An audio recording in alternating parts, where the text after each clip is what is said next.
Missy Elliott. Work It on XFM 104.9. Ricky Gervais, Steve Merchant, Karl Pilkington. Educating Ricky? Yeah. Should I do a bit of that? Well, the clues are coming in furious. The answers, I should say. Yeah. So go on then. Oh, this is what... Yeah, Rockbusters is well underway, Carl. Don't worry, you've done your work there. Okay. Right, come on.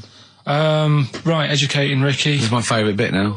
You're just going to tease us, aren't you, with 3 headlines? If and I'm going to choose one, then we got the other 2 as well. Yeah, that's the way it works, and at the end of it, you learn some stuff. Like I say, I'm struggling a bit with knowledge. Yeah. At last he confesses. Yeah, go on.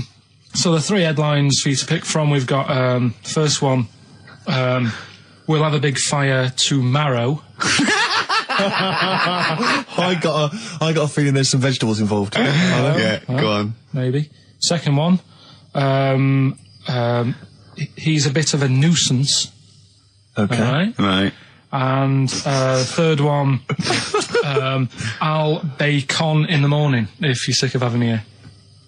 Oh, that one. I'll bacon in the morning if you're sick of having me. Right, I'm having that one. That's brilliant. Right, well, it's a saying. Do you know cold shoulder? Giving someone the cold shoulder? Yeah. All right, if you have someone round at your house and, you know, you try to get rid of them and they're hanging around and stuff and you're like, oh, I wish they'd go, I'm tired and that. Well, years ago... when? Literally years ago. Well, ages ago. Sort of, Olden times. I think it said medieval times. Yonks ago then, yonks ago. Yeah, medieval, We're going back quite a bit on this Well, one. you know when you find out these books, why don't you just pop down when it was? Just make a note. I don't think it says all the time. It just sort of says, you know, a few years back. Yeah. No, it doesn't. Well, never. All right, I'll make an effort next week. Okay. Right? So, it's annoying that, because my girlfriend said to me, just make a note of the time, they'll stop having a go at you. Yeah. Yeah? And I kind of thought, it's all right. Didn't listen. I don't think it matters anyway in this one. We're looking at the saying, right? So it's giving someone a cold shoulder, right? And what it is, right, ages ago, there wasn't enough houses for people. Right. Because there wasn't much money being made. You know, there weren't big businesses. People weren't earning good money like they are now. So there wasn't as many houses, right? So what you ended up getting is like, you know, the rich people having a nice place to live. Oh. And the poor people were like wandering about, you know, looking for places to live and that. And what they ended up doing is they had like, people would go around to the mate's house and say, look, I haven't got anywhere to live. It's a bit cold. Can you let me stay? Right? So they'd go, all right, then you can stay a couple of days. But they ended up staying for like weeks. Yeah. Right? So, to sort of get rid of them, what they'd end up doing, they'd be making the dinner, and they'd be making a lovely dinner, like a bit of meat, nice warm meat, and nice veg, gravy. And this happened every time, did it? This is where the saying came from. This is what happened, Rick. This is what happened every time. It was in that vague book. The book of vague sayings and stuff. Right, so they'd be making a nice meal, but what they did, they looked after all the family. But the person who won't go home, they just give them some, like, sort of a cut-off of cold meat. Right. So they'd say, you're giving them the cold shoulder. Meaning... Right. Okay, that's rubbish. Okay, absolute... Carl, why would that necessarily work? Yeah. Why do they always, in every situation when you want to get rid of a lodger, well, still feed him every day, but make the meat lukewarm. So they always leave then. Yeah. Oh, this food's lukewarm. I'm going to become homeless and again, wandering the streets. Hold on, are you giving me the cold shoulder? Yes. Do you want me to leave? Yes, just say leaving. No, I like to do it cryptically. That way, in years to come, someone will have a little saying about it. Well, anyway, that was our bacon in the morning. If you've had enough of meat, we'll leave that. Well, bacon in the morning! Oh, bacon in the morning if you've had enough of me! Come back. What are the others? Just tease us again with the others. We'll come back to those. You've got, he's a bit of a nursance, and we'll have a big fire tomorrow. Nice, looking forward to that. Interesting. Carl is studying. Okay, what's the next one? What's the educating Ricky? I don't know. See, like I say, I was looking around and there's stuff that is interesting. Right, I was looking on the web. But there's no point. Well, it's just that I found one about... what's the point? About a lad who, 8 years old, but he's still breastfed. Now, I don't know if you can get anything out of that. Is that what his mum said?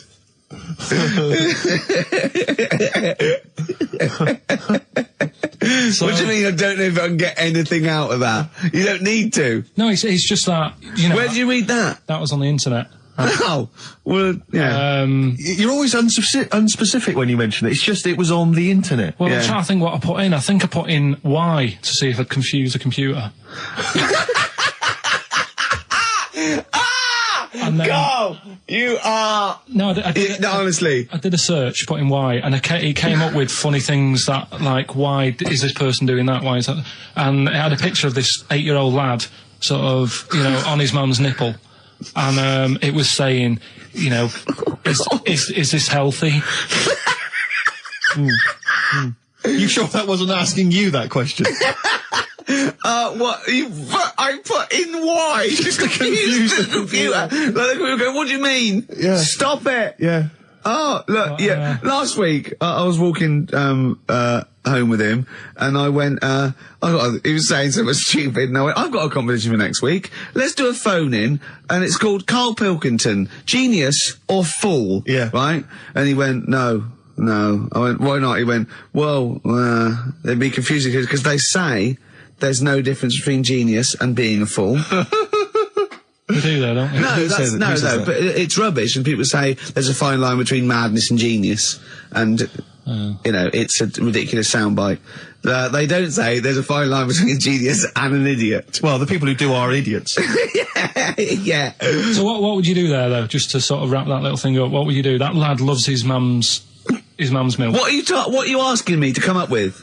No, I'm A just... title for the story? No. It's just what would you do?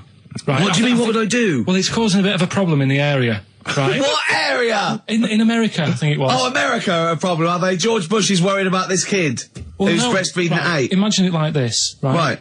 No, so Carl, what are you asking me? About this spurious story you saw on the I internet? saw on the internet, there's Yeah. an 8-year-old lad, he likes his mum's milk, Yeah. and it's saying, is this right? Should it No, be it's going not. on? But what What do you want Ricky to do about it? It's not his responsibility. Yeah.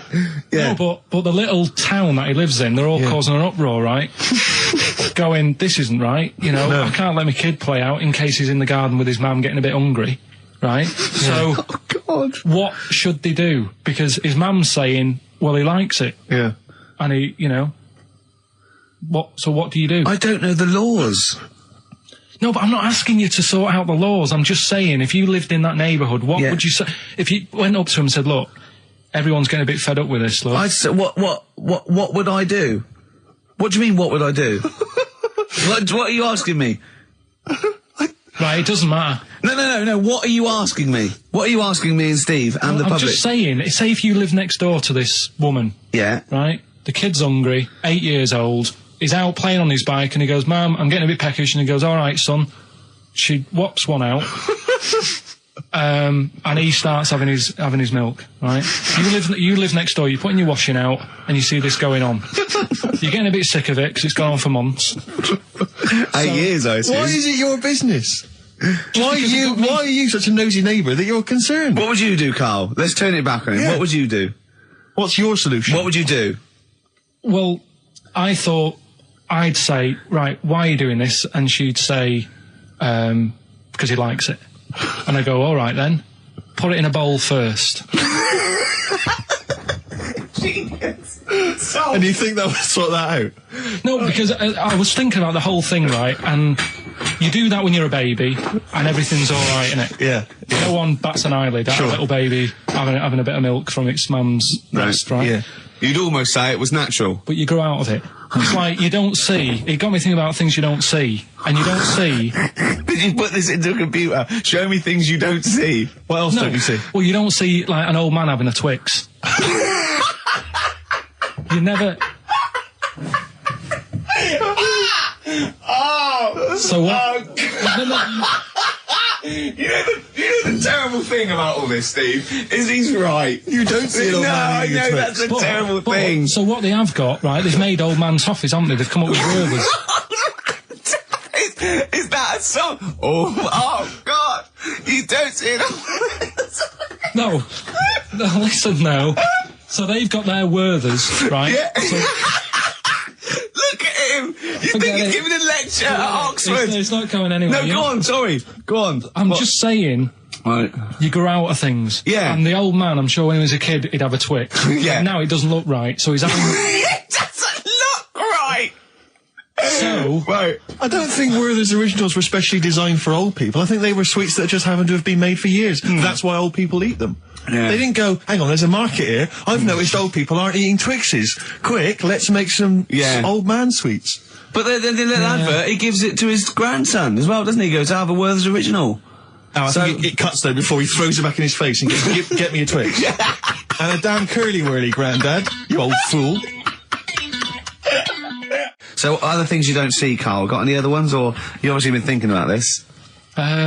What confuses you? When you look out your window, what confuses you with the world? What do you walk around going, oh, that's a bit weird? I remember when you were in Edinburgh, you were confused because you saw someone putting a parking ticket on some rubbish, which confused you. Yeah, that was weird. Yeah. The world's a crazy place, isn't it? I mean, whatever you look at, you can... Do you know what I mean? Like what? Like what? Oh, anything. I mean, you could look out the window there and you'll see something. You go, why are they doing that? Yeah. What are they doing that for? Yeah. I'll tell you this, maybe we should bring back White Van Carl. There's some interesting questions this week, Rick. Yeah. We could pull that out of the bag if you're interested. Shall we do that? Just get Carl's take on the world's... Let's do it, views. let's do it. I'll tell you what, we'll do that in a second. Let's have another Educating Ricky, because I think you got sidetracked with your talk of Well, just the other thing on breastfeeding. things you don't see. Look at the way when I went to school, there was 2 kids with them big heads. Now, You don't never see them. Sure. Yeah, but no one else saw them anyway, Carl. It's only you that saw 2 of them, not related, and wouldn't hang around with each other because you think they thought it would be too obvious. Webbed fingers and big heads. That's amazing. And there was a kid with a pigeon chest. So Oh yeah, and the lady with the head like a bag of spuds. Let's not go through these don't wanna again. go It just through that. raises too many questions that can't be answered. Yeah. right then. So we've got we'll have a big fire tomorrow. Yeah, go on. Is that the one you want? Let's go for it. Right. I think this was like round the 1700s.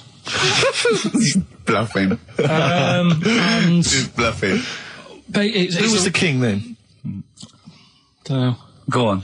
But it's about the word bonfire, right? Bonfire. Bonfire. Yeah. Do you know where it comes from? No, go on. No. Right, what happened is it's got nothing to do with Guy Fawkes and that, which is what I thought when I saw it. It's got nothing to do with that. But ages ago, at 1700s, right, they didn't have enough houses, like I mentioned. Okay. Yeah. So if that happens, you get people living on the streets.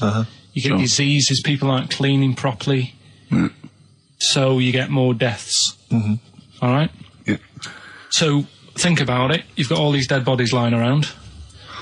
They're running out of space because there's like, I don't know why they're running out of space, but they haven't got much. I don't know why really. I was going to say they should have just buried them, but there's probably more land back then than now. Think about it. He doesn't need anyone else in the room to have a conversation dialogue. with himself. Yeah, we could leave and we'd come back and he'd go, I've sorted it.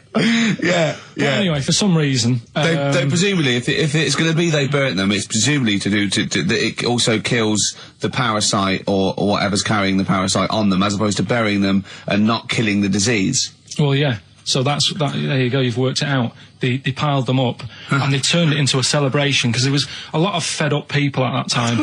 Is this going to be the word bon, meaning good? No. I'll tell you in a minute. Go on. So you've got all these people who are like going around and like, oh, you know, so and so died the other day, and you know, nearly every week someone they knew was dying. So you can imagine like just constant like being depressed. So and they've got all these bodies lying everywhere. It's like, oh God, what are we going to do? So they said, we're all too fed up at the moment. Said, let's make this a better world. This was 1701 by the time they got together. Yeah. So they said, what we need to do is have a big party. So they said, yeah. Good thinking. See what you're thinking.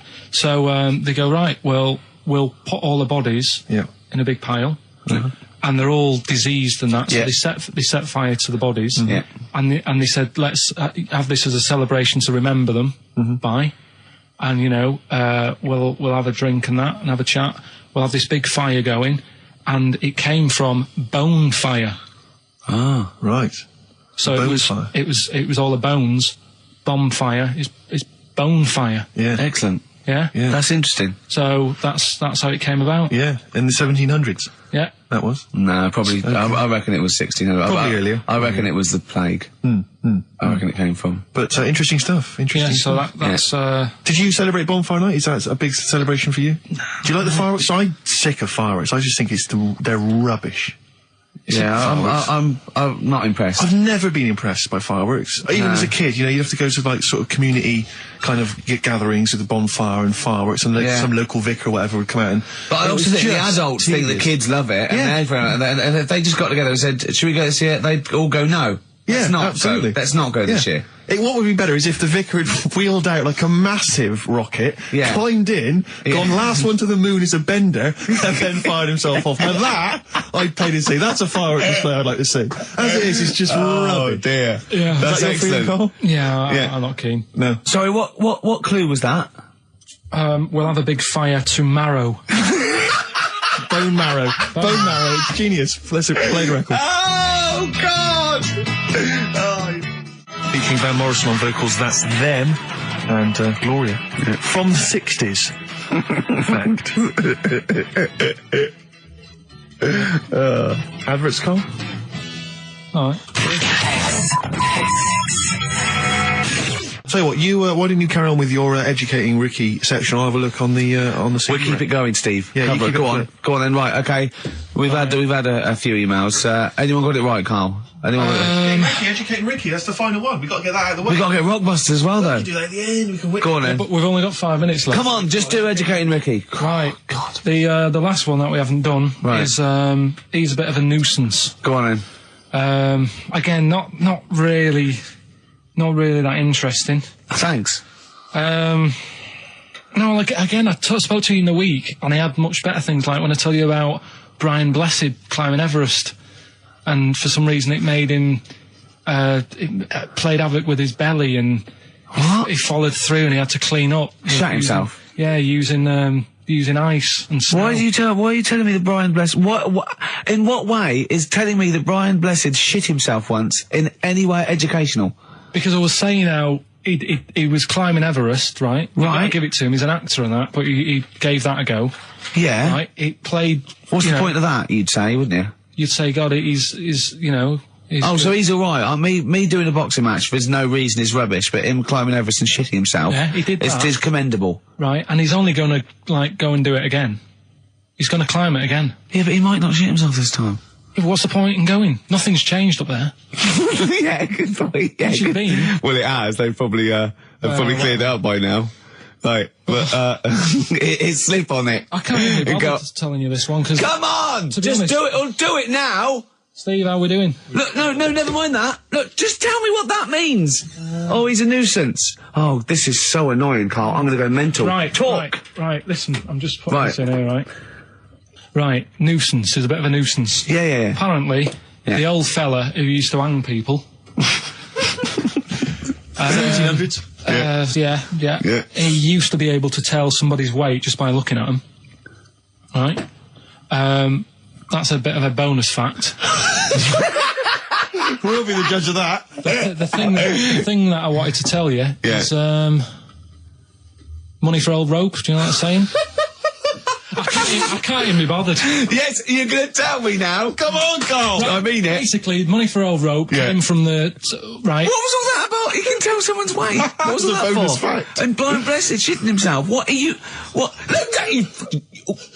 No, tell me that now. You nearly made me swear then. I'm getting really annoyed. I'm getting really annoyed now. Tell me this back, Carl, or I'm going to go mental. Come on, Carl, time's running out. More that people years ago, when people used to be hung, right? Right. If you didn't like the person who's been hung, you'd go, God, I really don't like him, and so you never forget the Because time. if they're being hung, we take that as read. Yeah. So they never forget afterwards to get the hangman to get the rope and to cut it up into little pieces, and he'd sell them. He'd sell the little pieces of rope to people.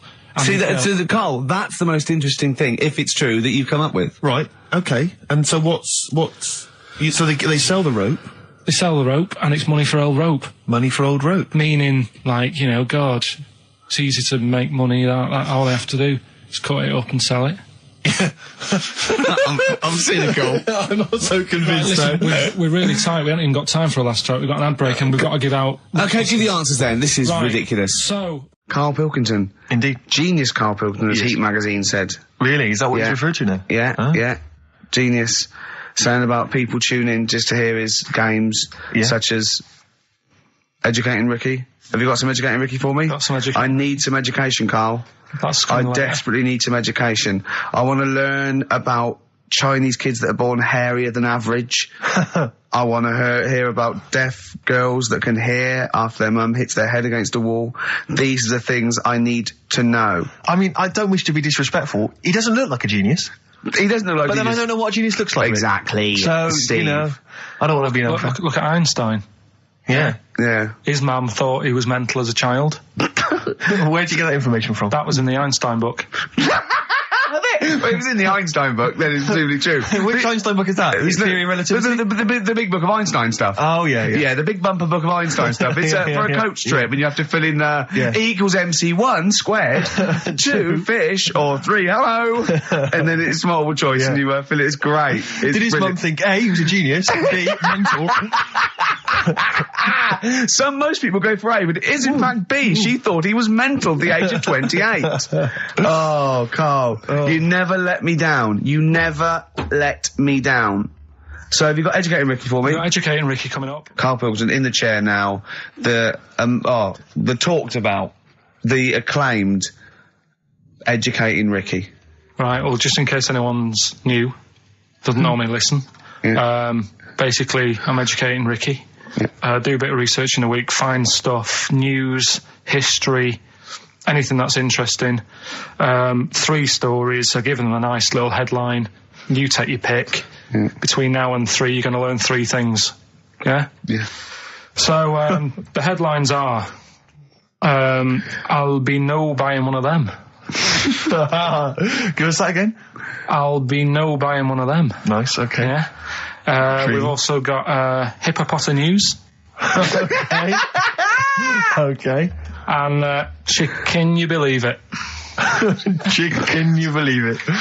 Well, I'm going to go for hippopotamus. Hippopotamus? Hippopotamus. Right, well, this one, it's... I'm not going to take the credit here. I heard Christian talking about this on breakfast, right? Because it's a good story that happened. Basically, I don't know if I told you about it last week when we were having our spaghetti. But, I think you did. Right, I know what it is. I know what this is. Okay, I've not heard this. Right, there's a little midget. Right, there's a circus. I'm loving it already. Circus going on somewhere. I think it was in America. Yeah. And, is that present day or old times? I'm talking like in the last 3 weeks. Okay. Right. Little midget. Circus, really packed out show. People are loving it. Right, Steve, you asked the same question I did. I know. So there's a little midget jumping up and down on a trampoline. What circus is this? Right. I'd pay good money to see it. So everyone's clapping, and he's getting carried away. Because he can't believe they're loving it. I didn't know they'd like a little person on a trampoline, but they love me. But you know what it's like when, if there's a crowd of people sort of encouraging you to sort of go higher and stuff. Yeah. And I'm sure he knew it was getting out of hand. But he was jumping and he was coming down the road going higher, and he's going really high in the air, right? So he's doing this, crowd are clapping. There's a hippo, right, just sat next to the trampoline getting ready to come on and do his act. Oh, right, I thought he was in the audience. There's a hippo getting ready to do his act, Steve. Yeah. So he's a ventriloquist. What do you mean he's sitting by the trampoline waiting to do his act? Because why does he sit in the dressing room and they go, 5 minutes, Mr. Muss, 5 minutes, Mr. Muss. So anyway, right, so the hippo's there. He's getting annoyed, is he? Because the midget... He's going, how can I follow this? This is really annoying. They're going to be, no. So he's thinking, he's already done the trampoline, my pogo stick act is never going to work. Yeah, go on. So there's a hippo waiting. See, it's a great story, and I just know he embellishes it or it gets slightly wrong. Go on. So there's a midget jumping up and down. The hippo's getting annoyed. The crowd are going mad. The midget's loving it. Can't believe his luck. Although you think he probably knows he's dicing with danger. Yeah. So next thing you know, they're all saying higher, higher. He gives it one big, heavy sort of landing on the trampoline. goes really high, but goes off at a funny angle. Oh. Hypotenuse. Okay. Yeah. And sort of flies up. Hypotenuse! Sure. Flies off at a funny angle. Oh, dear. Hippo's there, swallows him whole. Crowd are clapping, thinking that's why the hippo was waiting there. Rubbish. Rubbish. It's not rubbish, though. But no, maybe there was an accident in a circus with a midget and a hippo, but at no point was this hippo waiting to go on, going, come on. The midget flew off at hypotenuse and landed in the hippo's mouth and was swallowed whole. This is what you embellish it. That is great. And what's I that? have to say though, Rick, when I heard midget, trampoline, hippopotamus, I was thinking accident waiting to happen. Yeah. So. Yeah, maybe. I mean, it is that you should never put those three together. Never. It's a recipe for disaster. Everyone knows that. Midget, trampoline, hippopotamus. Are you mental? You're asking for trouble. Well, you know when he told me it, he said, and the midget, he didn't mention the hippopotamus, and he said the midget went on, and soon he fell off, and the hippo ate him. And I said, sorry. What was the hippo doing there? He went, it's a circus. I've never heard of a circus having a hippo. What do hippos do? What can they do? You can't train them, can you? What do you? Aren't they like very deadly? They're huge, aren't they? You can't have a hippo in a circus. Are you sure? You're not thinking of Zippo? He's neither clown. Yeah. No, and it wasn't some sort of where Zippo was eating a midget, and it's some sort of horrible sexual act. No, it was definitely. I heard it on breakfast, right? Oh, okay, sorry. No, it's definitely fact. Yeah, okay, right, truth. okay, good. Do you know what a pelican? I read the other day that has to turn its head upside down to eat. Give us the clues. So, Rockbusters. Well, let me just explain. A bird has a gullet, an esophagus and a gullet is all in one thing. It hasn't got peristalsis, which is the movement that we have that can make food. So a bird can only rely on gravity. Yeah. So it has to have its head up and has to shake. It can't eat. You were going to say that, weren't you, Carl? Yeah. Yeah. Educating Ricky, part 2. Right, what's the clues left? Well, we've got left the headlines. I'll be no buying one of them. Yeah. And we've also got chicken. You believe it? Chicken. You believe it? So they're the two that are left. Which one's you going for? Chicken. You believe it is not that picture, is it? That we saw. Which picture? The bloke with the... No. Right, okay. God, that was bad. Right, okay. So... I just better explain we that. We can't really discuss this on air, can we? Well, we can. Steve brought in, Carl, the best book ever, which is, what is it? I found it when I was moving house. It's an FHM publication, and it's kind of like lots of grotesque pictures and stories, and like a book of freaks and weirdos and... And Carl opened it, and the first one was like... At the back. At the back. Well, you couldn't believe your luck, could you? What was it? What was number 50? A bloke with two heads. And he said, what's number 1? Yeah.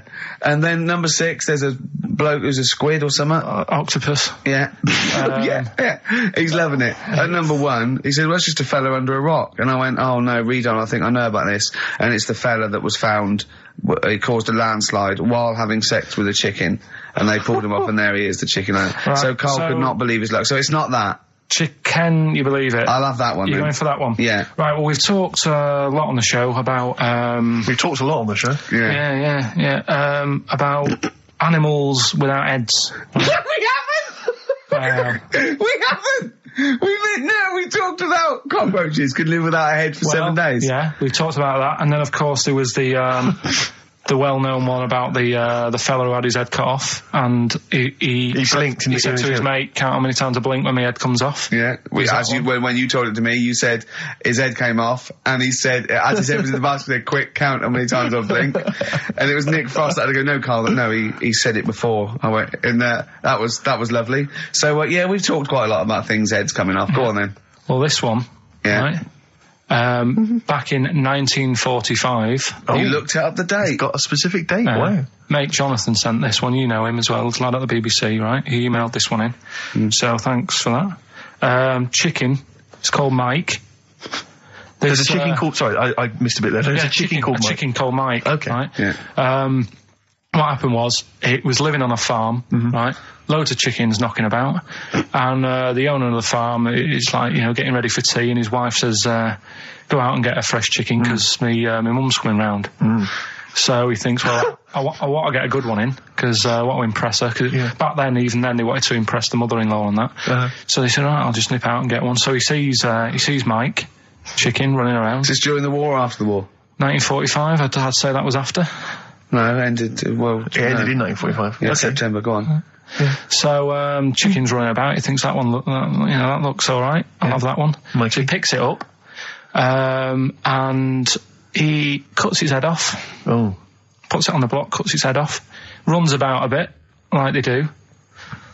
He thinks it'll stop in a minute, keeps running about. And what's going on here? Right? He's now like chasing the chicken without an head. Yeah. He's saying he should die in a minute. Anyway, doesn't die. Chicken's walking around with no head. Lives for 18 months. Yeah. Chicken with no head. Yeah. What do you think of that? Well, I'll tell you, I've heard this story before, Rick, and the explanation, as I understand it, was that certain vital cords, spinal cords, weren't severed when the head came off. So that was why it continued to live. Yep. I don't know if that sounds plausible. It's fine. Absolutely fine. How did it take on protein and energy? The fella who owned it, he said, well, hang on a minute. He said, I could kill it now. But I've got a wonder chicken here. But he's thinking, it must really want to live. Sure. Right? If it survived that, I've got something here. Yeah. So what he does, he gets a little eye droplet thing that he used to use on it. Obviously not anymore. Right? And he filled it with grain and water, and it had a big hole in its neck where its head used to be. And he incredibly. And he dropped. You know what? There's. I mean, that is possible. Then, if it, without infection, without infection, if he was taking on things, it is possible, right? Why? Why what? Why did he do it? How cruel is that? I mean, that was not cruel, because the chicken obviously, He said if he thought it was a bit fed up, he would have killed it. He said, but it was running around quite happy. Well, it wasn't fed up at all, because it had no brain. Well, what do you mean? Wow. I'm just saying what... It was nothing. It was just sinew and nerves and electrical impulses breaking down energies, right? That's all it was. It didn't have a brain. So it was... But I'm worried about the psychology of keeping a pet without a head. I'm worried more about what the farmer was thinking than the chicken. I tell you this, the question I'm asking is, was the mother-in-law impressed? I mean, that's why he set out to shot Mike's head off. This is lovely, but it's just the head. Well, you don't kill a chicken like that all at once. I thought we were having chicken for dinner. Come and look at this, running around the yard. Yeah. Oh, dear. So, there you go, you've learned something there. Yeah, I have learned something. Yeah? Yeah. So... one more. That farmer, I've learned that farmer was very strange indeed. Yeah. There you go. I have to say, to be fair to Karl, I have a feeling when I read it, the reason he kept it alive was as a novelty. He got charged people to come and see the incredible headless chicken called Mike. Right. So, here we are. That's great. So, tune, Steve? Educating Ricky, right, number 3. Final one. You've had hippopotamus. You had chicken, you believe it. And the last one is I'll be buying one of them. I love that one. All right. Interesting one, this. I spent probably 3 days looking for this stuff. Right? And another one that I came across, right? And I was going to use. What a great life you've got. I was just, going on the internet and that. And I also, looking magazines, found a story about a bloke who... I don't know, he was messing about with a chainsaw and I don't know, he was messing about with a chainsaw. He was juggling a midget and, whilst taking his alligator for a walk. And, go on. And his arm, come off, right? Come off? What do you mean his arm come off? The chainsaw took it off. Yeah, so okay. It's like, Again, it's going, oh no. Oh. So, there's a picture of him on an exercise bike, sort of just with a little stump sort of balancing, but he's getting on with his life, he's happy and everything, everything's fine, he's not complaining, it's his own fault, he's got no one to blame, right? So anyway, he goes to the doctors, and the doctor said, I can do something there. So he goes, well, it's all right, I'm getting by all right, don't worry about it. And he goes, no, we've got an arm in, right? We can attach that a real arm from someone who's, I think, they'd passed away or lost an arm or something. And they lost an arm and didn't want it back. Yeah, I'll have it. Are you using that? No, because I know someone. Because I know a bloke, actually. Yeah. Well, can't you just put this one back on? Well, it's first come, first serve, really. I was just building a bionic man. We've replaced one arm with a robot's arm, so we got a spare one. So the doctor's going, let me put it on. He's like, well, all right then. So ungrateful bastard. So he does the operation. Everything's fine. He's loving it. He's happy again because he said he can brush his teeth. Right. Okay. If this is going to be he's loving it again because now he can brush his teeth. Right. If this is going to be, and it was a leg. Or it was a chimp's arm, or it was the arm of a killer. It was 2 left arms, right? I'm going to kill you. Oh, let's leave it then. What is it? What's the answer? No, it's not that. I'm just. What is? Okay, right. So he says, "Go on and do it." So he sews it on, and like I said, he's happy. He's brushing his teeth. He can have a pint in the pub. He's lifting a pint with it. All his mates are happy for him. It goes on for about 2 years. Everything's fine. Then it all starts going flaky. Oh, I knew it would. Was it made of chocolate? All right. So it all goes all like gammy. And then, for some reason... starts going gammy. It goes gammy, and it gets longer. Of course it does. So there's a picture of him, right, stood in the magazine. He's stood there with his arms by his side. One arm's normal. The other one is, like, past his knees. He can pull his socks up without bending over. So is this going to be... They gave him the arm of an 8-year-old child who would have been the tallest man in the world? No, he just said, oh, what am I going to do? And the doctor said, oh, there's not much we can do. And left it. Wait a minute, you can't leave it there. That's not a story. So, Carl, you've got to tell us the explanation. Was it an incredible plastic arm? An incredible expanding arm? Did he fight crime later? No. Well, that's the end of the story. You've got no scientific explanation as to why... That's why I didn't pick it. But you just told it to us anyway. Yeah, but I'm just saying the sort of knowledge I come over when I'm looking for the good knowledge. Yeah. So why did his arm grow? Why did this arm grow? He must have had an adult arm. They couldn't have given him an arm. I don't know. It's just what I'm...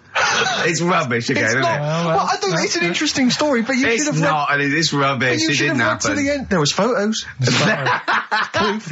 Yeah. But you should have read to the end of the article, Carl. No, I did. And he said, he's not happy and he wishes he wouldn't have had it done and all that, and, Sure this wasn't entirely unexpected? No, seriously, he was saying, his teeth are nice and clean again because he could brush them and that, but his arm's getting in the way.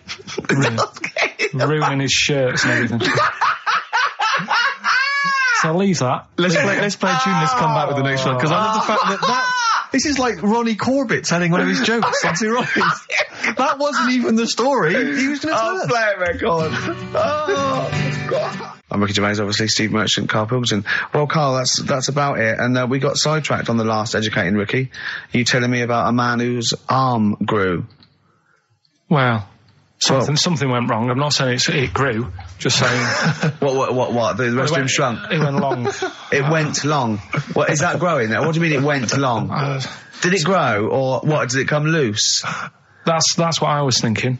Oh, so it's hanging by a thread that's made it look long? Within the skin? It's like how you can stretch a pair of tights if something is too heavy. Arms are very much like tights. The one that we didn't get round to on Educating Ricky was, I'll be no buying one of them. Go on. Are you familiar with the saying white elephant? Something is a white elephant? I don't think so. Hold on. You phoned me last night and said, what does white elephant mean? And I told you. Yeah, I know, but I know where it came from, but I just was wondering what it was about. So in what way is Educating Ricky you calling me up and asking me something? Well, do you know how it came about? You've given away some of the secrets of the show there, it would appear. I didn't realise he was phoning you for information. Well, he just asked me what the term white elephant meant in sort of like colloquial. Did he say, why are you interested, Carl? No reason. No, go on. Well, what it is, ages ago when... So what do we understand white elephant to mean? Well, some of that's useless, that's like a bit of something that you wouldn't want around that's just stood there doing nothing. Yeah.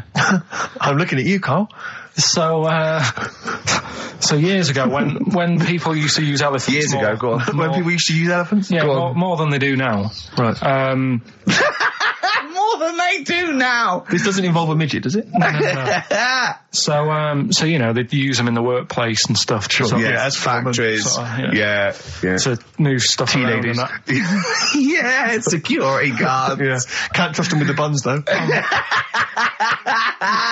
That's why they stopped using them. Oh, right. God, go on. So there was loads of elephants knocking about, and the thing is, right, you couldn't move from. If you have a lot of something, you also have a lot of demic ones, don't you? A lot of what? You know, sort of demicky ones that aren't right, really. Demicky? Well, you know, like, they weren't properly.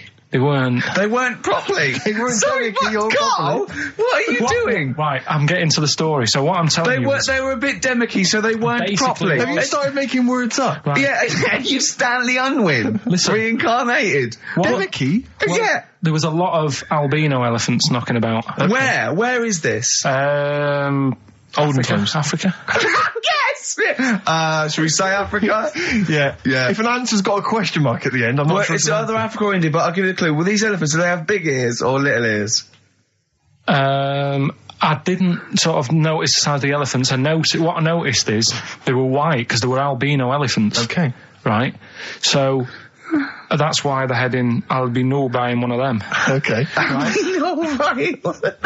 So, what would happen is people who didn't know what they were doing, like, you know, you get people making a mistake buying cars that are full of problems and that. Back then when people were buying elephants, they'd go up to someone, say, I'm after an elephant, and the fellow would say, yeah, I've got one here for you, This is a nice one. And it was all white and stuff, and it had, like, blue eyes. You should never trust a used elephant salesman. This elephant that's white with blue eyes. Right. So, this is great. So a fellow who didn't know what he was doing would buy the elephant and he'd get it back and it'd be all sort of lazy and stuff and what we're doing and stuff. And he'd say, what's up with this? And his mate, who's a bit of an expert with elephants, and go, oh, where have you bought that from? And he'd say, oh, I got it off that fella. And he goes, oh... all this embellishing nonsense in terms of the story. You shouldn't have bought that. So he goes, why? And he says, it's only albino, isn't it? And he's like, what does that mean? And he said, oh, it gets tired. It's not that good at doing work and that. You shouldn't have bought it. It steals from you. But elephants back then were like a god. You know what I mean? Right. You couldn't say, oh, I'm sick of this and I'm going to abandon it or anything, because elephants were seen as like pretty high up on the chain of things. So they'd end up being stuck with an elephant, that's an albino, couldn't do much, gets tired, basically gets in the way. So they said, that's where they're saying, like, you know, bought a bit of a white elephant there. What do you reckon, Rick? I feel like I haven't been educated. I feel like I've lost something. So at that time in my life I could never get back. I feel like I've sort of been soiled and I don't know where to start. I'm angry. Do you know what I mean? I'm angry. Sure, yeah, I can see that. And all that rubbish around. Look at his little face. Well, what was all that shit about a second-hand elephant salesman and his mate knew about elephants? What is it? They had blue eyes. What are you? Well, albinos have red eyes for a start. That's it. We've run out of time. Oh, what? What are you going to do about this next week? Are you going to actually do some educating next week? And what about Rockbusters? Are you going to make the clues proper cryptic clues? Well, that's the teaser, isn't it? That's what we'll leave them with. Will it be any good next week? Tune in and find out on XFM 104.9. Oh, I need some learning. I need some knowledge, Carl. Educate me. I might be able to help you. Go on. We've got 3 things, as always. I give them a little heading to tease you as to which one you want to learn first. Yeah. First one is the tip included? Is the tip included? Like it. Second one, I want to come here in hindsight. Right. I wouldn't have come here in hindsight? Yeah. Okay. And the third one, am I going to have to thump you? Am I going to have to thump you? Okay, and you've trawled, the internet? So if I can get into the mindset of this plan, is the tip included? Well, obviously, that's probably not going to be about a weight. It's going to be if that's someone losing the end of his knob, I assume. Am I going to have to thump you? That's a man who lost his arm in a fight, but then picked it up with the other arm and smacked him with it. What was the middle one? I want to come here in hindsight. Hindsight. Heinz sight? It's someone was blinded by baked beans. Sure. So what are you going for then? I think I better go for, am I gonna have to thump you? Right, well, this isn't... I've been struggling again, to be honest with you. Searching high and low for stuff, and some of these I had to leave till this morning.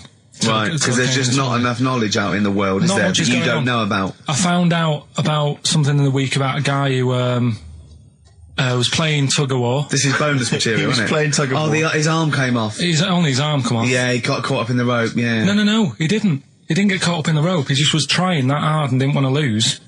He kept over. He allowed his arm to be pulled off. He really wanted to win. And the other team pulled it and his arm come off. No. Well, I don't know who to believe. Well, think about it. If he's gripping, as soon as there's tension, like the arm coming out of the socket, the hand might release. I think his arm got caught up in the rope. And so it was involuntary, as opposed to him going, well, my arm's coming off, but I'm not going to lose this. You might be right. That's the fact. That's a bonus. That's a bonus fact. Yeah, well, that's educated me. Well, a man lost his arm. Oh, interesting. Go on. I'm gonna have to thump you. Yeah. Do you know the saying, shut your face? Yeah, I've heard the well-known Shakespeare, innit? Yeah. Do you know how it came about? No, Joe Dolce.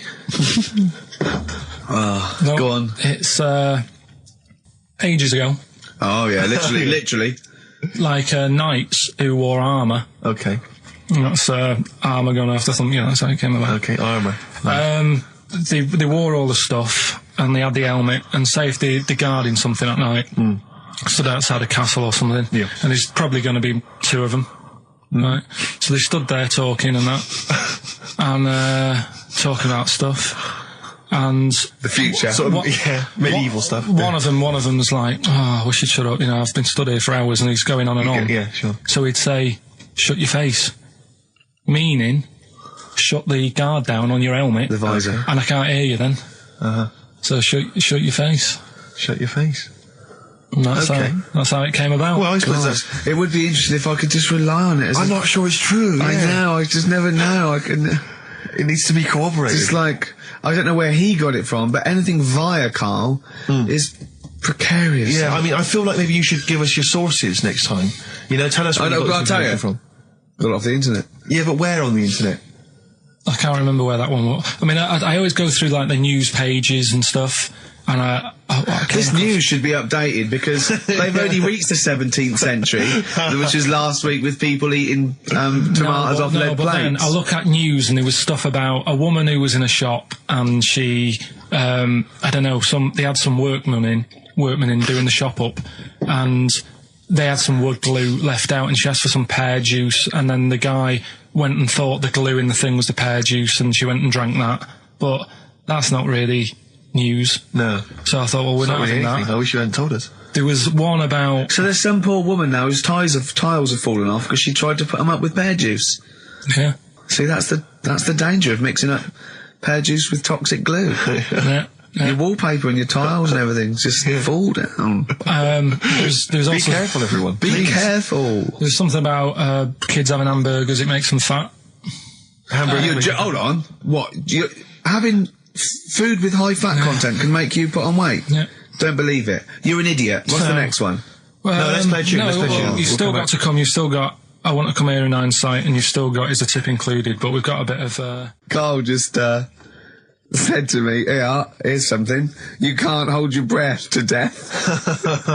Have you tried it, Carl? It's just another little lesson. There's someone here who's in a really low ebb. They've been listening to a show, they were going to commit suicide. They just start holding their breath and they go, oh, screw it. Have I told you that programme about the scorpion? How they all help each other out? Right. Scorpions all help each other out? No, this is brilliant, right? Somewhere in the desert. Okay. There's these little... In the desert. It's like these little monkeys that are underground or something. And there's holes. Is this Beneath the Planet of the Apes? The fourth in the series. Are they talking apes? Oh, forget it, actually. No, and you've got it wrong anyway. They're not monkeys. There's little monkeys under the goose. What are they doing then? They're toiling into underground mines. They're lizards, if you remember. And the lizard goes to sleep. When the bloke comes along, you've told this. We've done it. All right. Monkey from monkey. That's what happens in his mind. From lizard to monkey. Oh, evolution would have been so much easier if Carl was around. Turn into a monkey. I'm fed up with a lizard. Just promise me once again, Carl. I've asked you before. Promise me you'll never have children. Go on, right, okay. Right, what are you having? What are they again? Is the tip included? Yeah, go on, that one. Right. In Turkey... Nice. It's not, actually. That's where I went, and there was them little fellas after Suzanne in the kitchen. What? What do you mean? We went to Turkey. You went to Turkey and there were some little fellas. Well, they had quite a few sort of midgets working in the kitchen. Why? Is it a theme? No, is it a theme holiday? I don't know. Might get them cheaper or something. Was it? So they were working cheaper. They were working in the kitchen, and one of them fancied Suzanne and kept sort of eyeing her up, and she was winding me up saying, "Oh, not eyeing up and down, just eyeing her up." Yeah. Anyway, no. So what was she doing in the kitchen? No, it's like a pick what you want to eat type buffet, but you have people clearing the tables and that ready for you to come along. Are they low tables? And you know, he was just keeping an eye on her. What did he say though? Was he Turkish, so I don't know what he was saying. But he was a little fella, yeah. Did he? What do you mean a little fella? What do you mean little fella? Sort of dwarf-like. What do you mean dwarf-like? He had magic powers, or he was 4 foot? No, what do you mean, Carl? A little bloke, just like a normal bloke, but small. If you stood him in the desert, you wouldn't know. But he'd be hot at first. Right, Carl. You should watch out for the monkeys. Yeah, underground. There's underground monkeys. Look, you can't just say there was a little midget fella who was eyeing up my girlfriend and then leave it. What do you mean? What was happening? This is a story to us. This is much more interesting to us than, and she was deaf, right, and she hit her head. That's much more interesting. I don't understand how it manifested itself. Did he come over and say something? No, do you know when, it's like girls know, don't they, when someone fancies them? What do you mean there was lots of them as well? Do they? That's worth knowing. Listen, right, come on, right, so you went to this holiday, yeah? Yeah. And you went into the dining room or something? Yeah, downstairs. And you looked over. You thought, this is odd, there's no one serving. Yeah, and they go, wait a minute. Hold on, you looked down and there was a little waiter. There was loads of them running around busy. Why, though? Why did they get summer? What do you mean? Because it was summer. They had more of them. They come out in summer. What do you mean they had more? What do you mean? Because it's busy, isn't it? Well, no, but they hibernate in the winter. Why were they all midgets? I don't know, maybe it doesn't heat stunt your growth or something. No! Well, they just happened to, maybe it was a thing that they did for tourists or something, I don't know. I just got on with my meal. It was a holiday, do you know what I mean? God. Right. So it's a midget serving. I'm not going to ask any questions. Right, okay, yeah. So they're all little fellas running around, and this one always was like, you know, oh, do you want a new serviette? You know what I mean? Going out of his way to sort of... for turning on the charm. Yeah, he was going out of his way. The others weren't. Right. I think what was happening is he'd been working with Santa all the winter. Yeah. This is a little summer break. This one was your waiter, and so he was being polite to you. Maybe. But what did Suzanne say then? Well, she was using it to wind me up. What was she saying? Just like, you know, look he may be small, but he's built like a... Yeah, he's all man. So... Were you jealous of a midget then? You were jealous of him? It is a bit annoying, isn't it? Why? It wouldn't bother me as much now, because I've been with her for ages. Right. But at the time, that might have been one of our first holidays, and it's like... You don't want to be what's going on? I paid for this holiday. Yeah. And then you get off with a midget. Yeah. Oh. So anyway. But it doesn't matter, because you got chatted up by a bearded lady. So.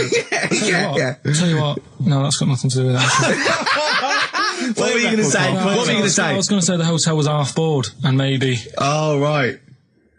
I thought you were going to say it's just one of her shortcomings. So listen, right? Play a record. Right. Badly drawn boy, born again. Right, just get this educating Ricky out of the way. So, Turkey, yeah. So what is this again? It's educating Ricky, is the tip included. Right. Apparently a fellow was on holiday in Turkey.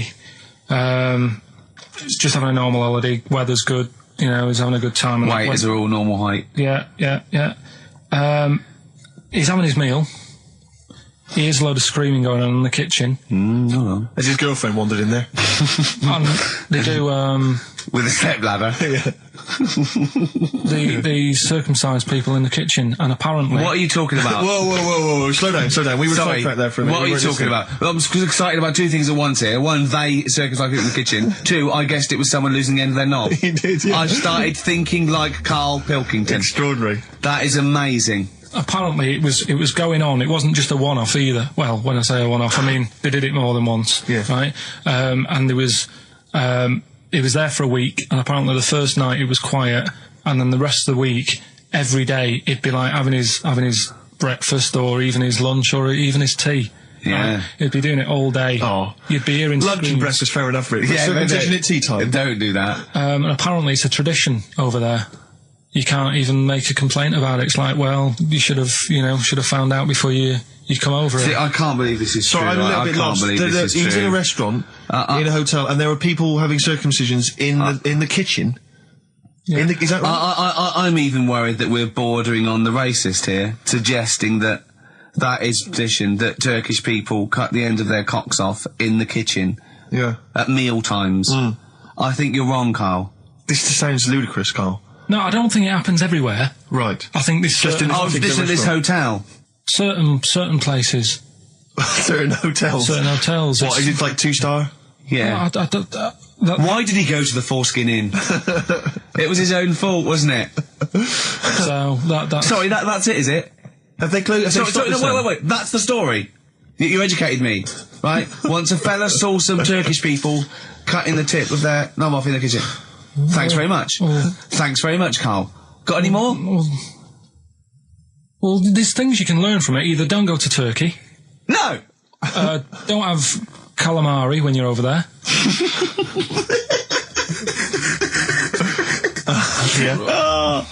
Karl, you've done it again. Well... You too. I love that one. On XFM 104.9. I'm Ricky Gervais, Steve Merchant, Karl. Okay, Karl, one more.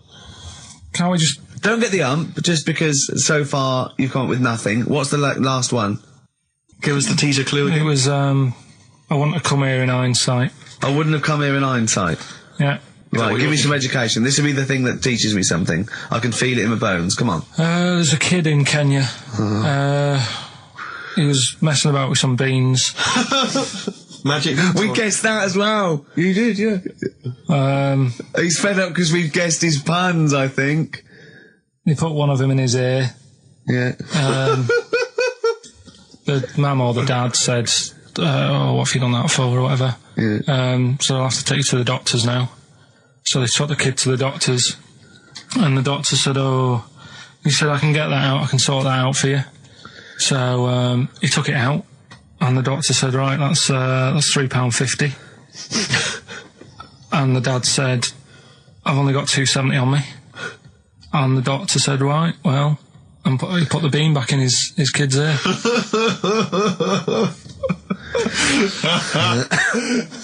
I don't know what to say. I don't know what to say. I mean, a couple of questions from me very quickly. Are you sure that those were definitely the sums involved, were they? Well, the equivalent of whatever the deal with in Kenya. Yeah. It was the equivalent of So what currency was it, Karl, that you translated into sterling? I don't know. No, it was saying in the thing. It said the equivalent of £3.15, £2.7. Did it say that? Yeah. So did it say that? Yeah. Karl, look at me. Did it say that? Yeah. It said that was the. Did it say that? Yeah. Yeah, it did. It definitely said that. Definitely. Yeah. So it's just like, I suppose, I don't know. I mean, all these things. The idea is, it's not like a lesson. It's like, I'll tell you this. See what you can get from it. Sure. So look at what I've told you already. The Knights who said shut your face. That's that's amazing. That explains itself. Yeah. Turkey with the circumcisions in a restaurant. Yeah. That'll hold me in good stead. Yeah. Don't go there. Whatever. This one. If you're in Kenya, don't put beans in your ears or something. Doctors or carry £3.50 or the equivalent of. It's just the idea that the doctor put it back in his ear. He forced it back in his ear. So is it still there to this day? I mean, is there any update on that stuff? Or does he go back with the £3.50? I presume he either went and got a second opinion, see if he could get it cheaper. Right. Or another doctor. Yeah. Or he said, right, I'll come back next week after I've been paid. Or he saw how the doctor did it and thought, well, I'll have a go at that. Should I get home? Yeah, for free. But he never said how it ended. No. But I mean, I apologise for this week. 'Cause, I mean, I haven't got that much out of it. You've not been enriched. It was very, very light. Like I say, there was the tug of war. There was a fella in Scotland who had a load of tattoos. Okay. Is that it? Is that the end of the story? 98% covered.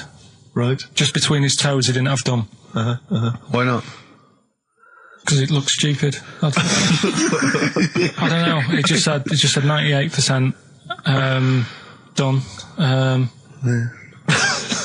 What else? Are you going to drop the feature? Are you worried? I'm thinking about it. Don't drop the feature. To be honest with you. Pete have probably written about this already. This has been a classic. I'm concerned because it's my favourite part of the show. I'm wondering, is there something else we could... what could we do to help you out? Because I hate to see it go. Well, we can't really, and he's moving this week with the old fella, so that'll take him about 4 days. I'm worried you're not looking in the right... Why don't you go to a library? That's Steve Merchant and Karl Pilkington for you. Coming up on the show, we've got Educating Ricky. I'm not happy with this. Oh, really? Because the last few weeks have been genius. What is a drop in quality, is there, of the education of me?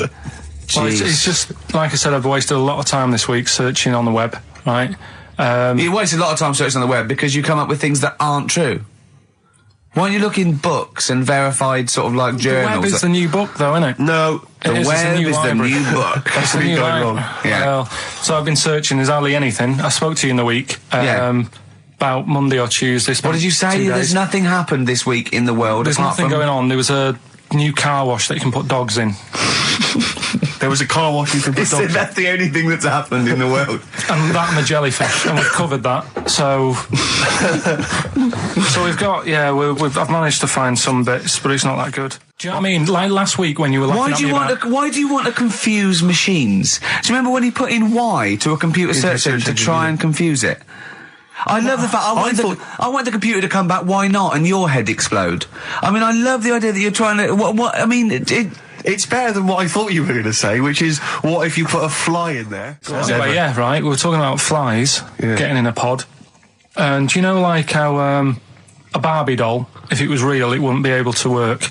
Do you know what I mean? A Barbie doll, if a woman had the proportions, she wouldn't be able to tie her shoelaces up and stuff because her legs are too long for her back and all that. Flies, scientists can't work out how they fly. It's a bee. It's a bee.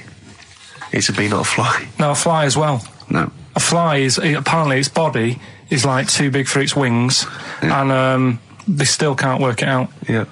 How it flies. Which in your mind says what? Something spooky going on? They have worked it out. It's the fact that what they do, the wing actually beats a ridiculous about 150 times a second, so it displaces air. Yeah. Yeah. So they have. I know what you mean. It's incredible that it can fly because it's got such small wings. Yeah. All right. And it's a bee, not a fly. So, yeah, but other than that, good point. Bowie. Another classic. Be My Wife off the Low album, David Bowie. Carl, come on then. Right. I need some education. It's Rockbusters. I know, but I need education. I need some education. I know you're telling us, but we've promised the Rockbusters. Educating Ricky, I will be ditching before Christmas. Why? It will be going. Why? Because there's nothing out there. It's just struggling. We have still got Educating Ricky. Go on, let's have one. No, I'll give you the titles. Give me the titles, yeah, go on, yeah. Right, you've got 3 bits of info that's gone on in the world, or possibly sort of information. Older times. Never go further back than the 17th century, do we? Well, no, let's make it clearer. There's 3 bits of information that people have put on the net. Whether or not they're true, different issue. And that he still gets it a little bit wrong in translation, and sort of adds bits to it. Yeah, go on. So we've got... I love it when he plays out those historical dialogues. It's like the 15th century where he goes, so anyway, a bloke says to himself, I'll tell you what I'll do. So the horse isn't happy. Yeah, go on. Right, so the 3 that you've got to pick from, you've got Get Your Kit On, We're Off Down the Butchers. Let's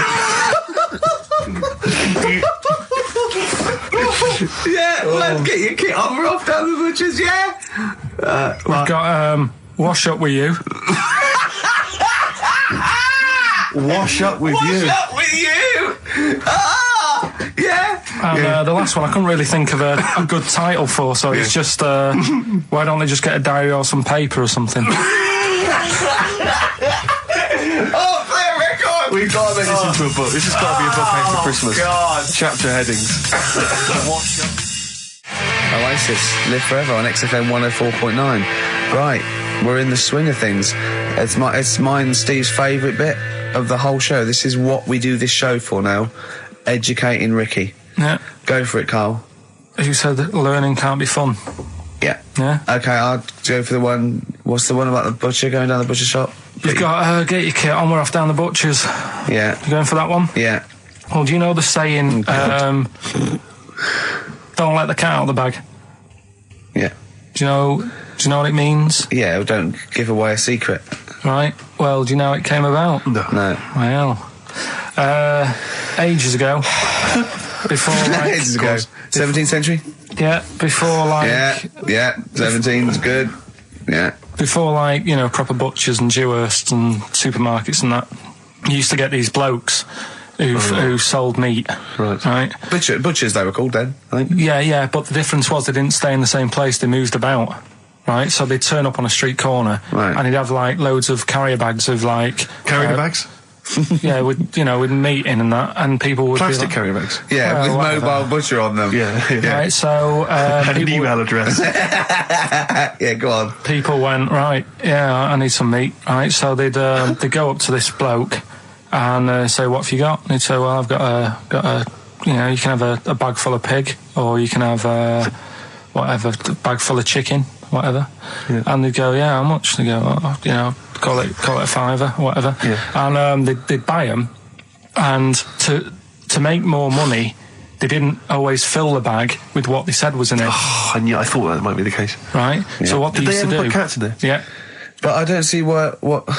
Okay, so sometimes they would put a cat in the bag and pretend it was chicken or whatever else. Yeah, so... But why was a cat any cheaper than a chicken? Because cats are wandering around the streets, aren't they? Chickens aren't. So they'd get a chicken, they put a chicken on the top so that when they look in it, they'd go, yeah, that's all right. Got a bag full of chicken. They'd get home to make the dinner, and they'd be like, what are we having tonight? And they'd go, well, you'll never guess. And they'd have, like, you know, well, you can have a chicken leg, and... You know, but it would be a cat. Yeah. They'd have to defrost a pizza. Yeah. Did they mind that they were eating cat then, in those days? He didn't say. He just was saying about the saying, don't let the cat out of the bag. It's like, you know, if they see that, they're going to go mad. I'm mildly disappointed with this story. It's all right if it's true, but, you know, there's something about it, it's just...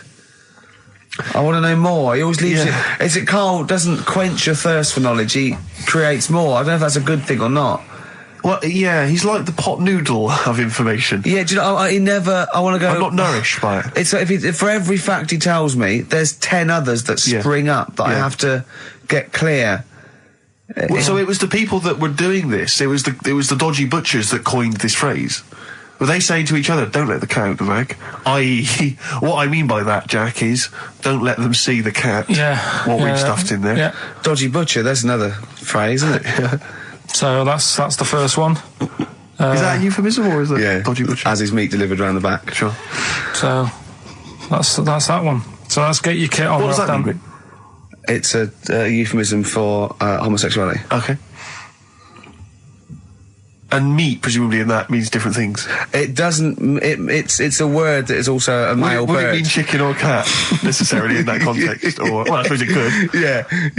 Yeah. Carl's look at him. Carl looks at you like a cat. Yeah. Whenever we leave him behind, if we don't talk like straight at him and let him see our lips moving, and it's, you know, monosyllabic and very slow. Look, he's lost in that conversation there. He just drifted off, didn't you, Carl?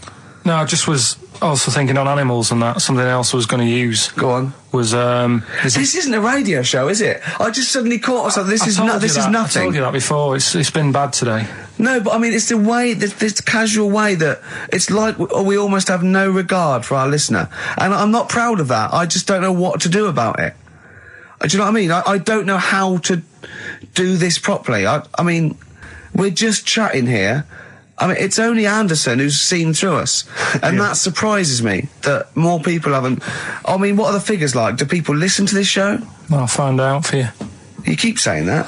But, yeah, there's this parrot. And, apparently it lives I mean, Rick, it's unique, if nothing else. I mean, when you wake up with Woken Tomorrow, you're not even going to hear him start a line with there was this parrot. Go on, there was this parrot, yeah, go on. And it can talk and that. Someone's obviously, taught it how to speak and that. And, it flew away, and it's living in this church, right? And people are at the church doing hymns and that. And then Trouble's brewing. In between the hymns. That parrot was owned by an old miner who used to swear a lot. Yeah. Well, then the vicar is going to be really annoyed. That vicar, that vicar's going to go on. I just hope it stays quiet, Rick, during the vicar's sermons. Yeah, go on. Have you read it? No, go on. Have you read it? No, because that's what happens, right? Go on, tell us, Carl. During the hymns, it's sort of effing and jeffing and stuff. Effing and jeffing? Yeah. And everyone's like going, it's quite funny, really, it doesn't know what it's doing. Everyone's having a laugh. Yeah. But it's causing a havoc at funerals. When did this happen? Not years ago. John was a much-loved man. He was a wanker! Yeah. So anyway, that was another story. What can you say about Uncle John? Bollocks. Oh, Carl, I love the fact that when you look at things, you go, that's interesting. A parrot that swears at funerals. That'd be a nice and it stays with you. You see, for a simple man, you retain an awful lot of knowledge. It's just all rubbish. Do you know what I mean? If you just replaced all this rubbish with good stuff, you'd be an intellectual. Yeah. Really. Because, I mean, your attention is fantastic. Yeah. So Did I lose you again there, did I? Was it the word retention? We've still got Wash Up With You. Yeah. Should we play a record and do Wash Up With You? Yeah, we'll play a bit of Aqualung then. Aqualung! Right, that's Aqualung. Good time's gonna come, innit? Right, Carl, come on in, educating Ricky. So, don't let the cat out of the bag, that's where that comes from. Comes from a crafty butcher. Right, go on then. So the next little headline is Wash Up With You. Wash Up With You, go on. You want to know about that? Yes. It's a survey that they did. This week. They? Yeah, some university did some survey. Brilliant. Did a world test on washing up. Yeah. And each country were given 140 pots to clean. Brits were the quickest. Yeah. Yeah. Turkey were the slowest at washing up. The Turks. It's not because the little fellas that work in the kitchens with no... Is it? They can't reach. Spain were the cleanest, and the Germans were pretty good as well. So... I don't know where to start with this. Honestly, Steve, I don't know where to start with that. Look at his face. It was really light, right? We've had the parrot, right? These are things that I found. Found the parrot, right? I've told you about the dog in the car wash. Right, you didn't tell me about that. You said there's a car wash for a dog. That's all you told me. Yeah, the parrot, you said there's a parrot. What? It's a problem at funerals. Yeah. That's nothing. That's nothing. Do you understand? And they used to eat cats. What else have we got? There's an elephant in India with sore feet. Why? There's an elephant in India with sore feet. I'm interested. Why? Tap dancing. Why? See, I didn't write that He's much trying to about break Roy Castle's record. He's still going. Go on. What is it? Think. It's an elephant, and it was really old. It was about 76. Right. And it had sore feet because it's old, and they don't make stair lifts that big, do they? Roads are bad and that. Yeah, go on. So they said, "What are we going to do?" And the town was like, we're used to seeing it around. It's part of the thing, we don't want it to have sore feet. Yeah. So they got some slippers made for it. And it had like a picture of the elephant looking happy wearing some slippers. I love him! I love Carl, his world! Where did you see this picture? That was on the internet. Right. That's a lesson, though, for any elephants listening. Don't wear stilettos to work every day, because it can do your feet in. So don't elephants have really bad memories? No, they have really good memories. Oh, do they? Yeah. Oh, well, that's good then. No, I just thought they'd forget where they put them. I thought there was something about elephants having bad memories and that. It goes on, where's my slippers? Yeah. I'm sure I left them by the test. So sorry, there's an elephant walking around wearing slippers? Yeah, that's in India. What kind of slippers? Those sort of old man ones with the sort of check. Well, round ones, I imagine. Yeah. Big round ones. there was that going on. And is it happening? Is it happier? I mean, does it feel more satisfying? It looked it. Did it look? How can you tell the elephants, please? What else is there? There was a woman who's had a breast insured for 150 grand. Right. Okay. Any more information there? What? Third party fire and theft? Don't know. It had a picture of her with them, like, you know, out.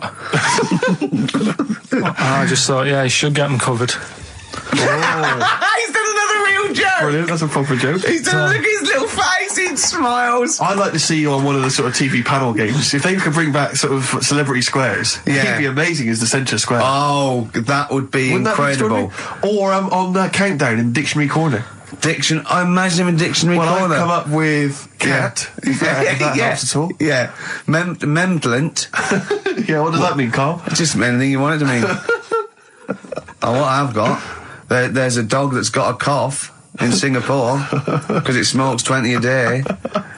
Right, okay, another one. No, it's the last one, and it's I'll save it. The last one we've got is why don't they Sorry, what was that? Wash up with you, that was it?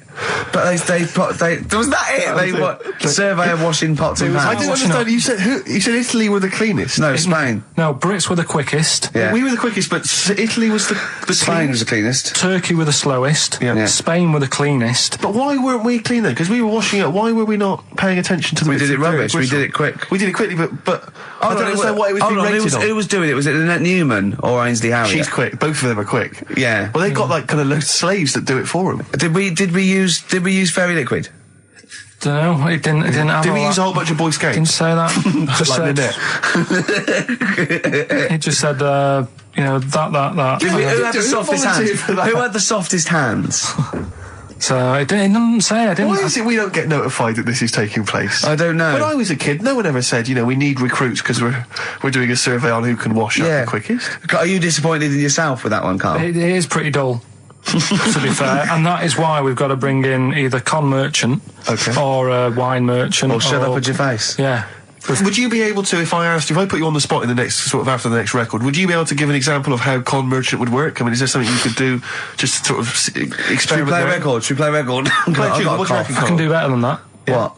Ads. Go on. XFM.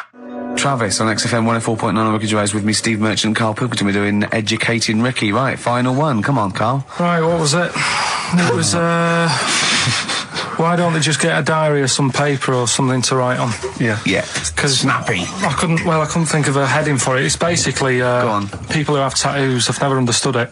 Right, that they have something put on their arm. Right, sorry. Have we started the educate? Is this part of it? Are you educating me? This is something that will be useful in my life that I didn't know about. Yeah. Go on then. No, it's just that they've got a machine out, right, that does tattoos. You come up with a design you want, and you sort of this machine scans it, and you put your arm in this thing, and you press print or whatever, and then it does the tattoo on your hand or on your arm. Like loads of little needles that follow a pattern? Yeah, the computer, basically. Yeah. Is it a real tattoo? It's a proper. It's a proper one. The fella said. Well, as long as it goes out, it pierces the skin with a. I just wondered if it's one of those kind of, those kind of. No, it must be lots of little needles or a moving needle that can go. Sorry, but how is this cleaned? Like in between each person? Don't know. Probably. I don't know. Well, no. It's only that if it's one needle, it's just the head, isn't it? If it's one needle that moves, does it like loads of little... What are we gaining from a machine doing it? Just because they're not going to sort of mess it up. But hold on, how do you keep your arm still? Because your skin moves slightly. So the machine it's sort of strapped to your arm. Right, so it's spread... the fella said that the tricky thing was in all this, it was the fact that... nobody would let him test it out on anyone else, so he had to do it himself.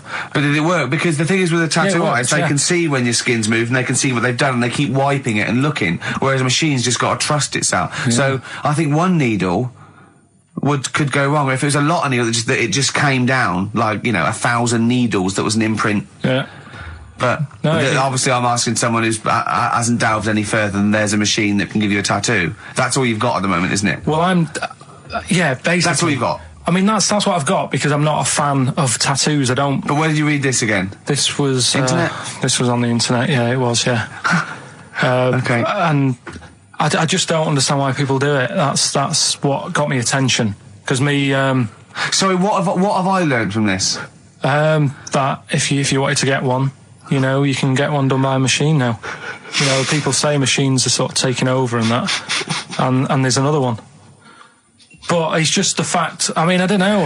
So give us the snappy title of this education again. Why don't they just get a diary or some paper or something to write it on?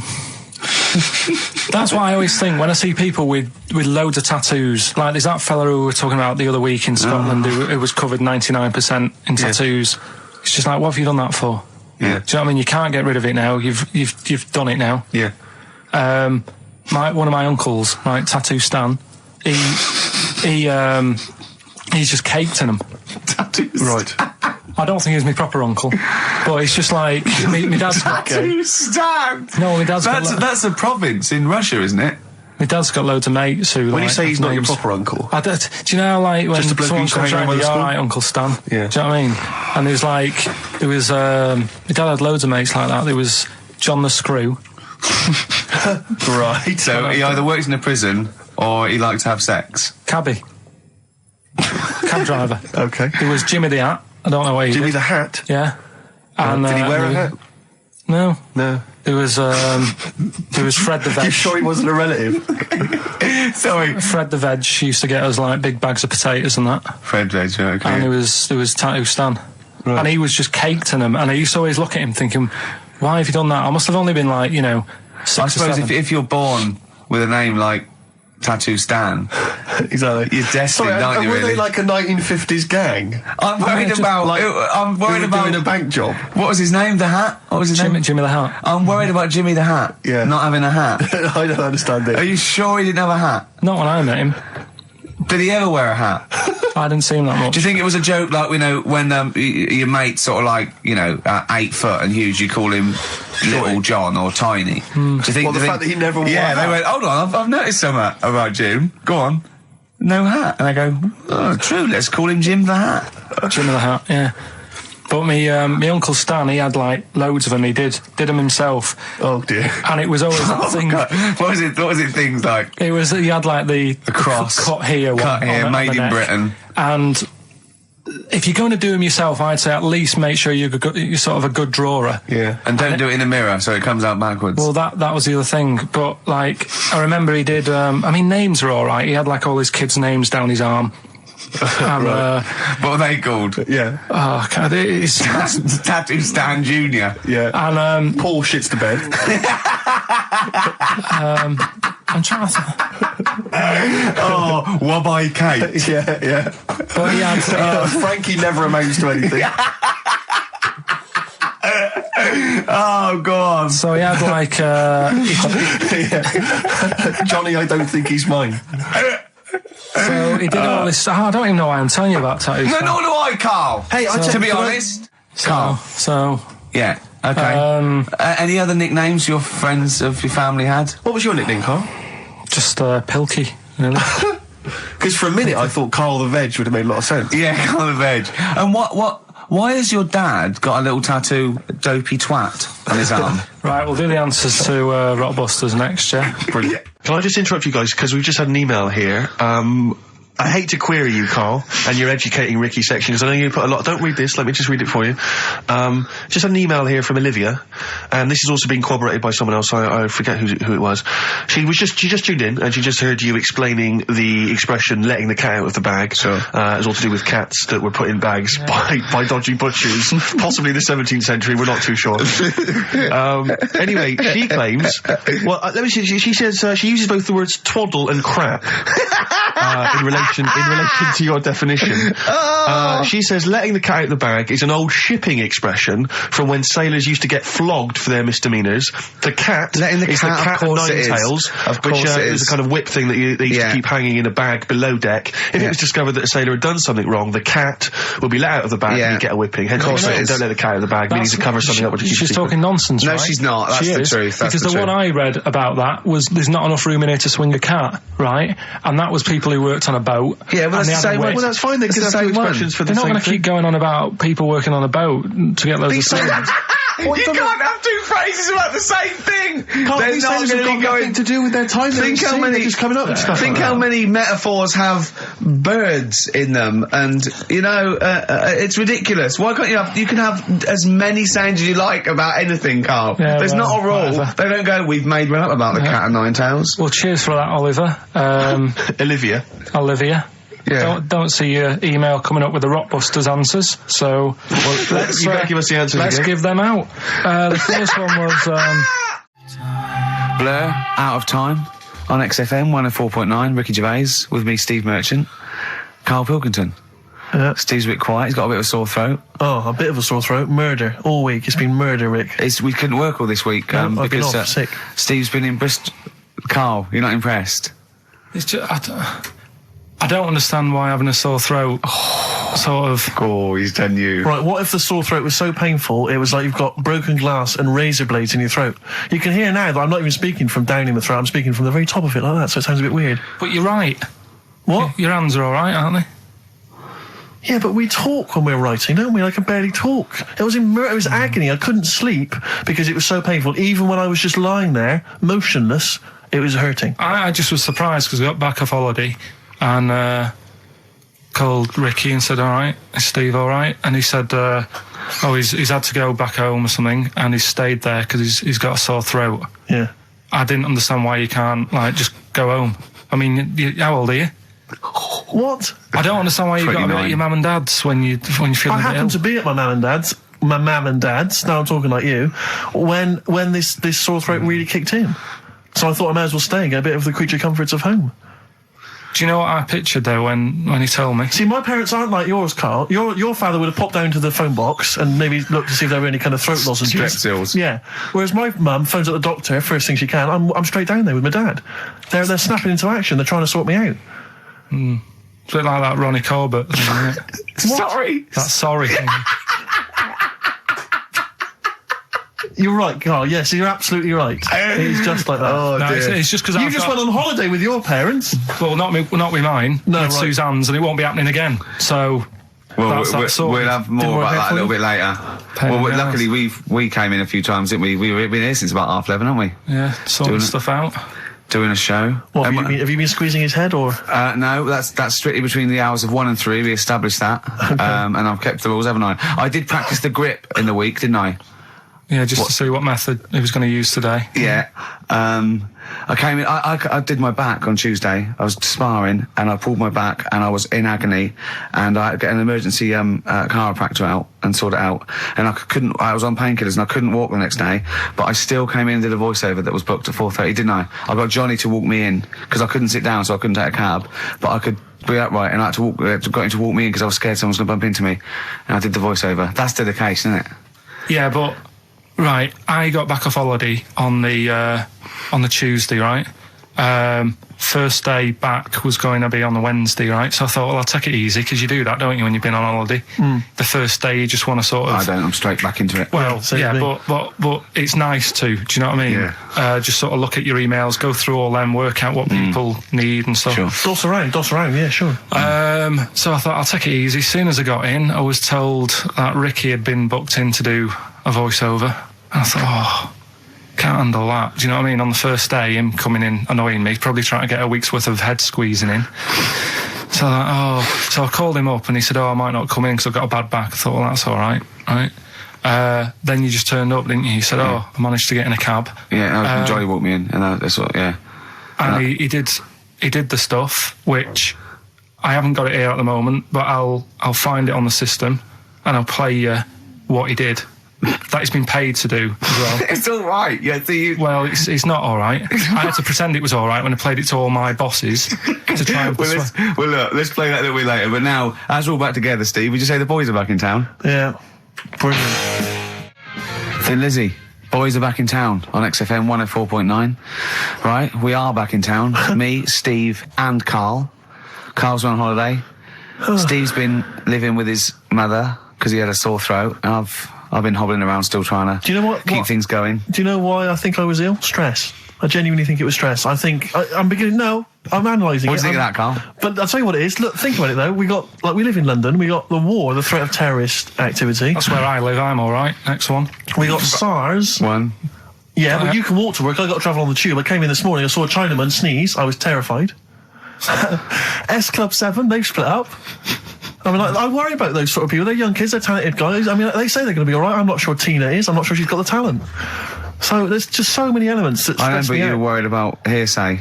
Kim Marsh is doing all right. Oh, Kim's doing fine, but she got out early. Yeah. But, I'm not sure the rest of them will be. No. I'm just... they're quite emotional. I've got to worry about the show. I've got to be worried about this, It's just me. I've never been that good when, like, anyone in the family's ill or anything. I've just got... Just because that's the way I am, do you know what I mean? If I'm ill, I don't expect people to run about. No, well, I've never been off for being ill. I mean, you were. Did a couple of weeks ago. Yeah, but that's... But hang on, I've not missed either of the shows. I'm ill today, but I'm still here. I seem to remember you took a show off when you were ill. Yeah. You were whinging. I was really ill. Right, sure.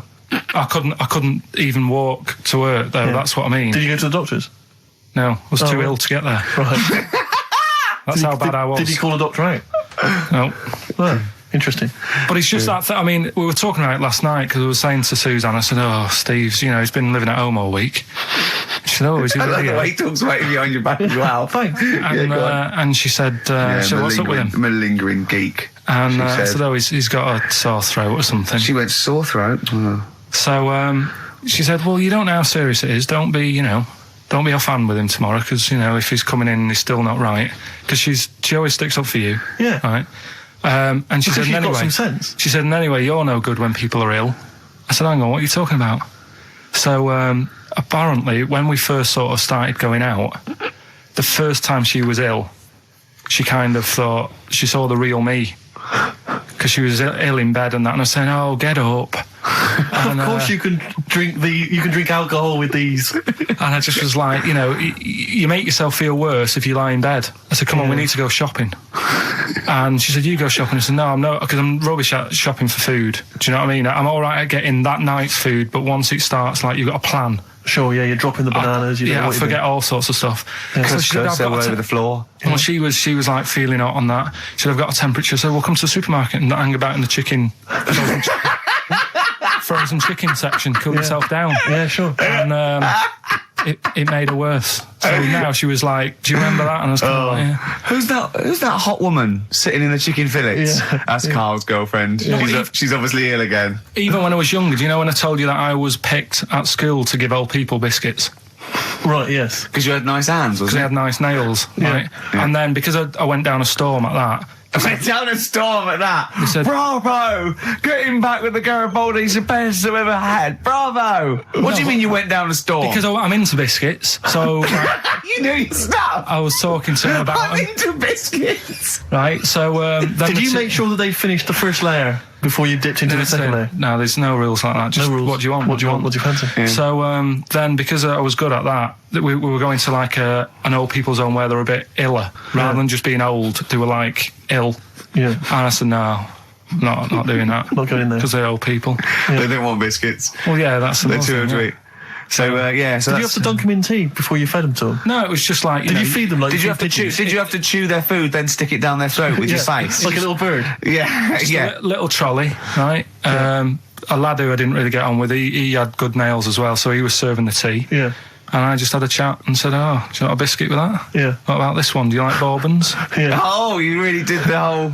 Oh, right, so you weren't just... It wasn't like their choice, you offered a selection. Well, I sort of sold them, because the thing is, there's only so many, so you've got to handle the situation well. Sure. You don't want too many in one type, so it's like, well, you've had a bourbon. Yeah. What a great life they lead. They probably only pay about 900 quid a week to stay in that particular home. Yeah. And they get a free bourbon by a kid with clean nails. Brilliant. Whoop-de-hoo. Oh. So anyway, I found these things. Do you want to yeah. So what's this? Explain this again. Right, so I got back off holiday. The first job I found out I've got to do is work with Ricky for a voiceover. I do a regular thing. I do X-Ray magazine, but I'm allowed to make the script up. And they said I could, so I did. Right, so imagine this. Well, I know you, Rick, and I know you like to put a lot of work into these things. Yeah. You want to do a good job. So he rolls up, he says, "Let's do it then." He said, "What's in the magazine?" I said, "Well, here's a selection of stuff. This is what you've got to sell." He said, "Leave it with me."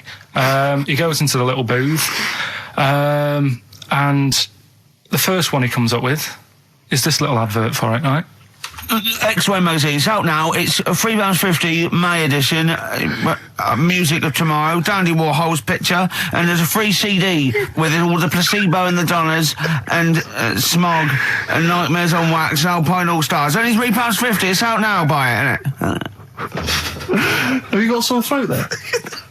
Well, that's all right, isn't it? And he was going, you can't. I said, we are doing that. I've done one. That is it. That's it. So I persuaded him. He went, right, okay, we can possibly put that on XFM, right? I'll have to see, right? And so I wouldn't do it again. And he went, but you need one for Capital. He said, right. Capital will know what I went, right, I'll do one more for Capital. Because all the stations advertise the XFM magazine, right? So this is the one that you thought would be all right for them. Hello, you loonies in Radioland. Dr. Frog here to tell you about the new edition of X-Ray magazine. It's out now and it's only £3.50. You've not heard of it? It's a great music magazine. And you get a free CD featuring bands like Placebo. They wear makeup, but leave them alone. Gold Chain, Smog, OK Go, The Donners, and all great bands that you'll love to. Froggy here. Hello. Bye. Ribbit, ribbit. Froggy says buy it. Oh, well. So then, he says, that's it. You had your money's worth. Dr. Frog's still on there. He's still on Classic. I said, that isn't going to go out. You're not going to be happy with that. He said, you had your money's worth. I'm going. Yeah. So I'm left with that. I then have to get the bosses in. And because I've let him go, in a way, it's my responsibility. Yeah. So I've obviously thought I've got what I need. I had to play them to the MD. What did he say? And justify.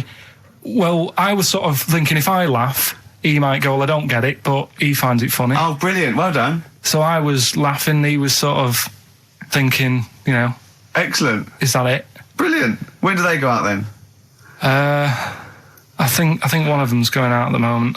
Excellent. I think the first one's going out. Brilliant. Well, let's play a great track then. Is it Dr. Frog? I'd like to see Dr. Frog feature maybe on our show more often. Okay. Oh, I've got some new comedy characters. I can't believe we're lucky. You know, I love the work of comedy greats like Chris Moyles and Noel Edmonds. I've got some really funny comic characters that'll be popping in and out of the studio. Save them. Okay. I'm excited. Badly Drawn Boy. All possibilities on XFM 104.9. I'm Ricky Gervais, with me, Steve Merchant and Karl Pilkington, and a few new characters. Steve. I can't believe As that. you said, you know, I know you love Moyles and his sort of wacky stuff, and Chris Moyles, Edmonds, one of the greats, and Edmonds, and just all the. No, well, I'm going to go along the same sort of vein. I've got a couple of. Can I do a little? Can I show you one? I'm excited. Okay. Well, it always starts with a sort of doorbell. Okay. So it goes, ding dong. I go, oh no, hold on, Steve, hold on, Karl. Who's that at the door? Yeah. Hello. Oh, hello. Oh, look. It's Camp David, the right queer gay. Oh, hello. Hello. You look all gay today. Is that because it's nice weather? Oh, no, that's not what it means. Oh, have you got a girlfriend, Camp David, the right queer gay? No, but I've got a boyfriend. Yeah. Oh, bye. Right. Oh, ding dong. Oh, it's another one. Another comic. Hello. Oh, look. It's Holy Fuck, the little funny Chinese fella. Wait, that's his name, Karl. That's his name, Karl. Karl. Hello, Holy Fuck. Harold. Yeah. Right? Yeah, that's fine. Mr. Fuck. You can call me Holy if you want. No, I'd prefer to call you Fuck. Yeah. Right? You're right. Nothing wrong with this so far. No. Have you got a girlfriend, Mr. Fuck? Achoo. Oh, you haven't got that SARS, have you? Yeah. No, that's my girlfriend's name. See? Yeah. Oh, just before you go, Mr. Fuck, I've got two things here. I've got a nice Trilby hat that you could wear, or I've got a little lampshade. Right. Which one do you want to put on your head and walk around? I presume the Trilby. No, but it's not. No. Yeah. The lampshade. Lampshade, of course. Bye. See you later. Yeah. I thought they were genius. Can I be honest? I'll be honest. I thought they were brilliant. I thought they were. You didn't steal them off Chris. No. They're original. They're original. Sometimes characters. Chris Moyles has done stuff as good as that. I know. Yeah, I know. But no, these are all mine. So there you go. We'll be hearing more from Camp David, the right queer gay, and Holy Fuck, the funny little Chinaman. What? All right, Karl. Yeah. Is that your sort of humour? It might not be your sort of humour. You just should have run it past me before you did it. Yeah. What one are you worried about in particular? The Not Camp David. Well, say his name. No. Say his name. Which one? I don't know which one you mean. The Chinese fella. Well, I forget who that was. What was his name? I can't remember. Well, if you can't remember, it can't be that good, so we'll leave it. We won't do it again. Right? I'll tell you what I've got, Steve. Oh, what? I'll tell you what I'm thinking. Go on. Right. Do you know, like, TV programmes sort of get rested in the winter? Ding dong. Oh, no. Hang on, who's this? Oh, go on. Hello again. Not now, Mr. Fuck. We're talking. Bye. Is that Holy Fuck again? Yeah. Okay, Carl. Look at Carl's face. Right. Okay, that's it now. I'm not answering the door anymore. Right. Okay, go on. Right. Yeah. Ding dong, ding dong, ding dong, ding dong. He's trying to get in. You've got. Don't be impolite, Rick. Come on, Rick. He wants to come in. No, it's too late. It's too late. He's gone away now. Go on. Right. Anyway, what I'm thinking is, Rockbusters coming back for a bit. What? What are you talking about? He likes my idea. He likes my characters. He doesn't like that idea. If I what? Go on, what, Carl? No, what? I was going to say if I came up with with what? With that Chinese fella. What was his name? For a sketch, you wouldn't have liked it. Let's do Rockbusters and see how it goes. I know you weren't a fan of it, but. Hang on, yeah, but to be honest, Carl, he dissed Cheap as Chimps, and we know that's a brilliant idea. Hang on, sorry, we all agreed that Rockbusters was a piece of old toss. No, I didn't. I said it needed resting. And that's why we stopped doing it. I said it needed resting for a bit. I don't remember that conversation.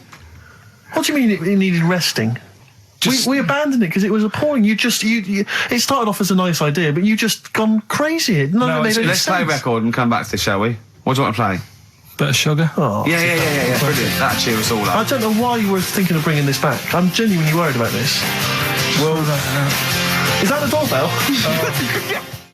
I would be lying, Rick, if I told you that didn't feature in my list of the best singles ever. That's lovely. If I can't change your mind, great pop tune. Brilliant, absolutely brilliant.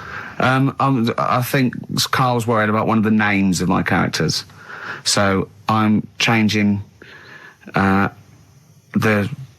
gay fella's name to David Gray, the bent pianist. Right. What? The Scientist, Coldplay, on XFM 104.9, with me, Steve Merchant, Karl Pilkington, I'm Ricky Gervais, obviously. So, Carl just getting a little bit frustrated there with Steve, having nothing to offer after being off for a week. Do you know what he calls you now behind your back? Oh, God, here we go. No, it's all right. He calls you the Professor, because of a picture of you in My Media. Oh, right. What did you say? He said it. Did you approve it? I didn't actually, no. No, you know what it is, don't you? It's, when you take it from an angle, it sort of distorts one side, and they've taken a picture from a bigger picture, I think, and so it's, do you know what I mean? Like he's looking in a kettle, and he went, "What's going on there?" He said he looks like one of those professors of BBC Two schools programmes. Well, I take that as a compliment, considering what I call you behind your back. And I tell you now, ain't the Professor. Although Carl's looking pretty good at the moment, aren't you? I'm surprised. Can I just say I'm surprised that you got chosen for having clean nails at school to serve the biscuits, because I always imagine you, when I look at you, I see you as a child. I see you as a grubby little child who's always out in the street getting dirty. I think Carl is quite hygienic because he's always got a nice little. Nowadays I do. Yeah, nice little top on. Not the boyhood Carl. I always imagine you being quite neglected. No, my clothes weren't always the best, and they were a bit warm, but they were always clean. Yeah. Is this a country song coming on? Are you Dolly Parton? I always imagine your house as having, and actually, to be fair, I imagine your house has been very much the same. Always stinking of chip fat. Yeah. Also, my mum was always cleaning, so again, it was always sort of like clean. It was just it smelled. And cigarette smoke, maybe. Yes, it smelled of Dettol, pets. Yeah, and cigarette smoke. Yeah, and such chip a working class and smell. Chip fat, yeah. That's a real working class. Sort of smell and look and stench. Yeah.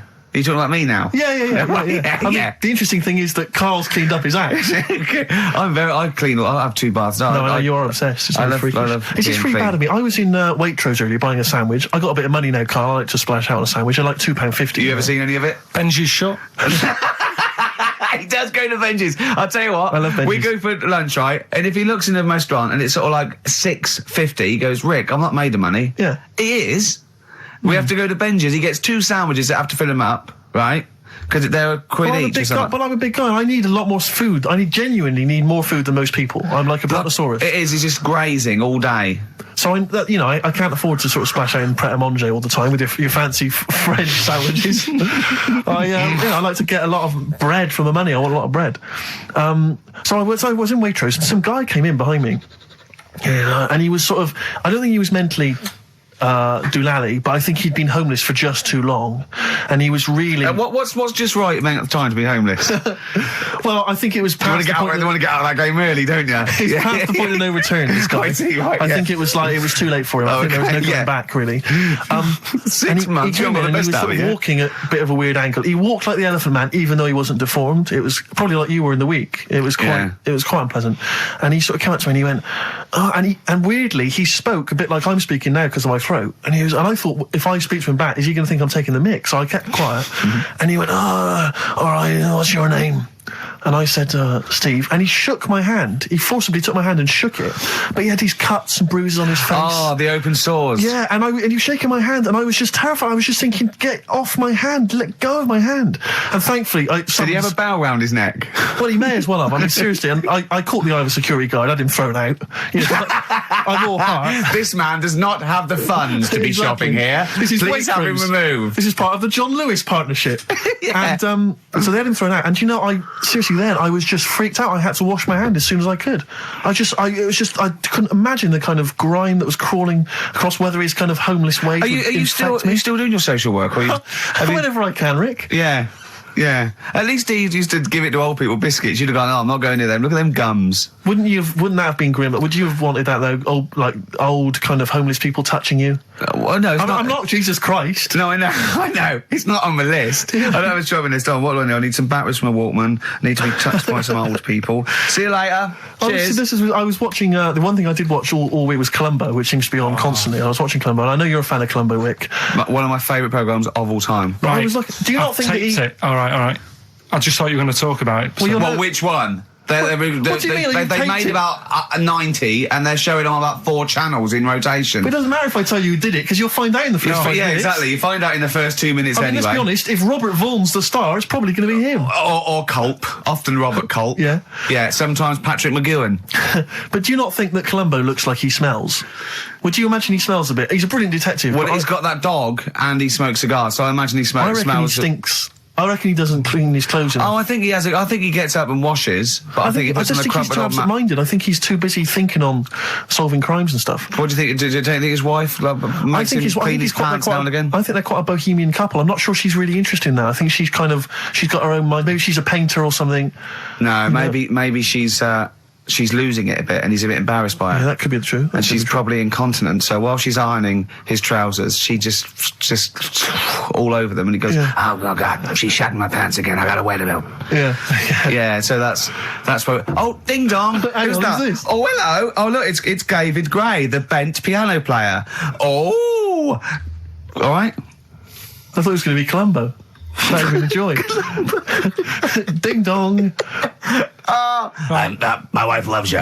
No. Hello. Oh, I don't believe it. Look who's turned up, Carl. Do you want to do Rockbusters, Steve, now? Can we listen, with the whole Rockbusters thing, I don't want to be responsible for bringing it back.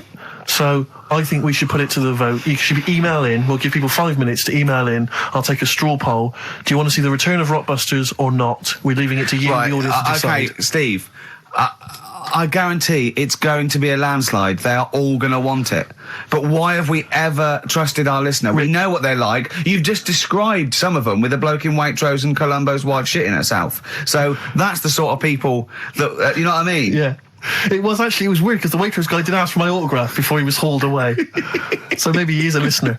But all I'm saying is maybe the posters have drawn in some fresh blood. There's some people who've maybe not heard Rockbusters before. They're the ones who probably vote for it. Anyone else who's heard it before, surely they're not going to see the return of that. No one wants to see the return of that. What's the number? No, let's email only. We don't want to speak to these freaks. Ricky.Gervais@XFM.co.uk. I know the fact we don't want to speak to these freaks. We work with one of them. Yeah. God. Yeah. If you want to see the return of Rockbusters, vote yes. If not, no. Tone it down a bit. Let's not do 3. No, it's got to be 3, otherwise it's too easy. Ricky.Gervais@XFM.co.uk. All right, just choose the best one. The Seeker from The Who. Brilliant. Classic rock. On XFM 104.9, I'm Ricky Gervais, with me Steve Merchant, Karl Pilkington. All right, well, unsurprisingly, the overwhelming consensus is that people would like to hear the return of Rockbusters. I should, however, point out just some of the no responses. Let me see what we've got here. Is Dickie Anderson calling it? Sadly, nothing from Dickers. I think I might make him one of my hilarious sort of comedy characters. What do you think he would sound like? What would he sound like? Sort of probably like that, I think. Ding dong. Hello. Hey, it's Dickie Anderson. I can't believe it. Your show's rubbish. Something like that? I mean, I think you should work on them perhaps before You're saying there's not a lot of substance these I'm guys? just saying that, once the novelty of the doorbell has worn off... I don't think you understand comedy on radio, Steve. I'm not sure I do, to be honest. Listen to Noel Urbans, listen to Moyles. You'll see you don't need to riff with it. It's just, you just do the doorbell and just say they're here. Right. That's all you need to do. Sure. So, that's the main thing. Well, so we've had a couple I'm of thinking of some responses. more characters as well. We'll keep working on those. Yeah. Marcus has emailed. He says no to Rockbusters. He hasn't heard it, but it sounds rubbish. Believe me, you couldn't be more right. Well, does The Office sound good as a title? Right. This is someone else. Don't bring back Rockbusters. Please, can we have more Holy Fook? You're not pronouncing it right, Steve. I know. I was just a bit edgy there. Holy fuck, the little Chinese fella. Holy fuck, the little funny Chinese fella. No, okay, all right. Well, otherwise, Carl, other than those few negative ones, most people want to see the return of Rockbusters. So, do I go on then. tell people what the prizes are? Let's go. Let's do it. Yeah. Are these the prizes? Yeah, they're the prizes. All right, let me have a look. We've got the new album from Goldfrapp. What's this one here? Oh, I've no idea. The Yardbirds. A new album from the Yardbirds. On VHS, Coogan's Run, the show where different characters make an appearance each week, including, I think, Pauline and Paul Calf. Good stuff. Who the hell wants this? Meglos, a Tom Baker Doctor Who edition. And the only decent thing really in the collection, other than Coogan's Run, is the X-List, the double CD featuring lots of current indie favourites. So, not bad little selection there, Carl. Yeah, well, if you are new, you haven't heard it before, I'll sort of give a cryptic clue and then some initials. I'd say it isn't cryptic. It's like, what am I thinking that might or might not be the initials that I'm going to say. That's how you got to think, really. Yeah. But go on. Do you want to remind them of any that spring to mind? Just as a... Exploding Pet was Atomic Kitten, doesn't really work. What else? I fell down in a puddle in Texas. I got my legs wet. Knelt down in the puddle, got my legs wet. Wet Knee Houston doesn't work either. Whitney Houston. Jamaican swinging a fish round. D-trout spinners doesn't work in the slightest. Doesn't work in the slightest. That's how they work. So there's three of them. You email in. So here we go then. Number one, the gingerbread man has only got one leg. Right? The gingerbread man has only got one leg. Got the it. Initials there, LB. LB, right? Okay. Second one, these people from the East Midlands swear a lot. All right? These people from the East Midlands swear a lot.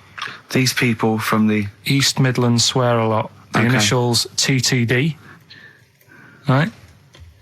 And the third one, have a holiday in Italy. Right? So you've done three then? TB is the initials on that one. So quickly again, the first one, gingerbread man's only got one leg. Yeah, I've got that one as well. I've got that one. I got two. These people from the East Midlands swear a lot, TTD. And the third one, have a holiday in Italy, TB.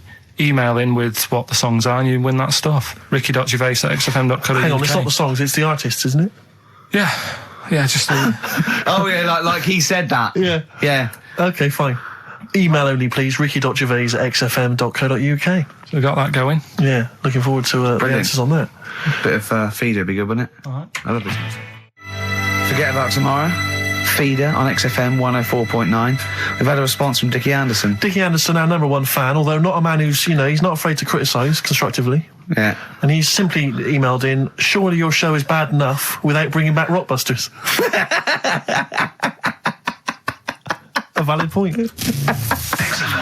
Placebo and Bitter End. I don't want to contradict you, lads, but it's not. We've got a full hour to go on the Ricky Gervais show on XFM 104.9. I am Ricky Gervais, the aforementioned Ricky Gervais, with me, Steve Merchant and Karl Pilkington. Rockbusters. Oh, ding dong. Oh, who's that? Oh, it's a posh bloke who doesn't care about poor people. Hello, posh bloke, what are you doing? I'm in my Rolls Royce and I don't like the homeless. Oh, posh bloke, don't be a... You want to do that? Satire. That is satire. Yeah. There's nothing like it. It's political as well. I'm getting in there's so many. Don't even begin to show off. I was showing that some foreigners are funny. I got in the fact that, like, if you notice that Chinese people wear different hats to us. Yes. So that's political in a sense. Yeah. So, the weird thing is, Steve, right, that is like what I imagine Ricky's house being like when people are ringing the bell. Because they're all so different. It's got a little... He's obsessed with all my friends being slightly different to each other.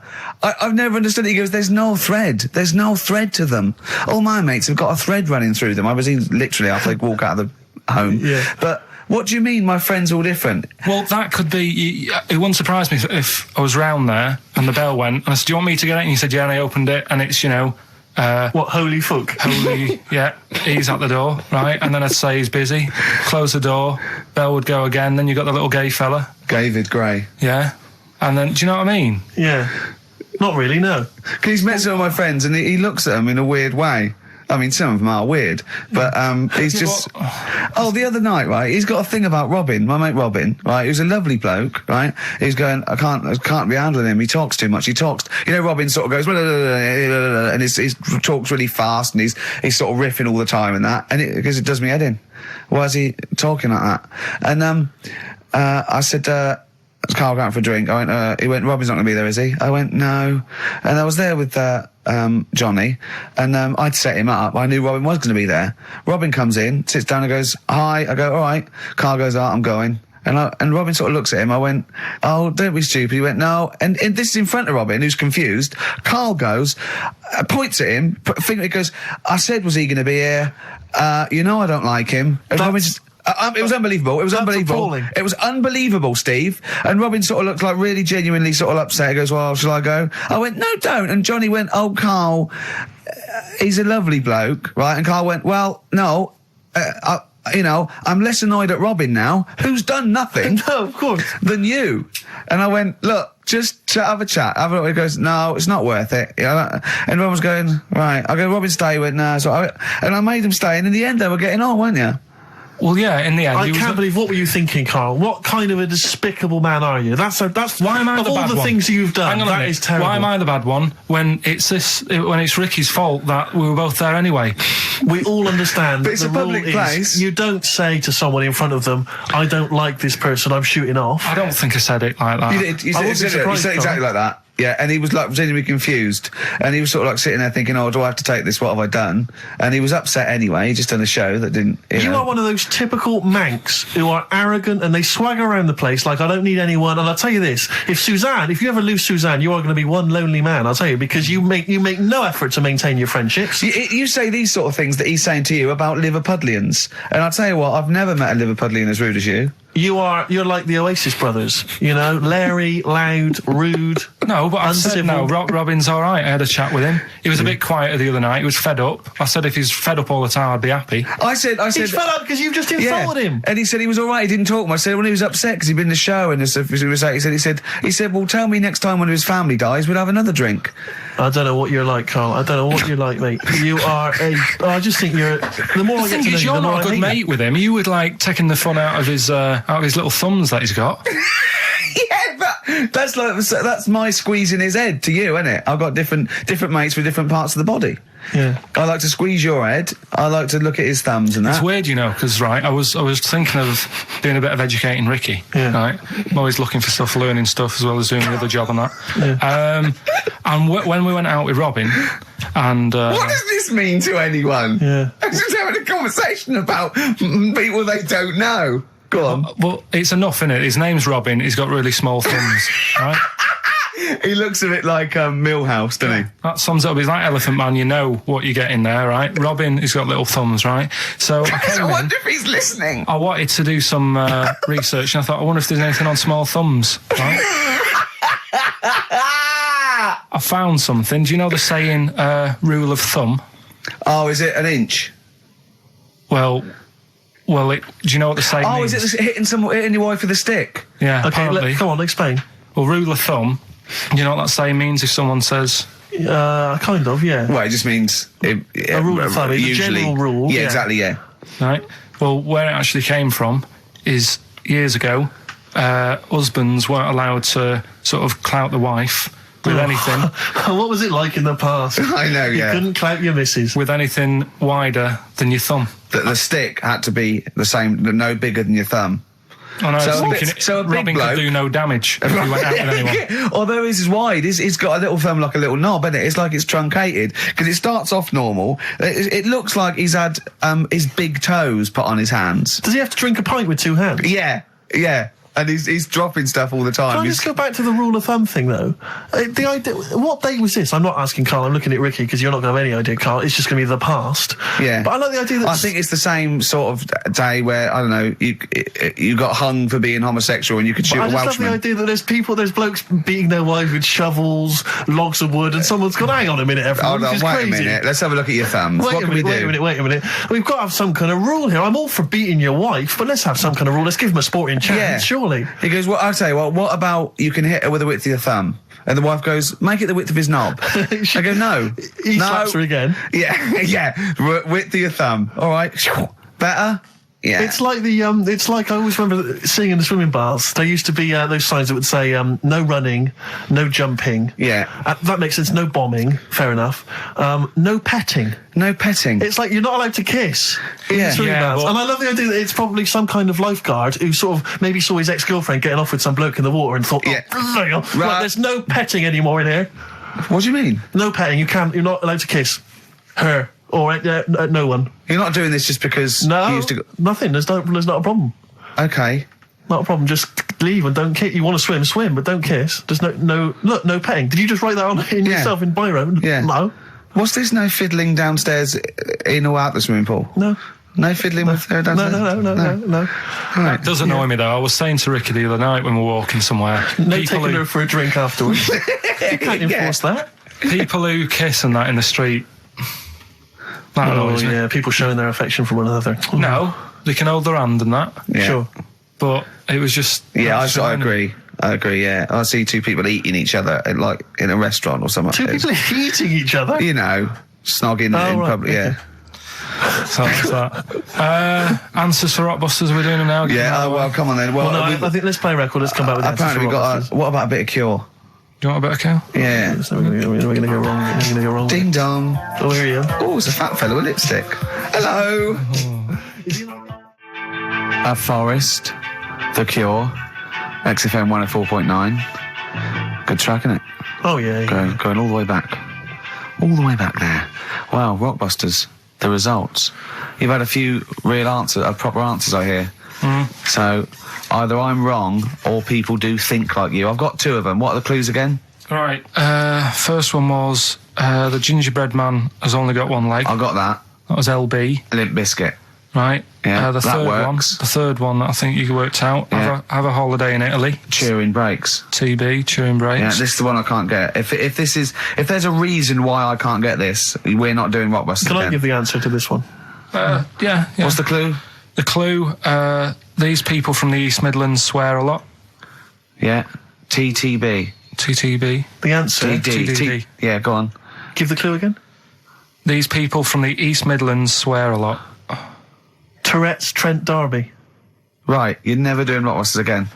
Tourette's Trent D'Arby. Right, you're not doing it. You've blown it. You see, you sneak that one in.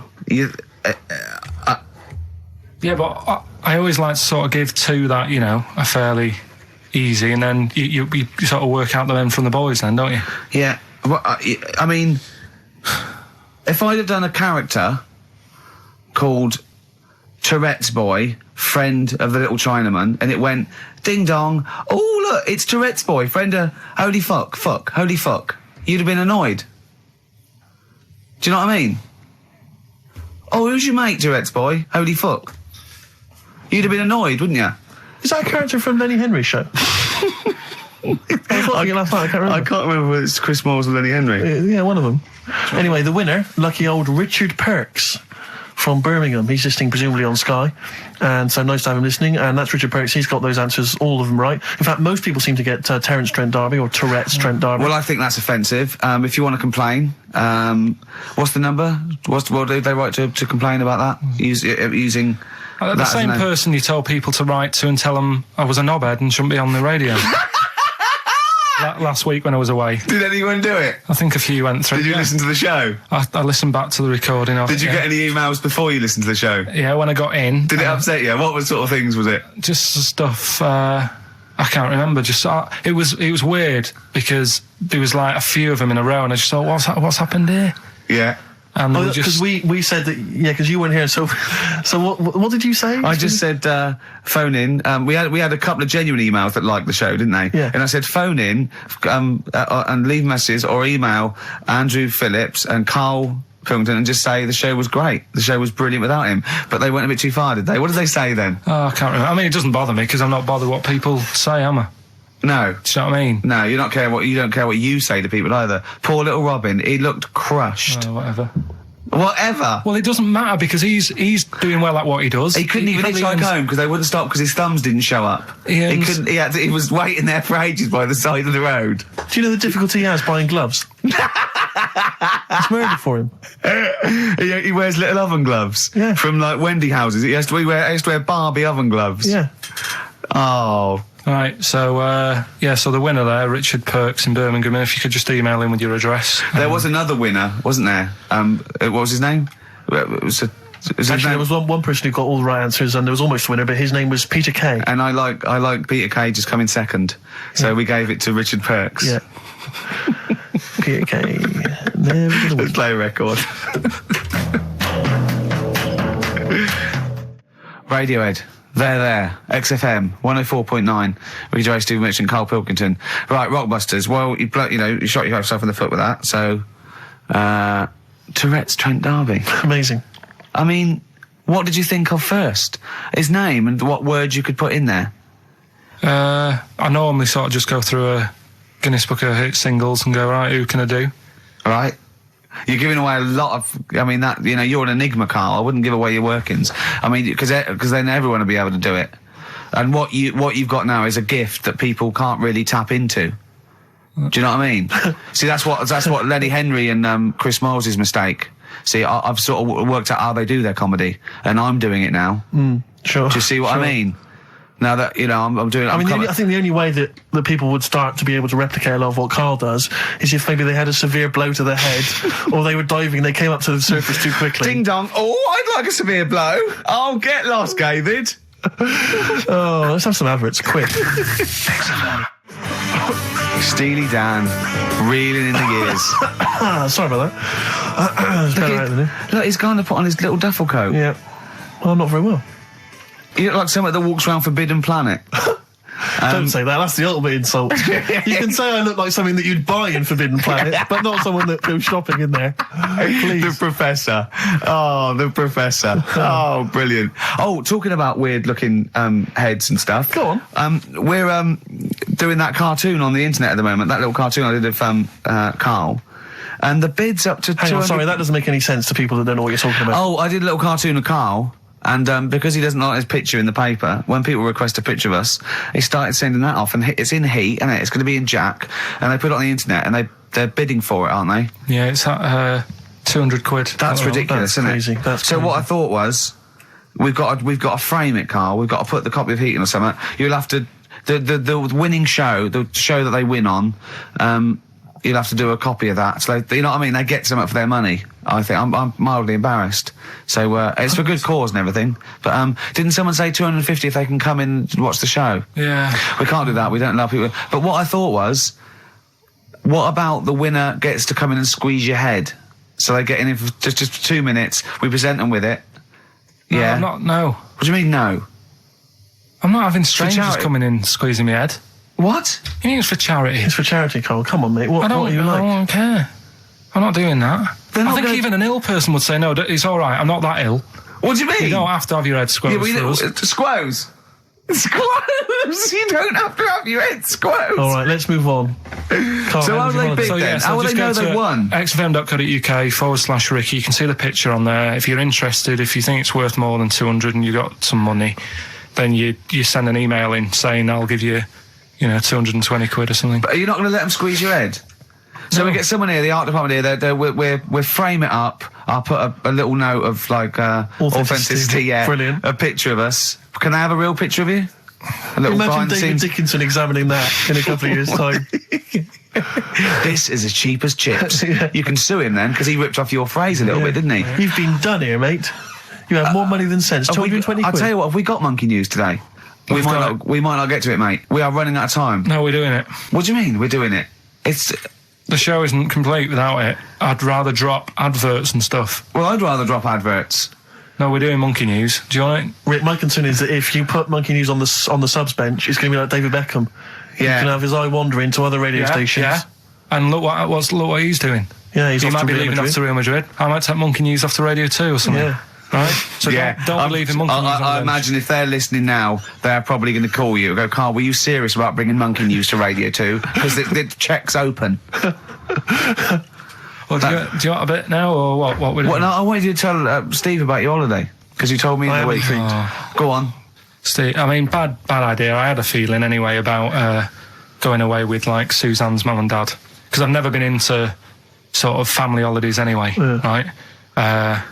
Even when you see it, whenever I've been on holiday and you see families on planes and that, and they're all having a laugh and a joke, loving it, and then on the plane going back, you can see that they've gone off into groups, and the dad isn't talking to the daughter and all that business. So I thought, asking for trouble, but I do everything once. Do you know what I mean? Boxing, dancing, going on holiday with parents and that. Yeah. Give it a go, see how it goes, right?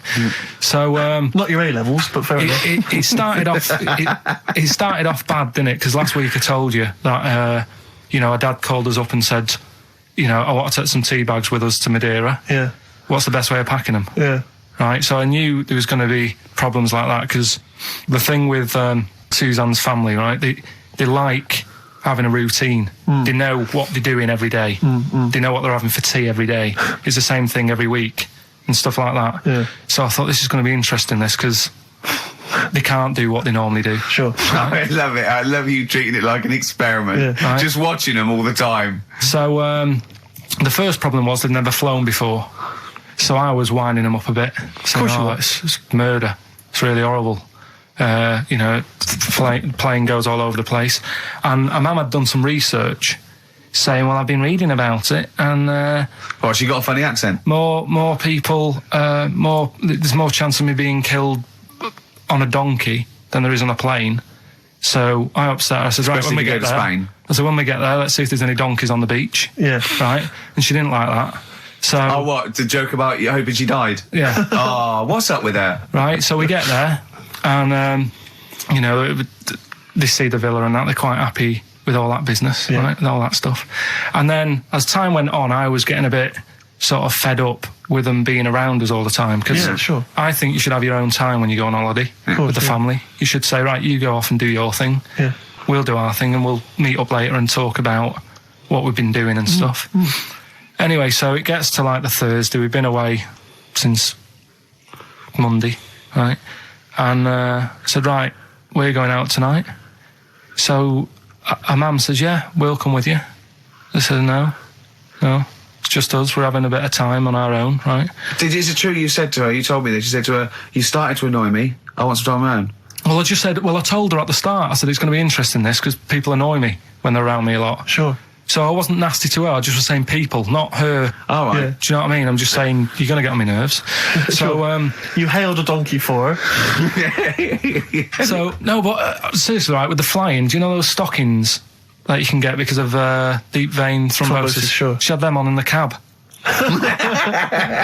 Brilliant. And it's only a 2-hour flight as well, so that was annoying me. Right, so anyway, it gets to this, the Thursday night when I'm going out with Suzanne, and our mum's sat on the sun lounger outside, so where are we going tonight? I said, no, like I said, it's just us. We're going out having a bit of time to ourselves. So I could see as the day was getting on, she was realising that she's got a night in with like her husband, right? Her face started to like look miserable. Sure. I thought, I'm loving this. Right? So I said, right, I'm going in to go and have a shower, go and get ready for the tonight. It's going to be great. And winding them up, wind them up because they can't come, because he said they can't. Right, so I go upstairs, have a shower and that. I come down, and a mum's smiling. Oh, hang on. So I'm thinking, hang on a minute, what's gone on here? So I went to Suzanne, I said, why is your mum smiling? She's not coming. She said, no, but my dad said he'll take her out now. So in a way, she was happy because she got her own way, which annoyed me. That annoyed you, sure, because you wanted to... What, you don't even want her husband taking her out? Well, it's just the fact she didn't want to go out. She was happy to stay in and have sausage, egg and chips that they'd found from some shop that sold English food. Right. So that's almost like what they do if they're at home. Sausage, egg and chips. So she was happy with that if we were staying in and having that. Well, because we were going out, she was fed up. Right. So she's smiling. So she's going, yeah, I'm going out now. So I said, well, enjoy yourself. She said, where are you going? I said, well, it doesn't matter, does it? You don't need to know. Sure. You're not going to where we're going. Oh, you just don't want us to be in the same restaurant. So yeah, that's right. I said I want a night out on my own with Suzanne. It's our holiday as well. I don't know. I can talk to you about this. This is not even his own parents. This is someone else's parents. These are the parents of the woman he loves. But even Suzanne sort of agreed with me. There's only so much time you can spend with your parents. That's why you leave. That's why when you're ill, you don't go home to them. Yeah? Sure. Yeah. Because the slight difference between me and you, Carl, is that not everyone in the world annoys me. Well, not everyone does. Just... I can see what... I felt a bit guilty that week when he said I was annoying him, but I realise it's not my fault now. No, everyone annoys him. Yeah. So, yeah, it was an all right holiday. It was good to get back. Brilliant. Won't be doing it again. So. No. And what now would you say is your relationship with Suzanne's parents? Is it a frosty one? No, I just think they know that I don't like to put up with them for a long time. Yeah. I mean, when we were packing, a man was upset because, like, she really liked the place where we were staying, right? Because it was quite a big villa, because there was a few of us. There was a brother as well with us, right? Yeah. So, our mum said, oh, I love it here. She said, I'm definitely going to book this place again. I said, it's a bit big for two of you, isn't it? Just being sarky, like, we're definitely... I said, because, I won't be coming again.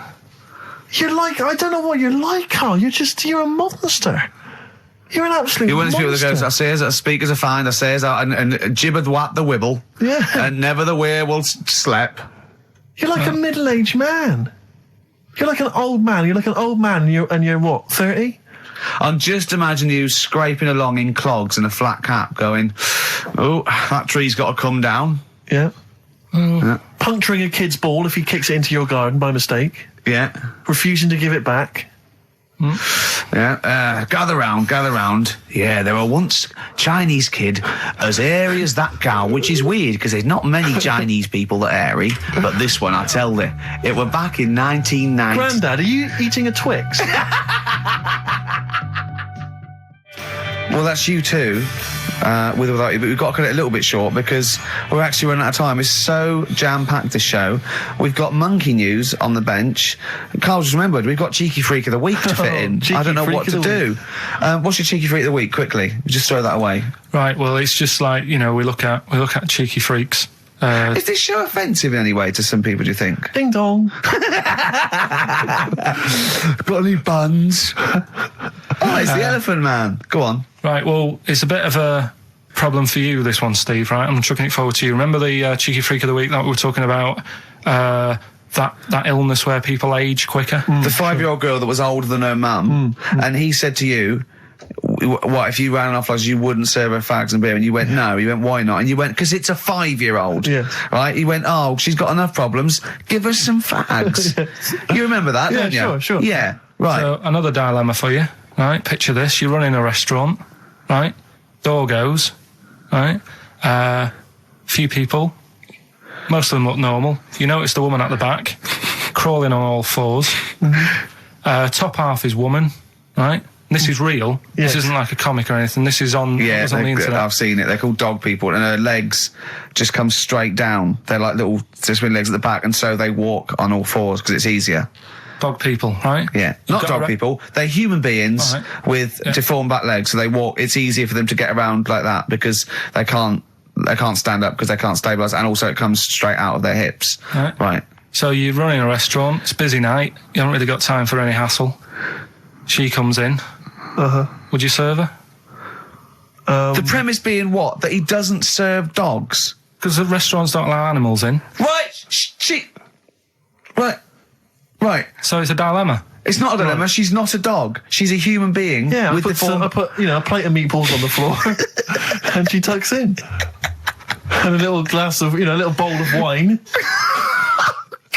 next to it. He turns round. There's the woman older than. Get away from that plant.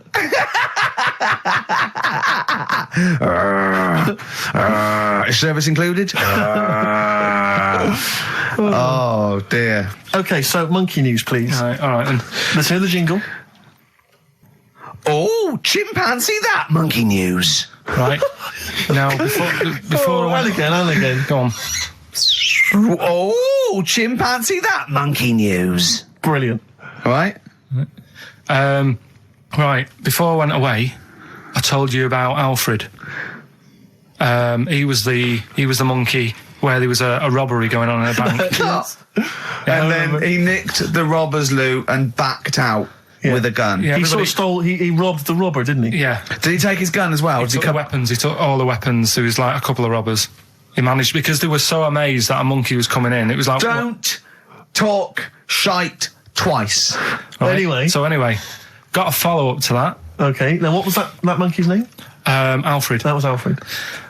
So anyway, because a lot of people wanted to know, well, what did he do? Did he go off and have a holiday? Did he? No. Right, so the follow up is, what happened is the monkey had the guns, had the cash, which was $250,000. Sure. Right. It went back to the zoo.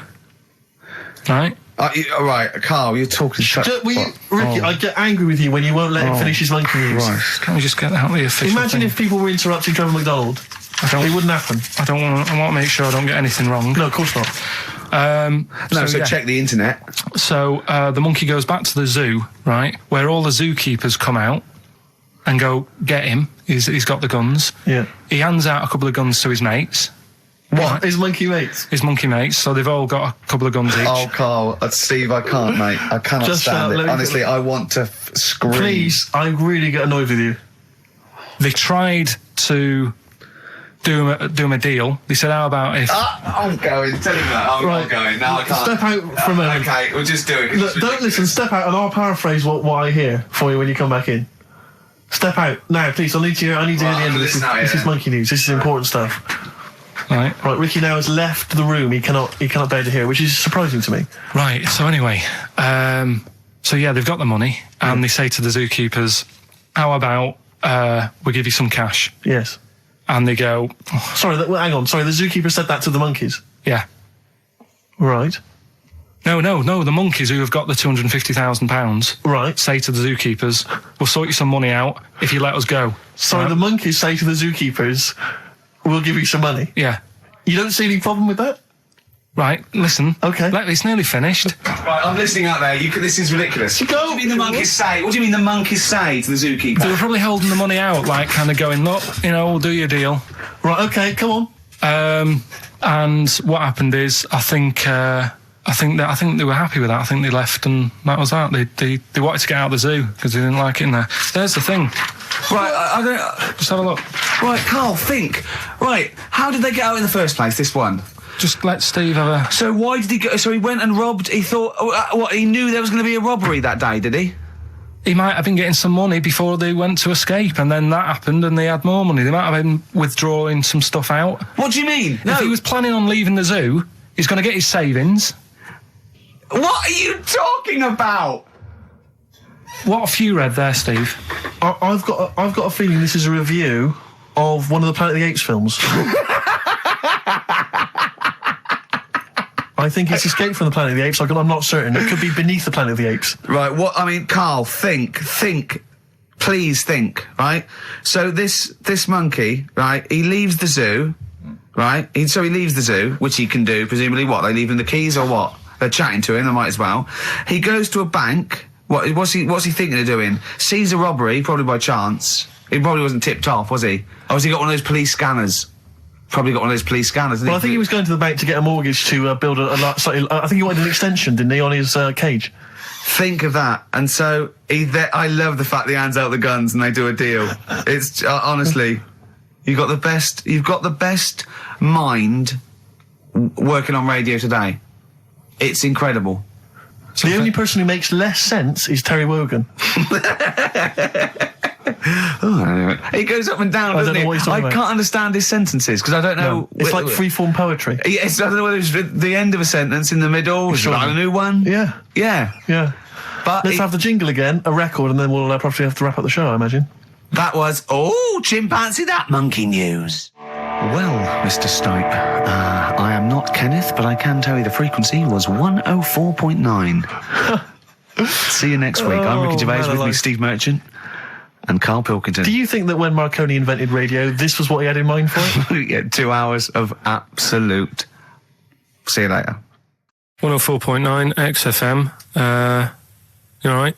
This is Karl, producer of Ricky Gervais and Steve Merchant.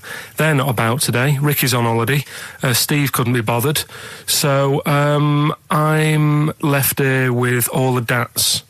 That's a digital audio tape of all the shows they've done since they've been here over the last, I don't know, year and a half or something.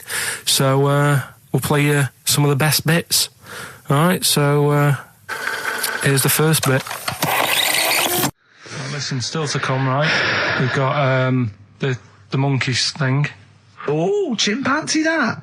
And when I was out last Sunday, right, at Johnny's birthday party, Steve was there. Yeah. Got talking about stuff. And a debate that we didn't really finish cropped up. It blew your mind, didn't it? Amazing. Oh, I know about this. Steve told me. This is the infinite amount of monkeys. Or a monkey with a typewriter and an infinite amount of time would eventually come up with the works of Shakespeare. Yeah. There was no debate. It's a philosophical, mathematical problem. There's no debate. It's true. It won't happen. No, listen, Karl, listen. Infinity sorts it all out for you, right? An infinite amount of monkeys at a typewriter, right? They do everything. They type everything. Infinity just sorts it all out for you. There's no getting to it and they're going, oh, well, let's have a look what they've done. This one's come close. Did Romeo and Juliet. It would do it all. It would type everything ever possible, conceivable. Yeah, but it's a mathematical. Well, we've heard your side of the argument, Rick. And I'll be honest with you, it's a persuasive one. But let's hear Karl, because he heard about this in a pub last week. Yeah, so what's your problem? What's your problem with it? What's your problem with it? Well, first of all, right, you're saying it's a load of monkeys. It's not just one monkey. It depends. That can live forever. No, wait. It's either a chimpanzee with a typewriter with an infinite amount of time. He would eventually, by definition, mathematically, type everything ever possible. Okay, or it's an infinite amount of chimps with typewriters, and one of them will type it first time. But already, that's not right. You either need to have what one do you mean? monkey. What? You mean employment laws? What do you mean it's not right? Let's hear him out, please. Okay. If it's one monkey, with a typewriter that's got loads of ink in it and that, right? At least it knows what it's done in the past. It's not. Keep going. Cry. If you've got a load of monkeys, it's like if you have too many. What's that saying about too many chefs? Too many chimps spoil the soup. Right. Well, it's the same thing. It's like, well, I didn't tell you to put salt in it. I was going to put salt in it, and it messes it up. Whereas if it's just one, they know what's gone on. So what I'm saying is, just leave him go. I can't be bothered. I want to hear the rest. This blows my mind. He doesn't know what this does to me. It's a mathematical problem. I want to hear the rest. Well, it's just I just don't think it will happen. What do you mean you don't think it'll happen? Infinity works it out for you, by definition. Well, what's stopping them typing the same thing again? They would. In fact, the problem should be, if you had an infinite amount of time, that it would type the works of Shakespeare an infinite amount of times, and everything else an infinite amount of times. But, that's not as... But not Shakespeare. Oh! Shut up! You idiot! Rick, do you know what he said to me? I said to him, I explained it to him. I said, you've got an infinite number of monkeys, infinite number of typewriters. They will type the complete works of Shakespeare. He said, have they read Shakespeare? You're an idiot! Play a record. Said, no, I'm not having this conversation. I'm not having it because it really, really winds me up. But you're saying they'll do it with no spelling errors? Well, they do it an infinite amount of times. And they do it wrong an infinite amount of times. And they spell the last full stop wrong an infinite amount of times. And they get one thing wrong in Hamlet wrong an infinite amount of times. They do everything an infinite amount of times. But are they going off a story that they've... Play a record, Carl, because I'm going to knock you out. I'm just saying... Shut up! Do they know the story? Oh, they're monkeys! Oh, Christ. No, right, okay. Right. The Cure, obviously, yeah. love song. Right, Carl's been taking phone calls for these clues. Right, and so everyone's been saying the same thing for the last one. He's been going, no, and I'm worried, I'm always worried. FD, I just overheard him on a call there going, oh, what have I been saying? Oh, no, it's FP. Dickhead. Right, give me the clues out. It's a rollover. Right, tell people, we're really sorry to anyone who would have got that right. Okay, right, do the clues quickly. Tell them it'll be a rollover, so we have to do 3 new ones. Do you not write these down, I don't write the answers down in case Ricky looks over the thing and sees the answer. Why would I cheat? I'd rather you do something right with your life. Right, well, the clues were, I've got 3 other jumpers like this one. Yeah. That was FT. Yeah. You got that, 4 tops. Yeah, that's all right. Good, well done. That bunch of people can't make up their minds if they want to sit in the sun or not. That was C, they were getting that. That was charlatans. Charlatan, right? A bunch of them, charlatans, right? What do you mean? What's Charlie? No, it's like, shall I go out? Shall we? Charlatans. They got it, right? Where I went wrong with this one, the Jamaican fella, he had to have some aspirin. Why? It's my fault, you know, I'm not cutting, there's no point passing the buck or anything. I said FD, a lot of people were saying, Fred Durst, like, forehead hurts, which is a good one. Yeah, which would have been as good as any of yours. But I made an error, so we'll roll it over. No, what is the answer? What is the answer? Over. Jamaican fella what? Add some aspirin, why do that? What's the thing? FP, it was Frida Payne. Frida Payne? Frida Payne. Frida Payne. Frida Payne. That's awful. Carl, you've got to write these down next week. This is I'm right. Sorry, You're the producer. I know, but I've had a busy week, haven't I? That's not an excuse. That isn't an excuse. Our excuse is we don't care. Yeah. You do put care. the work in and then make a mistake. Yeah. It's better not to try than try your hardest and be rubbish. Do you see what the point? We don't care. But you've got standards. Yeah, and you're not meeting them. Think of that. You're not even reaching your standards. God. Right, well, that's that, I guess. Well, the prizes will be giving those away next week. Again. Just completely... A song for the ladies to end the show with. It's from Nick Cave's new album, Nocturama. This is a track called He Wants You. Back next week. Remember, Frida Payne. An email from Suzanne talking about your tea that night. Was Suzanne out on Wednesday night? Was the an England game or something? Yeah. So you were alone. You were home alone, were you, Wednesday night? Yeah. Did you enjoy your meal? Was it a quiche? Go on. Right. From Suzanne to Carl. Take the quiche and put it on the baking tray. Cook for 30 minutes on 190. Take lettuce and put on plate. Take 3 tomatoes, wash and chop into quarters. Place on lettuce. Take an avocado, chop in half. Remove the stone. Peel skin and slice. Place on salad. Put salt and pepper on and a dribble of olive and balsamic vinegar dressing. Right? In brackets, small bottle behind the cafetiere. Right, in case he's reaching for bleach. Yeah. That's it. Should have put everything else away. Right? Then sprinkle a smidge of parmesan on top. Remove quiche from oven, cut into quarters and put on plate. Eat. Oh, wow. Does she have to do that every single time? She's like... No, it's just that I'm not that good at cooking, right? And to be honest, that was a lot of hard work. I didn't bother warming it up. And I did without the avocado. Why? Too much messing about. He didn't even do that with instructions. It was too much. But yeah, I'm not that good at cooking. And Did you That's not cooking though, is it, Carl? That's heating slicing. up a quiche. That's cooking. It is making the quiche. Yeah, but I'm just... Could you have figured that out if she hadn't left that note for you? Why did she have to tell you what the olive oil and balsamic vinegar was? Because I've put sort of cooking oil on my food once, and I said, oh, it's a bit... It's ever since, right, years ago... I'm gonna die! Years ago... leaving Mr. McGill at home! It was ever since I put sausages in the toaster that... What do you mean? I nearly set the flat on fire. Because, do you know, like, when you're grilling food in a pan and all that? Yeah.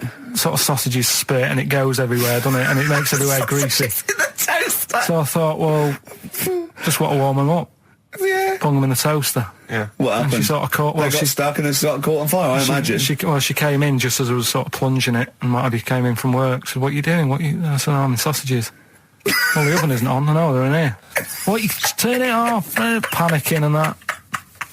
But I've never been into it. I've never been into cooking and that. At school and stuff, I didn't bother doing it. Oh, every time Suzanne comes home, she must think, please be the house still there. Yeah. Please not let me hear a fire engine as I come round this corner. Oh, God. She comes and goes, oh, God, thank God. I bet she's always happy to see you when she gets home and you haven't burned the place down or introduced some howler monkeys or something. Unbelievable. What I find extraordinary is there are people who are in sort of care in the community who don't need instructions on how to prepare food. Oh, they do. They can do it. Yeah, you show them once. Yeah, they do. Whatever you do, don't put sausages in the toaster, Johnny. Do you know what I mean? Yeah, and they've learnt it. They don't put sausages in the toaster. Yeah. What did they put their fingers in? But, yeah. All right, this is Karl, the producer of Ricky Gervais and Stephen Merchant on XFM 104.9. We're playing out some of the best bits. Hope you're enjoying it. Here's another one. Can I just ask Karl how he got on over Christmas? Because the last time I spoke to him, you hadn't bought a present for your girlfriend. I had to say I was on tenterhooks all Christmas. Well, you changed it. After that show, I felt bad, even though I shouldn't have done, because... because you hadn't bought your girlfriend a Christmas present? Yeah, but I said to you, I booked a table at a hotel in Covent Garden, had Christmas dinner there, which was nice, right?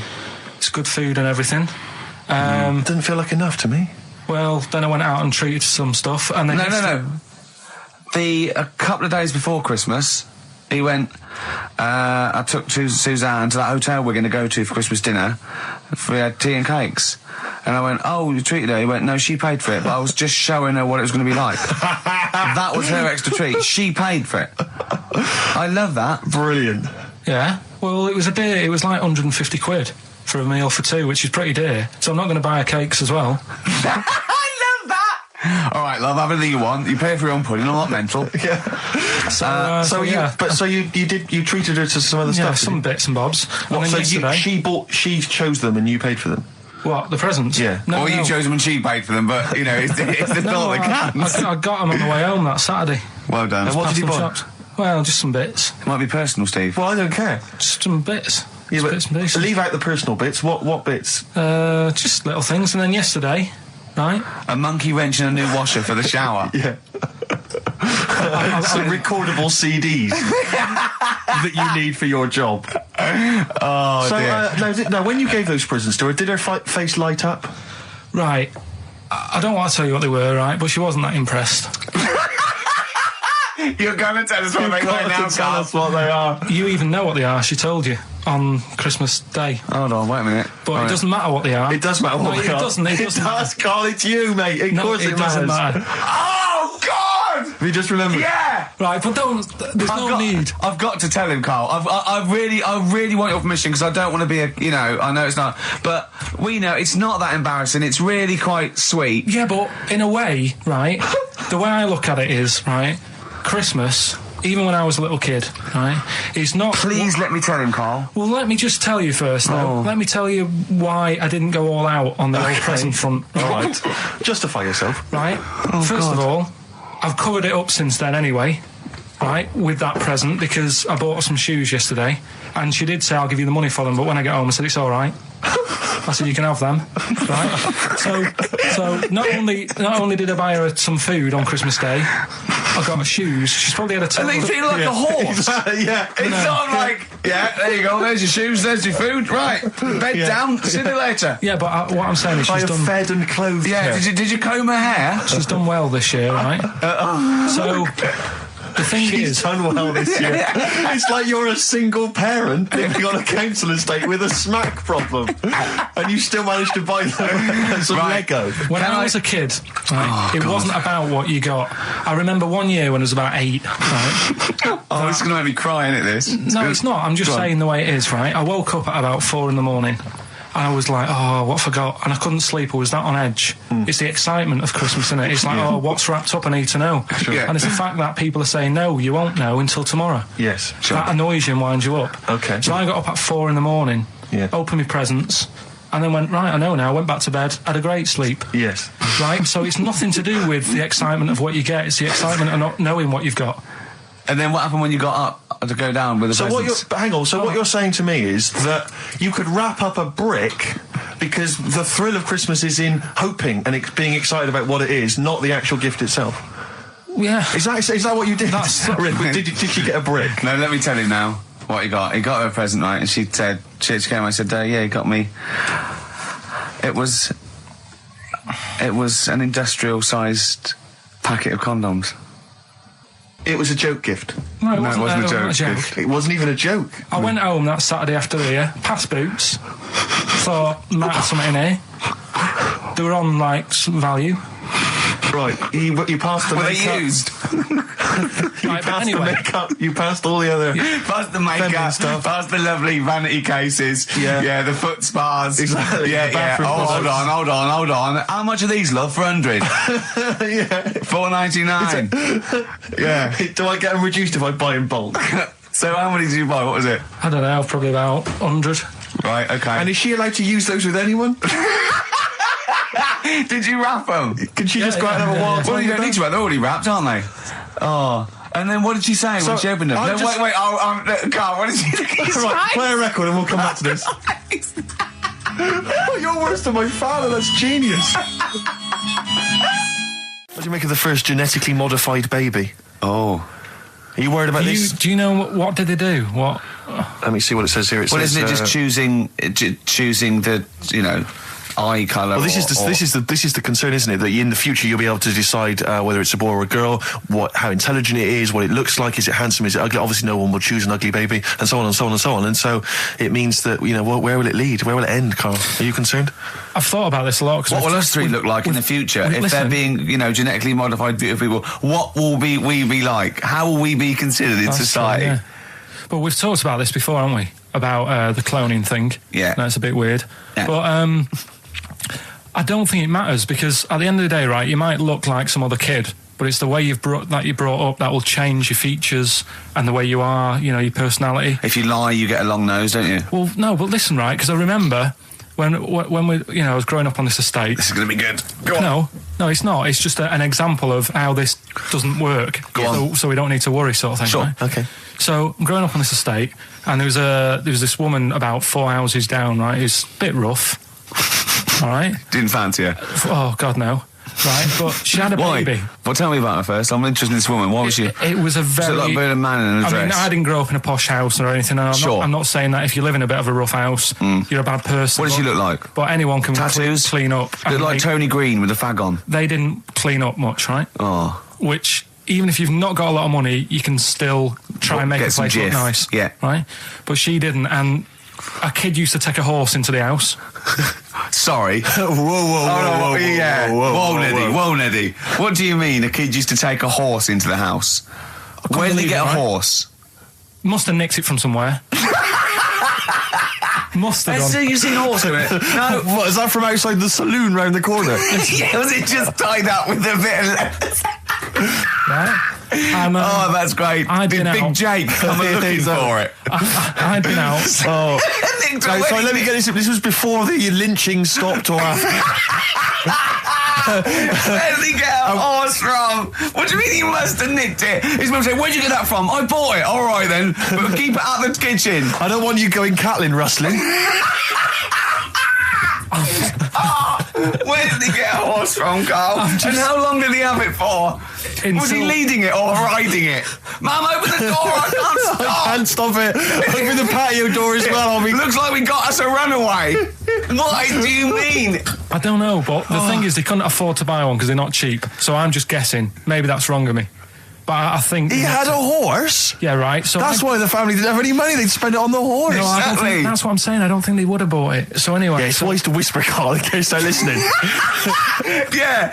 And they could be in the room next door. It's not buying it, it's keeping it as well. Oh. So I was like in the car with my dad coming into the avenue, and you used to have to drive down it to turn round. And, and you know, sort of go back to our house. You had the traditional method of transport. Yeah. And the horse was in the lounge. Reading a paper. Just like walking around. Oh, God! What? And when I was doing... I tried to earn myself some money once by flogging little flowers in plastic cups. What? This is genius. It just keeps coming. What do you mean you're trying to flog little flowers? What do you mean? Wait. Let's play a record. Let's play a record and come back to this. This story's going to just unravel and unravel. It's going to go on for hours. Let's play a track, deeper Carl. and deeper. It's like an onion, isn't it? We've created a whole world here where there's a man living with a horse. Just walking around the lounge. I come from the West Country. I've never heard anything like that. I just think of a big sort of like orange carpet, and it's got a rediffusion telly, and this horse going, I'm fed up in here. Exactly. This is really... I am not taking the rubbish out again. Yeah. Right, play a record. Let's have Velvet Underground. We've got that lined up. Oh, yeah, the classic from the first album, I'm Waiting for the Man. Let's come back to the horse in a second. Little flowers in pots. What do you mean?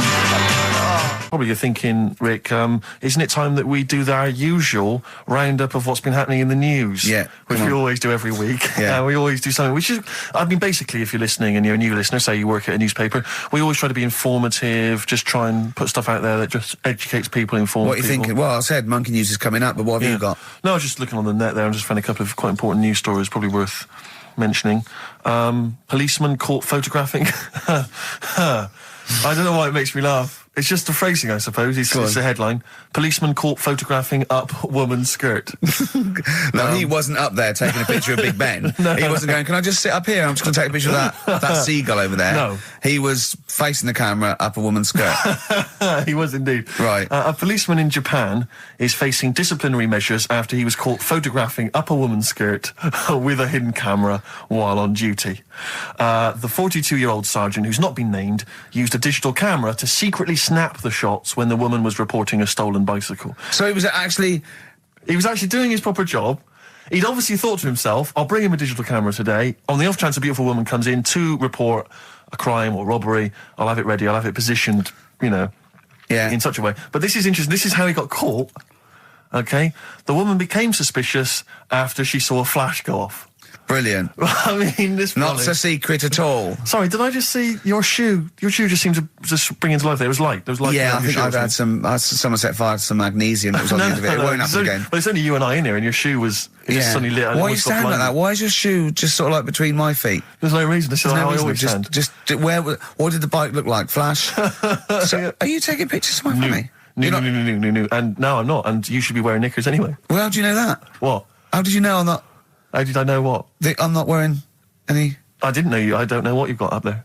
Well... I don't know what it looks like, and there's no way I could. Of course, it would be roughly that conversation in Japanese. I know, yeah. All right, XFM 104.9, Ricky Gervais, Steve Merchant, Karl Pilkington, not here. It's the best of. You've been voting in all week, sending your emails, so here's the clips that you wanted. So then I was thinking, imagine like going to the doctors and he's saying, yeah, everything's all right, your heart's good and everything, but... Your heart's good? What, your Larry's, or...? Yeah, your heart, you're in good form and whatever, yeah. It's good news, I had Giano in earlier, he's not looking good. Yeah. I had Fat Swaller. But you're all right, but your hands need to come off. Right. Blimey. But... That's bad. Like, I get a second opinion initially. But I better good news, I've got a nice pair of feet I can sort you out with. Yeah. And he puts them on, and then I was thinking, right, first of all, washing up, what would that be like? But Steve! That'd be tricky. Yeah. And then the second thing was, it'd probably ruin the sort of the shape of your jumper. Because you have to keep putting the feet through there. Yeah. And then I thought, but I could still cycle in. Okay. To work. You could run in. Well, that's the thing. You'd be really fast. Well, that's what I was thinking. I thought I could still cycle because I could balance, and then I thought, but the only thing is I probably couldn't pull the brakes. Because of the little short things. Yeah. And then, like you, I thought, but then again, you're running in half the time. So that's what was going on in last night. Right. That's what I was thinking about. Sure. Did you How long did this take? Well, how long does it take to wash up? Right, because I imagine you just being there for, like, all night. Probably 25 minutes. How long did the little Chinese fella dance for in his pants? He's always doing it. Last night he was at it for like 10 minutes. Yeah. And his girlfriend never sits in the same room as him. She's always sat in the bedroom. She's going, you dance in pants again, I go in next door. Well, she was in the bedroom. She's always in the bedroom, sat on the floor, on the mobile phone. Right. All the time, yeah. It's weird how people's lives are just like, it's like that Groundhog Day thing. It's like, you know, he's jumping about in his underpants. The old woman's sat there reading a book. Yeah. And that's what got me thinking about my life. Do you think she ever goes... Are you sure she's not dead?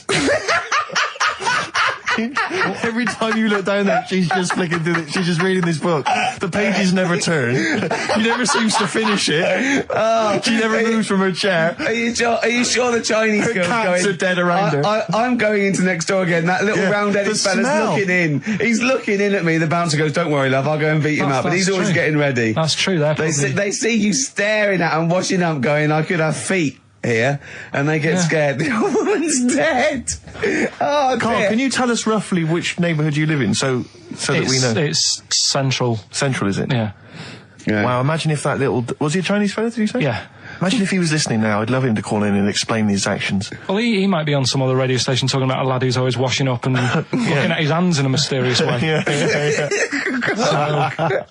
But do we know this doctor that would go, "Well, all right, Carl, you can either leave them as stumps or I've got a little pair of feet." Why? I mean, I told Jane this, and Jane went, "Is that the only choice?" Could say, "Could I have some dead man's hands?" Have you got any? Where do you get the feet from? Can I have? What would you rather have then? Human feet or monkey paws? Well, I mean, that wasn't an option last night. That if the doctors said... No, it wasn't an option last night, but don't forget, it's in your head, Carl. This didn't happen. I'm just saying, at the time, that's all the doctor had to offer. But, you know, it's your head. You can go anywhere. No. It wasn't a real doctor to offer. It's in your head. You can go anywhere. You're not trapped. Yeah, but if you can do anything, then you'd say, "We'll sort us out some other hands." Fair point. Let's play record. We gotta come back to this. Okay, it's not his fault. Let me have It's Not His Fault. You got to save this. This has got to teach me something. It'll be an interesting story. Right, it's not his fault. This fella... what year? Ages ago? Olden times? I'd say in the 70s. Okay. Would you? Any evidence for that? Does he wear flares in the story? Right. Is that your reason? No, it's a bit like Yuri Geller, this fella, right? Where he's electric. He's electric. And if he walks past the telly would fizz. Uh-huh. If he walked past the radio, it all goes like that. Ooh. His hair stuck up all the time. Ugh. And he'd be having a bath and everything would be all right, and then the power would sort of switch on in his body, and the electric in his body made him jump out of the bath. So... What do you mean, so? What is that so? What does that so mean? You've given us nothing. You'd have to at least give us the scientific explanation. Yeah. Electric eels have 400 volts in them. Oh, is this the running away again? What was that one called? Yeah, but it's not his fault. But there's a reason not his fault. It's not his fault. I thought it was going to be something about keeping it safe. I think we should do these the other way round. I think you should tell us the story and then we'll hear the pun. It's not his fault. It's not his fault. Right, let's leave it. Play a tune. Forget it. Educating Ricky. Doing it. We're not doing it. No, we are. This is a bit easier, but I still think it's a good one. So this is, we should explain what this is if you just tuned in. It's one of those stupid lateral thinking problems. That Carl himself has created. Yeah, that was his homework. Right, this one. It's a fella. He has a normal day doing stuff. Nothing wrong with him. Right? And... It's the twist in the tale. It's just like Tales of the Unexpected. Yeah. Just a normal day, nothing wrong with him. Hold on, though, he's got the legs of a fish. Go on. So, that's what he's been hiding his legs. So Go on. He does his normal... The legs of a fish? Sorry, can't carry on. He has his working day and that, and then he gets a bit tired. Goes to bed. He puts the light on, leaves it on, goes to bed. Oh. That's crazy. That's mental. I can't think what's happened. Anyway, here's Radiohead. Right, okay. The question is, why does he put the light on when he's going to bed? He's had a normal day, he's come home from work, Is that right? He's coming from work, or he's not been working? Yeah, he's just been out? No, he's been working and stuff, I think. You think? You've made it up, Carl. You can decide. So the question is, why has he put the light on when he's asleep? There's a reason that he's put the light on when he's asleep. Has he gone to sleep? No, Carl, don't shrug. You're meant to answer these questions. He put the light on before he went to bed. Yeah, and the question you're asking me is why? What's the scenario? And the light's on and that, but he's gone to sleep. Yeah. He started reading and then he fell asleep. No. Did he intentionally, for some reason, put the light on? Every night. It's mad. Sounds mad. That's Carl, doesn't it? Every night he does it. Yeah. He puts the light on when he goes to sleep. Carl, is the point of this, he puts the light on for a very good reason. Not for us, but for some people. He's blind and it's always been on and he thinks he's turning it off, but it was on in the day and he thinks he's turning it off, but he's turning it on because he's blind. No, that'd be stupid. That works. No, that works great, Rick. Yeah. Thank you, Carl. So you've got to come up with... Hang on. If you're blind, why would you put a light on? No, he thinks it's off. Yeah. But why would he turn it on anyway? Just think so he doesn't get burgled, so people know he's in because he can't see him. So he just he puts the light on when he's there, then he turns the light off when he goes to bed, so people think it's fine. But he's got it out of kilter, and actually he's walking around in the dark all day. I don't believe that if you're blind, you turn your light on. I don't think you'd be living on your own, would you? I'm not having that for a second. Do blind people live on their own? I'm not having that for a second. Well, some people do. Lonely blind people live on their own. No, if you got bad eyes. Any of them women? Are there any blind women who are living on their own, Rick? No, I mean, if you know of some blind women. 08700 800 1234. We've gone through this. If you are a blind woman with no standards and you don't care annoying voices and smell, then get in touch with you. Yeah, I mean, you've got to be within the ages of, say, 25 to 65. You know, right. Well, call it 75. You fussy all of a sudden. I know. Yeah, go on. If you were blind, would you live in London? Because someone said yesterday there was one struggling outside in Leicester Square, and I don't understand. If you would, I mean, you know, that might have been a tourist. But why come to London if you're blind? It's the worst place in the world to come if you're blind. To hear the sights. To hear the sights. It's a bit mad, isn't it? They do the same job. They have tourist needs like anyone else. Yeah. No, but it sort of stinks, and you'd go away going, "Oh, it's not that good." I just thought I thought it was a bit weird. Well, never mind your concern for the partially sighted or sight impaired people coming to London. Get on with this. Yeah. So there he is. Yeah. It's like, a bit tired. Yeah. Just put the light on. Get to bed. Yeah. So he turns the light on and he goes to bed. Yeah. Oh. Should we play a track? He's not sleeping on the job. He's a lighthouse keeper. Well done. Is he a lighthouse That's keeper? not it, Carl. He's a lighthouse keeper. Right. Why wasn't the light on all the time? It's light in the day. You idiot. Play a record. What? Play a record. You're a buffoon. No, actually, the light isn't on in the day, is it? No, it's not. I think you're the buffoon. Yeah. Carl has won!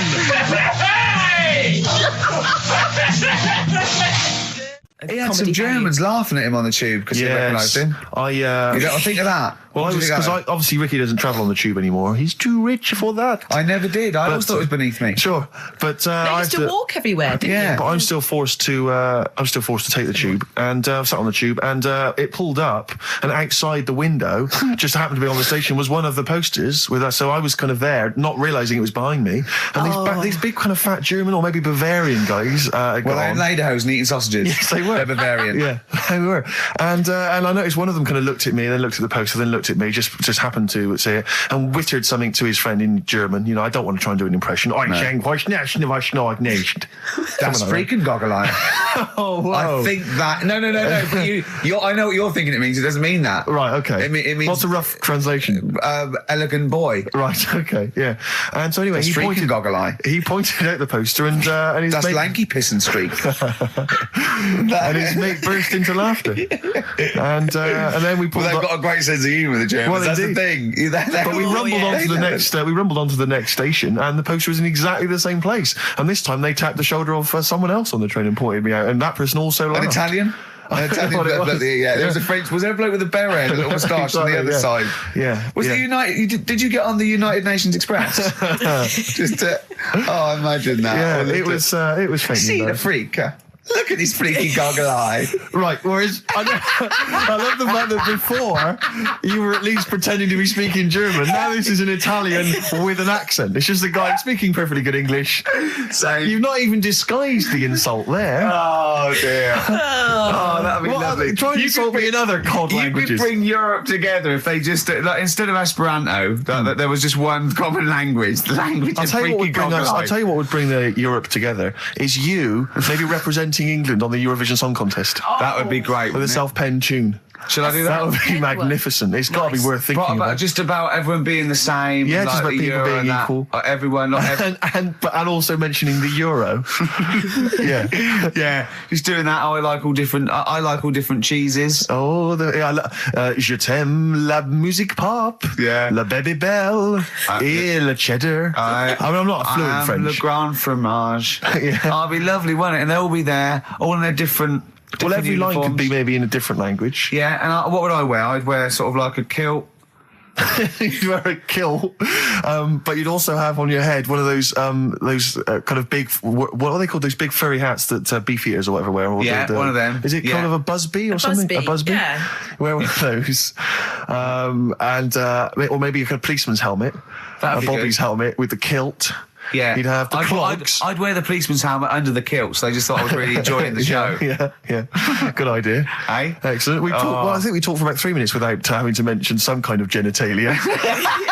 You're doing very well, We should actually, celebrate Balls, by playing one of my tunes of the year. Really? What one is it? U2 Electrical Storm. I know you're a big fan. Yeah, I know you're a good big fan. choice. Well done. Cheers. Darkness growing on me. Love that. Love the darkness. This is the Best Of Show on XFM 104.9. I'm Ricky Gervais, with me Stephen Merchant. Yes. I hope you're enjoying the Best Of. I remember, I think all kids go through a phase of shoplifting.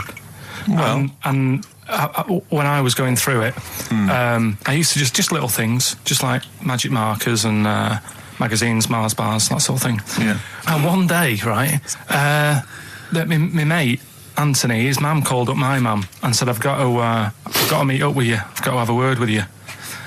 And she said, what about? She said, I don't want to talk about it over the phone. So she goes, oh, right. Well, yeah, come round tonight then. So anyway, my mum sees me. She doesn't want to be in an awkward position and, like, be a bit embarrassed and what have you. So she sees me and she goes, right, Anthony's mum's coming round. What have you been doing? Yeah. So I go, oh, God. I said, I've been nicking stuff. So she goes, like, what? So, not big stuff. I've had a few calculators and Mars bars and stuff. How many? I'll just work it out. Hold on. Works out at 7.2 per day. So, how many calculators do you need?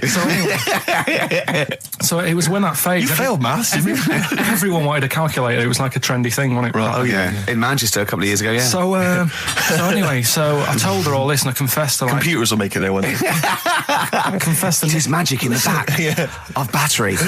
Go on. Confessed to nicking all this stuff. She comes round. She only wanted to borrow some money. Brilliant. She said, oh, I don't like asking. I was a bit embarrassed to ask you over the phone, but can I borrow 20 quid? Oh, that's fantastic. And there's me. That's great.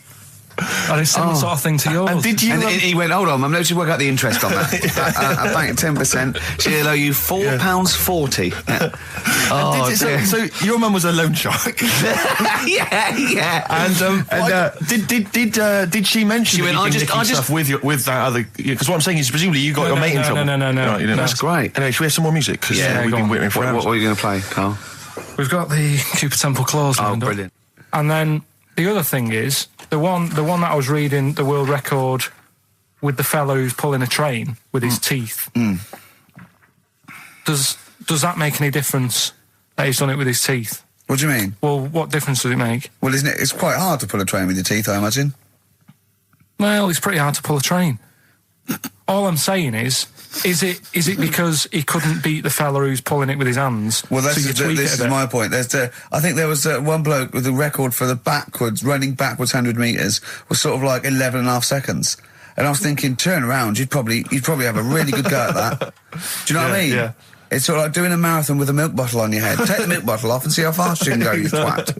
But you can just tweak it, like the fella who has done the pegs on the face, right? Yeah.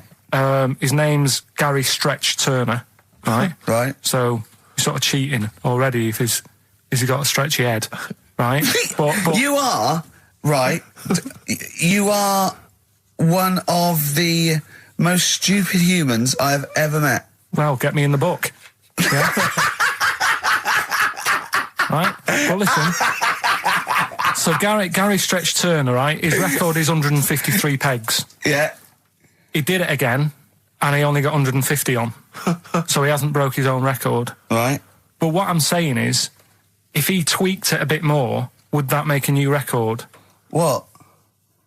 Well, if he said, I've got 150 pegs on, but at the same time as eating a burger. I see what you mean, yeah. He'd be the world record breaker for pegs and eating burgers at the same time. Yeah, just change it a bit. If you know you're not going to make it, just do something else. I'm assuming the rules are set at the beginning, Carl. That's it. That's where they say, right, you're just going to do the pegs thing. You're not going to introduce burgers halfway through, are you? Definitely not. And then they have a go. I was on one leg, not interested. How many pegs? 150. Can I just ask very briefly, I was quite interested by the family had to move because they lived on Butthole Road. Yeah, I quite like that one. I don't know if I've told you before, Rick, where I used to live. I'm not going to tell you the name of the street that I used to live on, not on air, because my parents still live there and I don't want, But I'm going to write it for you now. This is the genuine name of the street I used to live on. Just imagine when you're at school. Yeah. And like in class, for instance, in French, you've got to say, you've got to answer where you live. Yeah. J'habite, wherever. Yeah. That's the name. This is actually the name of the street we lived on. No, it's not. I swear to God. That is... Absolute right. I could phone my father now and he could confirm that for you. No, I swear because he doesn't want to God. And I tell you that... But listen, do you know what worries me? It's the apostrophe S. I know. Because that's blatant. Yes. Amazing, isn't it? That is incredible. But imagine how embarrassing that was. So if I look that up in the Bristol... You will find that in the Bristol A to Z. I swear to God. That is really... Why have you never told me that before? I can't believe I haven't. That's I'm incredible. still embarrassed now. Do you know, whenever I have to phone up, if I have to give that address, I always spell it instantly. Really? Like, somehow that'll hide it, that'll disguise the name. But I can't get over that. Anyway, if you perhaps live in Tits Avenue, or... Wanklin Drive. Wanklin Drive, just get in touch. Let us know, we're not really interested. Look at Gervais with me, Steve and Carl. Carl, why have you got a headache? You got a headache? Just a bit stressful because the moves on this week. Oh, you're moving house? Oh, by the way... the XFM listeners came round to my house and bought the futon and table. Did they? Were they happy with it? Quite normal. They were well happy. Yeah. Couldn't believe the luck with it. What do you mean quite normal? What do you mean quite normal? Well, it's always a bit scared, isn't it, getting people round. I imagine they were scared. Well. And were they excited to see you? Could you tell that they were pretty pleased to see you? No, I don't think so. I mean... You're Karl Pilkington. Yeah, but the fellas sort of... I mean, they brought the whole family round, which was a bit odd. Well, it's not often they get the chance to visit a living creek. Anyway, they were nice. And you're moving now, yeah? He said he phoned me up today. You know, it was absolutely tipping it down. Right? He had to cycle in, right? Because he said, because of the move, he doesn't want to leave his bike round there. Right? And he said, and Suzanne, I can't say this in case he's listening, can I? He won't know. He said Suzanne's hired the oldest removal man in London. You should hear him. And the thing is, right, we booked him because everyone else happened to be booked out, but this fella's free, right? So he called up this morning. I've never spoke to him, but he was on the phone. He sounded about 90. Yeah. Carl thinks that he's going to have to do all the work. And the thing is, right, it seems to be cheap. He wanted some Werther originals. Right, listen, it seemed to be cheap because it's £50 an hour. But how long is it going to take him? Yeah. Oh, that's genius. When's the move on then? When's he? He's coming round. He came round today to bring some empty boxes, and he was struggling with them.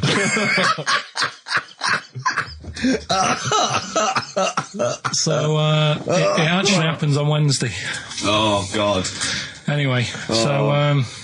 Rick, I noticed that you were laughing and almost had a heart attack. Doesn't bode well for the boxing match. I can't cough at the moment, and I've had my lemsip. What was that one you told me about with the porn? That was a good one. Oh, this was fantastic, right? Right. There was this.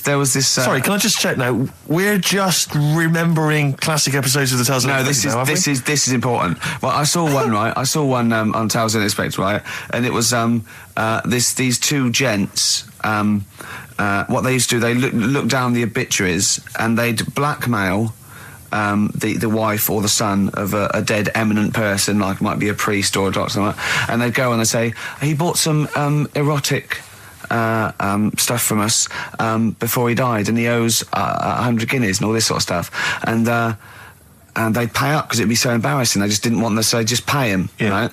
And this one bloke said, who are these people? I'll meet with them. And he goes round there, and he goes round, and they go, your father, he goes, my father could not have bought any erotic material from you.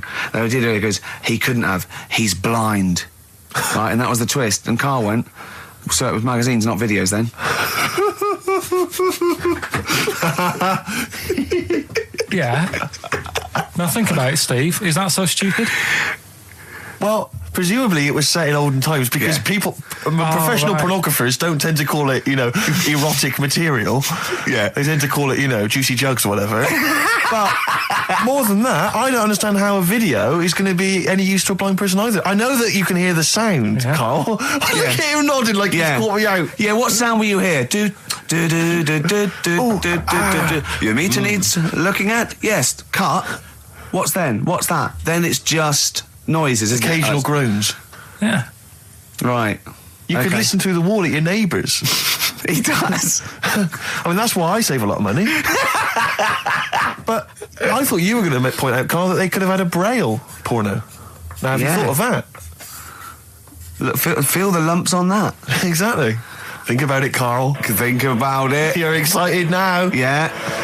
Your girlfriend's away, Karl. Yeah, the cheese grate has only entered the cupboard. No, she's a good-looking lady.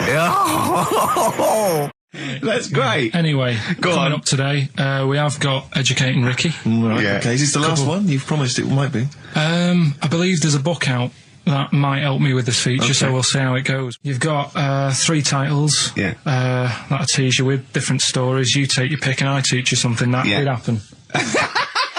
That's a little bit of venom. Go on. First one is, don't rub it too hard, you'll get a rasher.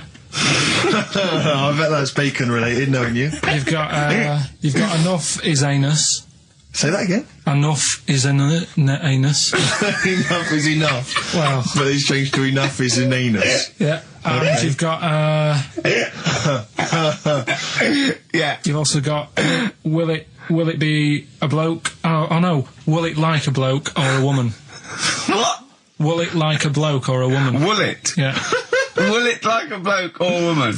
Wow. Yeah, so they're your 3 stories. Okay, today. sounds exciting. Okay, stuff. well I'll have will it we're like... going to play a record now, Rick, surely. Yeah, okay. And come back with... Sorry about the crowds and the big baby. It's all right. It's a valuable lesson, really. I'll think of a title for him. So, 3 stories. Don't rub it too hard, you'll get a rasher. Enough is anus. And we'll have that one then. That one? Yeah. Right, well, do you believe in palm reading and stuff? No. Yes. Sorry, yes. Yep. Yeah, of course. Sorry, I forgot. Yes, of course we do. Mm-hmm. Right, well, there's a fella who, he used to do palm reading. Oh, yeah. But a lot of people, he found that when he went up to him in the street and said, do you want your palm reading? He was like, a lot of them were like, I'm a bit ashamed of my nails and stuff because they're a labourer or they're a cleaner or something like that. I know a lot of labourers are slightly embarrassed by their nails. Yeah. No, but... Yeah. So if you look at my bloody hands, Reg. Well... That's that hod carrying. Did I ever tell you that? Did I ever tell you that I got picked at school to make tea and serve biscuits to old people because I've got good nails? No, go on. Is there any more to the story? Well, that's about it. I mean, we used to do, I think the head teacher must have been getting something, maybe getting his mum in there for free or something in this old people's home. So he offered the kids at the school, he said, right, all sit at your desk and put your hands on the table. And everyone did. And he walked past mine and he said, not bad. Yeah. And he said, you've got the afternoon off. You can go and serve biscuits and tea to the old people. What did you say? I said, all right then. Was that? Yeah. Good afternoon. But anyway, what did he do? He just sort of walked around and went, you all right? Do you want bourbons or digest? I bet you get on with old people, wouldn't you? I'd love to see... Maybe especially the senile ones. Yeah. No, but I'd love to see you on VH1, just in a link. They just go, they've just played Robert Palmer, right? and it comes to you in a little park, and you just sit next to an old lady and go, alright? And you go, yeah, not too bad. You go, what do you think of London? Crap, innit? And she goes, yeah, it's awful, innit? And you just have a talk, and you go, right, well, she doesn't like it, in excess. Yeah. That's what I'd like to see. I still think my idea is better, but... So what are you going for then? Oh, you've picked one, haven't you? Yeah, so this fella... So there's palmists going around the streets. Yeah, he's going round and randomly trying to give palm readings. They're losing money, hand over fist. Yeah. Right. So they said what he's done. He's reading people's bottoms now. Sorry, whoa. You just, I didn't quite follow that. He was a palm reader. That wasn't making money. So now he's going up to people in the street and saying, "Can I see your arse?" Basically, yeah. So from being a palmist to an arsonist. Well, they just that's what he does. He said there's same sort of lines and that you get on your hand. You get them on your bottom, and he can read them. Right. Yeah, he's not a pervert or anything, or making up as he goes along. No, that's it. That was that. So, if a man came up to you in the street and said, "Can I have a look at your arse? Can I read your arse?" You'd drop your trousers, would you? No. If you went up to him and they said, "Oh, I'd rather you didn't, because I'm a labourer. I've got bad fingernails." No, that's why I've seen. That's what a lot of labourers, they're showing their cleavage. You think, but actually they're having their arse read. Absolutely. That's what it is. And then So is that the end of the story? Yeah. But then because... That's it. Educating Ricky is there's a bloke who reads arses. No, You're a mentalist. But what are you talking about? But then, do you know, like, now and again I come up with a little jokey line. Thought I'd make an effort today for VH1 or MTV. Yeah. Little line there. Don't worry, it won't last. It might just be a splash in the pan. Okay. Phil Collins next. Let's play some Phil. Let's play some Phil. Educating Ricky, will we carry on? Yeah. Right, you've got left. Don't rub it too hard, you'll get a rasher. And, will it like fellas or will it like women? Well, you said wool before. Yeah, will it. Go on then, I've wool it. Right, now this is similar to the one you were talking about before, right? They found out that, Scientists. Oh, yeah. I've found out... 17th century? That, like now, 1 in 10 rams are gay. 1 in 10 rams are gay. Yeah. Yeah. So that was like, wool it. That's how I could get that in. They got a load of gay and straight rams. Right. They worked out which were which first. They said, right, that bunch there is a gay bunch. They looked better. They just had more pride in their appearance. And the other ones, the straight ones. And then they gave them to this scientist and said, right, go on, do what you got to do. And they took the brains out of all of them. Just to check. And they did tests on the brain, and it worked out that they've got something smaller in the brain. The gay ones have got something in the brain that makes it smaller. And they said, right, well, that's probably how it's going to work on males, on like males and females and like humans. So you took from this that gays have smaller brains than straight people? No, there's something in the brain. Right, go on. So if someone's saying, oh, I'm a gay, or they're not sure or whatever, they will now be able to find out. So you can go to the doctor and to find out if you're straight or gay.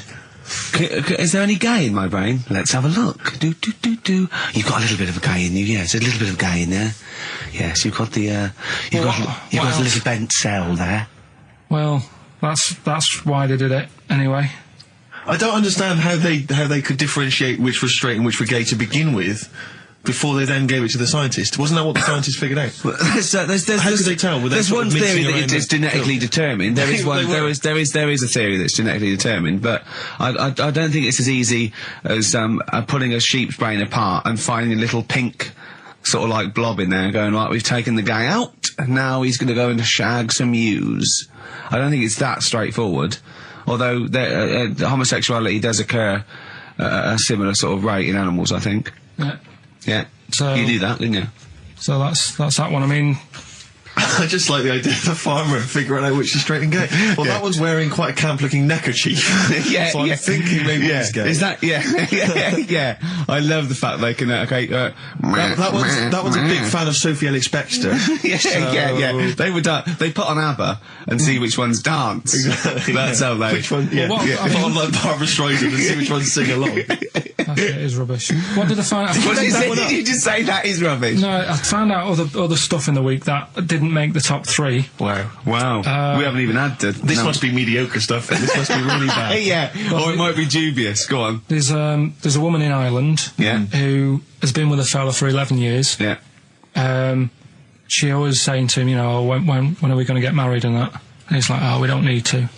You know, we're happy and that. Do you know, like I am with Suzanne, it's like, there's no point, really. Unless you have a kid, I don't think you need to, do you? Right. So, he was like, we'll do it in time and all that. Anyway, he comes home from work one day.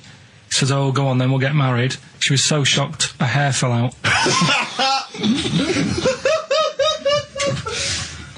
Did you get that? Wow.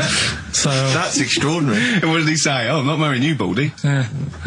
Well, she was so shocked her hair fell out. Yeah. I love the idea of it just going to the ground. Fell out. Yeah.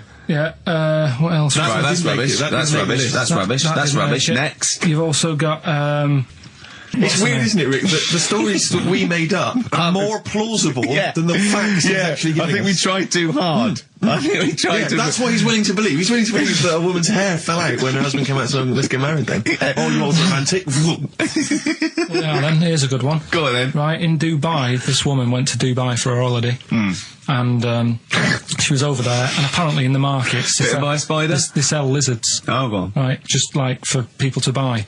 So she buys one, not knowing that you're not really meant to take him out of the country. Sure. Puts it in a bag. Yeah. As you do. What have you? And then she gets to the airport when she's going home. She's thinking, I can't really leave it in my bag. Yeah. So she puts it on her head. Wears it as a hat. She wore the lizard as a hat. Yeah. People on the plane were just like, yeah, everything's fine, you know, they're doing the cross checks and that. Yeah. Have you got your seatbelt on? Yeah. There's a woman there with a lizard hat. Everything's going well. She gets off the plane at Manchester Airport. Lizard sticks its tongue out. Yeah. The air hostess says, what are you doing with that? She goes, I've had it. Lizard said, I just found her in Dubai. They said, I've had this with me all journey. And they said, well, you shouldn't have done. And they took it off her. Yeah, I think that is true, actually. Yeah. Yeah. So what about that? Yeah, good, yeah. That educated me. Right, what, any more? Well, what's that taught you? That's taught you, you know, be careful when smuggling lizards back as some kind of hat. Yeah, don't just say, lizard, keep your tongue in, you twat. Not at the customs officer. Yeah. And, what else? Anyone didn't quite make it? Anything to declare? I've got a lizard on my head. We've got an old saying one if you want that. Go on then. Are these ones that didn't make the list? These are ones that didn't make it. Oh, right. Because I always get more in than I need to, just in case. Just think if someone's just tuned in now. And I tell you what, actually. Go on. It's a bit funny because I'm looking on the web in the week at different sayings. And, do you know the saying... A round head does not an MTV presenter make. Yeah, no. What's that saying? Spark in the pan or something? Eh? Flash in the pan? Flash in the pan. Yeah. Do you know what I'm saying? Yeah. That's a bit like what could happen to me, innit? Do you know what I mean? There I am trying to do my normal job, right? And then you bring me in here on a Saturday. Next thing, everyone's after me. Yeah. And then it doesn't work out, and I'm dropped. Yeah. And that saying flash in a pan, do you know how it came about? No. Do you know like how years ago they used to dig for gold? Gold. Yeah? Yeah. And they had like a little pan. Yeah. And they'd put the soil in, and they'd rub the soil. Yeah, and it shone in the sun. Now and again, it shone in the sun, and they get all excited and were like, oh, brilliant, some gold. And then they realised it was just the sun flashing in the pan. Yeah. And that's, do you know what I mean? Yeah. So again, that's a bit weird. I saw that saying in the week. Almost like a little thing saying, don't be getting carried away. Omen. So, well, makes you wonder. But anyway. Not really. So, last one. Yeah. Don't rub it too hard, you'll get a rash out. It's been a mess today, hasn't it? What do you mean it's been a mess? It's been a mess. What has? This. What? The show? Yeah. How has it been any worse? It's just all over the place. There's no sort of... It's not tight like it normally is. And she'll be going away with this, thinking that's what the show would be like. She listens to the show. She knows it's a shambles every week. Go on. Well, don't rub it too hard, you'll get a rasher. Yeah. Do you know the saying, ham it up? Yeah, go on, yeah. Right, well, do you know what it means? Well, it means to overact. Right. Well, years ago, with actors in musicals and stuff, the actors used to look pretty ill on the stage because they didn't have proper makeup and that. Right. Right. So what they used to do to make themselves look rub their face in pigs. Well, they got bacon, rubbed it on the face, and it made the face a bit sticky because of all the the pig fat and bit of lard and stuff like that. And then they'd go and get some bricks. Bricks. Yeah. House bricks. Rub them together, make some sort of red dust from the brick. And then put the dust on the face, and the fat and the lard and that would make the dust stick to the face, and they'd look well under the lights, and that's where they'd smell great as well. Yeah, well, lovely. Everyone likes the smell of bacon. No, but so that's the old ham it up. That's where like that comes from. If it's true, I've no reason to think that it's not. So that's your third educating Ricky today. So what have you learned? Nothing. Absolutely sod all. You've got your hamming it up. Yeah. Rams are gay. They know which ones are gay now. Now. And at last, thank God. The fella who can hand read an arse. If you missed the rest of the show, what are you going to make of that? If you've just tuned in, you are a maniac, Carl. And you've had your screen test. I reckon we'll be seeing you on MTV or VH1 in the near future. Because I like learning, which gets us on to educating Ricky. Oh, excellent. We've had a good year of stuff, teaching stuff. Well, yeah, I've learned a lot. Can you remember any of the highlights? Of course I can. There was a deaf girl and she hit her head and she could hear. Yeah. There was also some people who ate tomatoes thought they were poisonous on lead. There was also a doctor who gave a blood transfusion with some parrots from the pet store. Yeah. Because the doctor in America, and it was the olden days when the lines were bad, said give him his parents' blood, and the doctor this side said give him some parrot's blood. So that was true, and that educated me. That was fact. What have you got for us? Well, we've only got two because I've taught you about jellyfish today that we need them. So we've only got two things to go at, and I give them a little headline so you remember them to make them snappy. The two headlines you've got: oh, what a catastrophe. Okay. And the second one is, well, you'd think it beat Bughead, wouldn't you? What? Well, you'd think it beat Bughead, wouldn't you? You'd think it beat... No, you'd think it be... Yeah. You'd think it'd be Buggered, wouldn't you? Bughead. Bughead. This can't be... If this is anything with a bug living without a head, I'm not interested. Because we've done it. All you've done is fun. Let's just do what a catastrophe. So is that. Do I do that one first? Which one are we doing? No, do the Bughead one. Right, well, the Bughead one. Well, we've talked a lot about animals and that, haven't we, without heads. Surprisingly, we have. I think a disproportionate amount on it. If you're a new listener, this is the first time you listen, you'd be surprised. Yeah, we've done all that. We've covered worms. The way if you cut their head off, it grows back. If you don't cut too high above its neck. We've covered the chicken, the fella who blinked. Yeah, I can't go into it again. Right, let's not go into it again.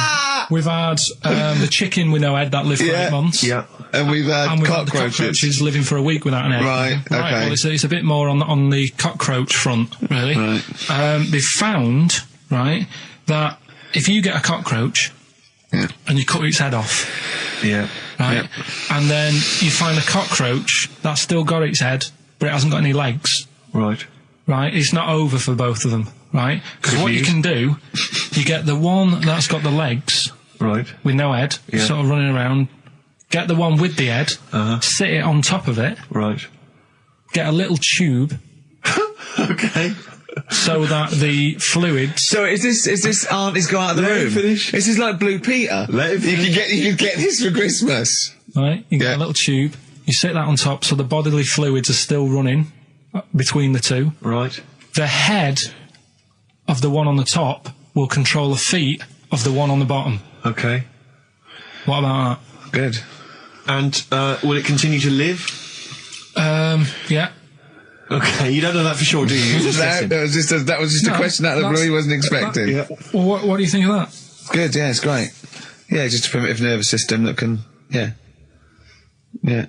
Did you expect us to be more impressed and excited by that? Well, did you fall off your chair when you read that? Did you literally topple off? Did you think you were going to be the Frankenstein of the insect world? Yeah. No, I just was thinking if they can do that, you know, with them, can they do it with humans? Because I also did a bit of research on. Did you come to the sort of conclusion that apart from the moral aspect of it, that the human was probably more complicated than? Yeah, but do you know what I mean? Things move on, don't they? Do you know what I mean? Science, Rick. You know, I had Binatone as a kid. Now they've got PlayStation 2, and the difference in 10 years They is have amazing. found that if you lose your head, a cockroach can live normally on your body, but not the other way around. Your head on it cannot control its legs because it's too complicated for your brain. Well, So, yeah. Well, so then other research, because I thought if you don't learn from that, I'll give you something else for free, right? Go on. Free. That they can clone people. The only reason they don't do it, right? Say if like Ricky needed a lung, right? They could clone you and make you the same, but the only reason they don't want to do it is because it'd be a bit horrible, wouldn't it? So and it would take sort of 18 years for me to get an adult lung. And there's all kinds of moral implications. Yeah. What do you mean, yeah? You hadn't thought of that? Because lest we forget, Rick, he ended with the only reason they don't do it is because it's a bit horrible and that. Which scientist said that? Right, let's That's a quote. Right. That's not it. That's not the other one. That's it. No. That was just, you know. We've got another one to come. Oh, I can't wait. The headline again? What was the headline again? The headline, oh, what a catastrophe. Looking forward to that. Mark. Yeah, a bit more counsel. This is from his covers album. This is called Snowbird. God. So listen, right? Okay. So, last educating Ricky of the year. Oh, Christ. What a catastrophe. Yeah, let's do that then. Right. Victoria Brown. There's this woman, right? Yeah. This woman, she's reading Guinness Book of Records. Yeah. And she's flicking through. Yeah. And she notices that there's a world record for a cat, right, with 27 toes, right? So she reads it and she thinks, well, that's not right, because her cat's got 28. What do you mean a cat's got 28? A cat's got 28 toes. So she was like, well, hang on a minute, mine should be in there. So there was I missed the very beginning of this. She was just looking through the Guinness Book of Records. Woman was looking through the Guinness Book of Records. The woman with the cat with 28 toes looking through, and it said the record for the cat's toes was 27. She thought, hold on a minute, Ross McWhirter. My cat's got one more than that cat, so go on. Anyway, so she said, the person doing the interview with her said, is it happy? And she said, yeah, it's great, and it's really good in the snow. Right. It gets through a lot of nail varnish. Well, that's what it said, right? It said it's really good in the snow. So, I just was thinking, that's it, really. That's not it. That's the end of that story. But brilliant. But what I'm thinking is, right... It was two cats welded together. No, she said, it's happy. So, is the other sort of disabilities where, in a way, it's not all bad? Oh, Christ. No, do you know, like, that book Steve brought in for me? And there was a fella there, wasn't there, who had 3 legs who was a juggler. And I was like, what's the point of that? What do you mean, what's the point of that? What's the point of he's what? not taking advantage of having 3 legs, is he, being a juggler? Yeah, he said he should be a footballer. Right? So, but in a way, he's used it, hasn't he? He's probably not even that good at juggling. But because he's got 3 legs, people have gone, well, I'll give him a chance. Let's go and see him anyway, see if he's any good. Yeah. Right? So what I'm thinking is there anything else? We've mentioned the midgets today who are good at robbing cars because they can get through the windows like Dukes of Hazzard. Sorry. So listen. I'd just like to say, this is the Radio Authority listening. We are in no way suggesting that one midget's forte in life is robbing cars, if you're a midget sitting at home feeling sorry for yourself, that you should go out robbing cars. I just like to say this is Karl Pilkington talking. The views of Karl Pilkington do not necessarily reflect those of XFM or us. Yeah, but it was a TV programme, so it's not me. I'm just saying what I've seen on TV. That you didn't see. That somebody told me about. Yeah, so you could be wrong, just like a lot of your spurious facts that you just see on the internet, you know. I'm just saying. Yeah. So, is there anything else? We've seen the fellow with 3 legs. So what you're saying is there a disability that is actually an advantage? Yeah. Right, okay. Steve mentioned about the disabled Lou. they're always really roomy and like got multi-gym facilities in them. Multi-gym facilities! Oh, do you know what I mean? Multi-gym facilities! What do you mean, Carl? There's always bars everywhere and that, isn't there? That's not parallel bars. Yeah, That's they to help don't them do get up. gymnastics. They're not in there working Yeah, out. but I'm just saying though. Do you know what I mean? So in a way, they've got that. So always, what I'm saying is, when you look on the brighter side, it's like Elephant Man would have never got up and gone, "Oh, look at my hair today." He would have had, Nor do you. no, but do you know what I mean? He would never have that problem. You're a maniac. Forget it. I thought we'd be able to like get a serious discussion going here. Well, okay then. So this is a serious discussion, is it? Yeah. Okay. Well, let's treat it sensitively then. If you really want a serious discussion and talk about whether there are some disabilities that are an advantage, let's think of some then, shall we? Well, I've said 3 already. Yeah. You can't say if you're deaf, Bobby Davery won't annoy you. That doesn't count as an advantage. Do you understand? Do you know what I mean? Carl's looking at you thinking, that's brilliant. Yeah. Yeah. Well, we'll leave it then. I'll come up with a better feature for next year. We'll bin that. So, if you've got any disabilities... We've been that like that was going to be a feature. What, you were hoping that would be a spin-off feature? Disabilities are actually Well, it's an another advantage. form of do we need them? It's like... But that's Carl, think of it, it's like that joke, a bloke that has his weight says, good news and bad news. Bad news is we've had to amputate both your legs. What's the good news? The fellow in the next bed wants to buy your slippers. See, that's not an advantage. It's a joke. That doesn't really happen. People don't go, oh, that is good news. Yeah, I'll probably get a quid for him. Do you know what I mean? But the fellow with 3 feet, what would he do? Well, he'd buy a pair and then just nick one of those because they put out one shoe, don't they? Are those, yeah, if you've got one leg, you can nick shoes.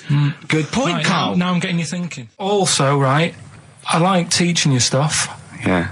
And you've done well. So what I'm thinking is, rather than just touching on a topic, sort of giving you a few bits of information on one topic. See, this is what I'd like to do, because the last thing you taught me, I remember, was there was a blind girl, she hit her head and she could see, and that's all I got. Yeah. So if you could go into that a little bit more, that would have been educating me. Well, today we're featuring stuff on World War 1 and 2, right? Oh, so that's that little title for all this little thing is, what do you think of that then? What do you think of that then? Play a record. So that's Rick, that. can I just thought of a joke? Go on. What's the similarity between Lord of the Rings and this show? They're both rubbish. Sugarcane by Sonic Youth on XFM 104.9. Ricky Gervais, Steve Merchant, Karl Pilkington. Go on, Karl. What's next? Are you going to do your war feature? What is it called? What do you think of that then? You do that now? It annoys me a bit, right? Because we said before Christmas that we'd come back with new stuff. Yeah. Gave you a title to work on, that Ridiculous. Right. You came in today, I said, have you sorted it out? You say no. Steve, you're having a go at me for wanting to get music out of the library for you. Yeah. You haven't got any new ideas. Sure. But you're dissing mine. I'm not dissing yours. Well, I'm a massive fan of them. Good vibe off you. Oh, I think that's very harsh. I just asked you, when were we going to have war? Do you think of that? I'm a big fan. I'm excited. Well, it's not that good, to be honest with you. Well, I disagree. It sounds brilliant. Right, well, it's a bit of a tweak of educating Ricky. Right. Just some information on wars. Yeah. Okay. World War II. World War II, all right. The world champion chess player, he helped someone out in the war. It's the detail I like.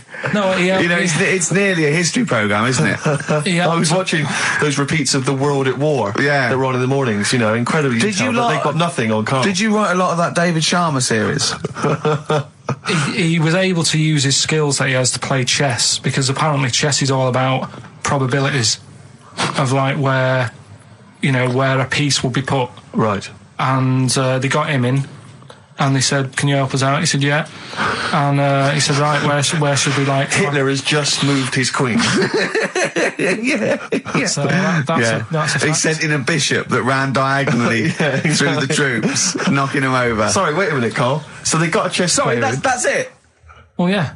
It's just like, oh, what do you think of that? Again, that's not a story. But it angers me that he says that I'm down on the ideas when that's beginning to shape up as quite interesting. I thought you were going to tell me which battle or which event World War was II. you... World War II. It's not a battle. But which bit of you World War II?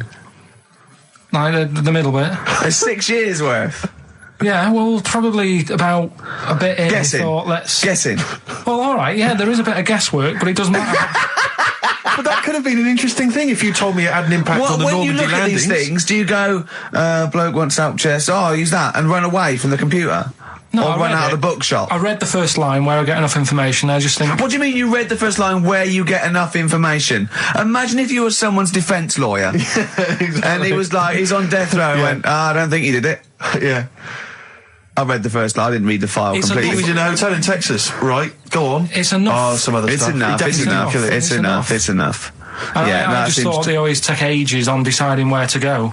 It's just like, you know, but there's a better way. I don't know what you're saying now. I don't know what you're talking about. Well, I actually don't know what you're talking about. When people play chess, it take ages to make the move. So I'm just thinking there's probably a quicker way. Of what? Than finding where a boat is, than getting a chess player in. I don't know what you mean now. Are you talking about battleships now? They should have got an expert battleships player in. Right. yeah. What? Carl, right, forget that one. Or someone no, I'm not being funny, but what is that? What are you telling me there? Someone who's really good at risk. You should have brought them in. Yeah, Cluedo. Right, yeah. Another fact. That's enough then, is it? Well, they use expert Cluedo players, but the police use expert Cluedo players. Yeah. If ever there's a murder in a country house... Do you think they use that old Chinese fella on the front of Mastermind? Mastermind, Yeah, for logic problems. The Enigma code was broken by top Mastermind players. Yeah. Right, second and a guy who's had a couple of rounds of Yahtzee and done very well. Second fact about the war. For engineering, they use a lot of Jenga players. Absolutely. Whenever they want... Will the building collapse? Oh no, let's pull this, let's see. Yes, it will. If they wanted to identify... what are you doing? If they wanted to identify spies, bring me the champion of Guess Who. Was it a woman with glasses? No, right, sit down. Has he got a beard? Is it Bernard? Right, Carl, sorry, go on. Another war fact. So you're saying it's rubbish, but look, you love that. Yeah. Right? Yeah, second you're one, absolutely right. The first bomb that was dropped on Berlin, it didn't kill a person, but it killed an elephant. I think that's true. That is true. Right. Yeah. Okay. And the last one. Is that all you know about that? See, that's interesting, isn't it? But that's enough. But no, it's not though. Because I mean, listen, most people want to go, oh, what was the elephant doing there? Did it land in a zoo? Was it a pet? Oh. Was it a lost elephant? Did they aim at the elephant? How did it kill it? Did was it hit on Hitler's favourite elephant? yeah.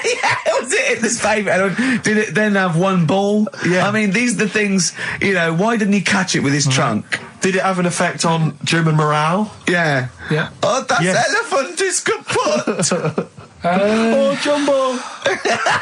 I don't want to fight anymore. Carl's getting a little bit stressed, aren't you? No, I just, you know, got to keep focused, got to keep the show good and that. Yeah. You know, and in the new year, the idea was come up with some good snappy stuff. Yeah. And today, I just think it's been a mess with you, to be honest. I mean, this is the sort of thing I'd prefer to do after the show as the producer. Yeah. But... You know what, I think it's a discipline problem. Is it because I just put sellotape on your head? Well, that's a bit to do with it. But just, you know, let's just focus on... I didn't put it when there was any hair on your eyebrows. I put it across your forehead. Right. What do you think of that, then? Yeah. We've got one more bit left. Brilliant. One more fact. The French, right, when they were at war... David Sharma, I just imagine him just introduced it. It's amazing. Which war was this? It was still the World War... One or two. Go on, it's 50-50, go on. Yeah. Right, World War II, what the French did, everyone needs a code. Everyone needs a code. Yep. A code when you're in the army. This is a Disney song. Right. And, you know, to sort of give the go-ahead if you want to go into battle and stuff. Okay. Right? So, everyone needs a code. But the weird thing is... Right, the weird thing is... Do you know what theirs was? Go on. Do you? Yeah, I know what it is. So what was the French code? For what?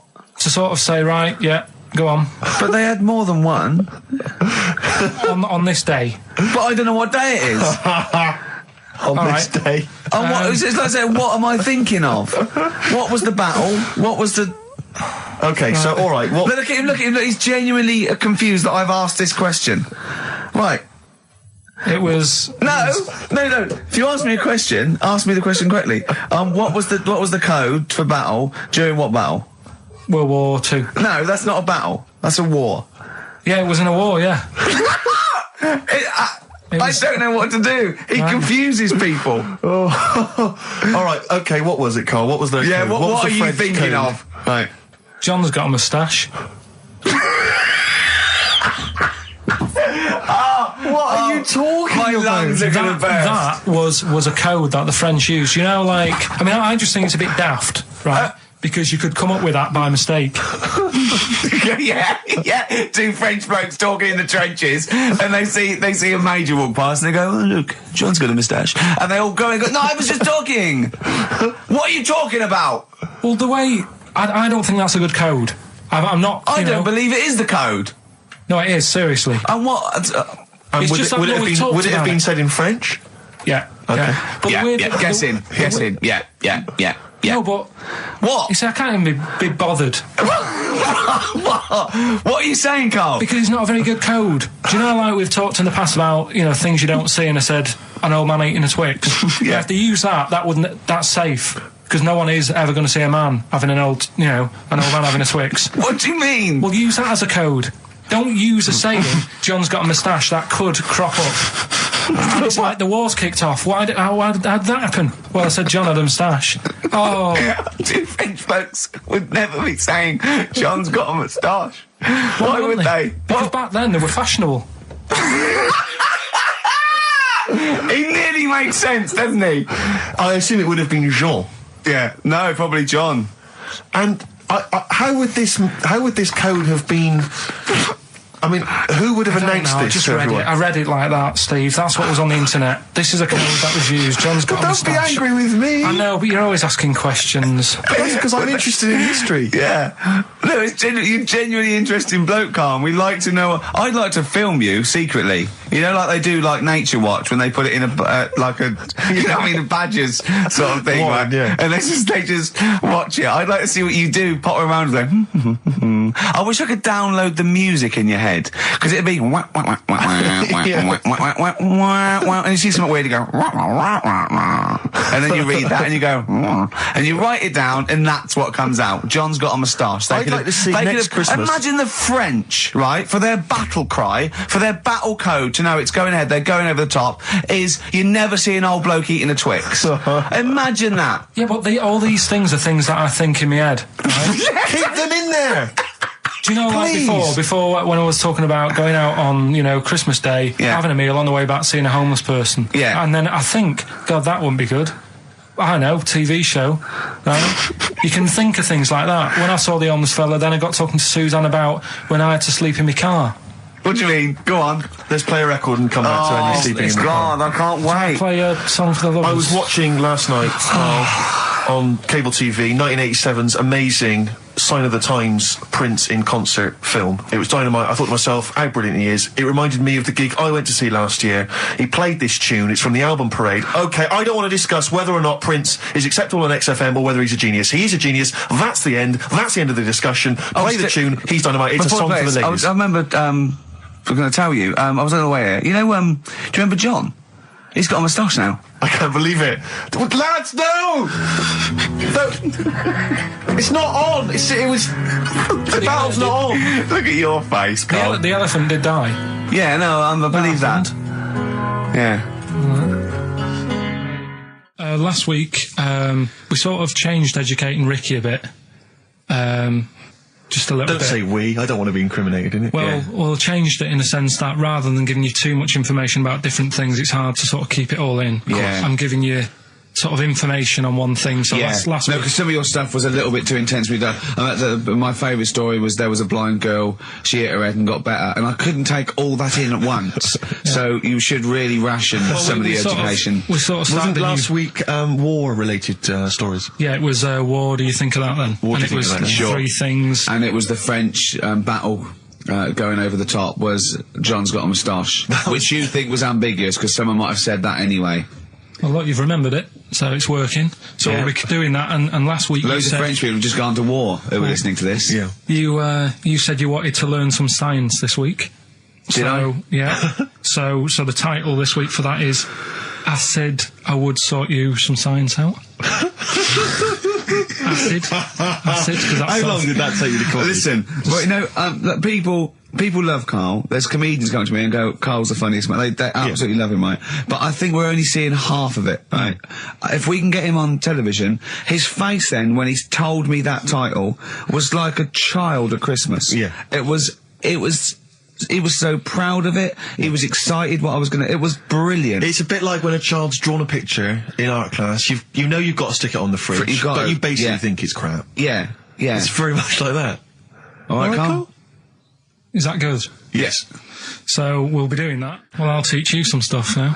Right? I've always been fascinated by the donkey fact, because it is an extraordinary fact that more people are killed apparently by donkeys. Yeah. Than they are by airplane crashes. Well, I suppose in countries where they're used and use a lot, that they go a bit mad and squash it. But my concern is that when you go on a plane, there's so many checks. I mean, it takes 40 minutes to go through all the checks: the air pressure, the cabin pressure, the fuel, checking the flights, the takeoff, all the rest of it.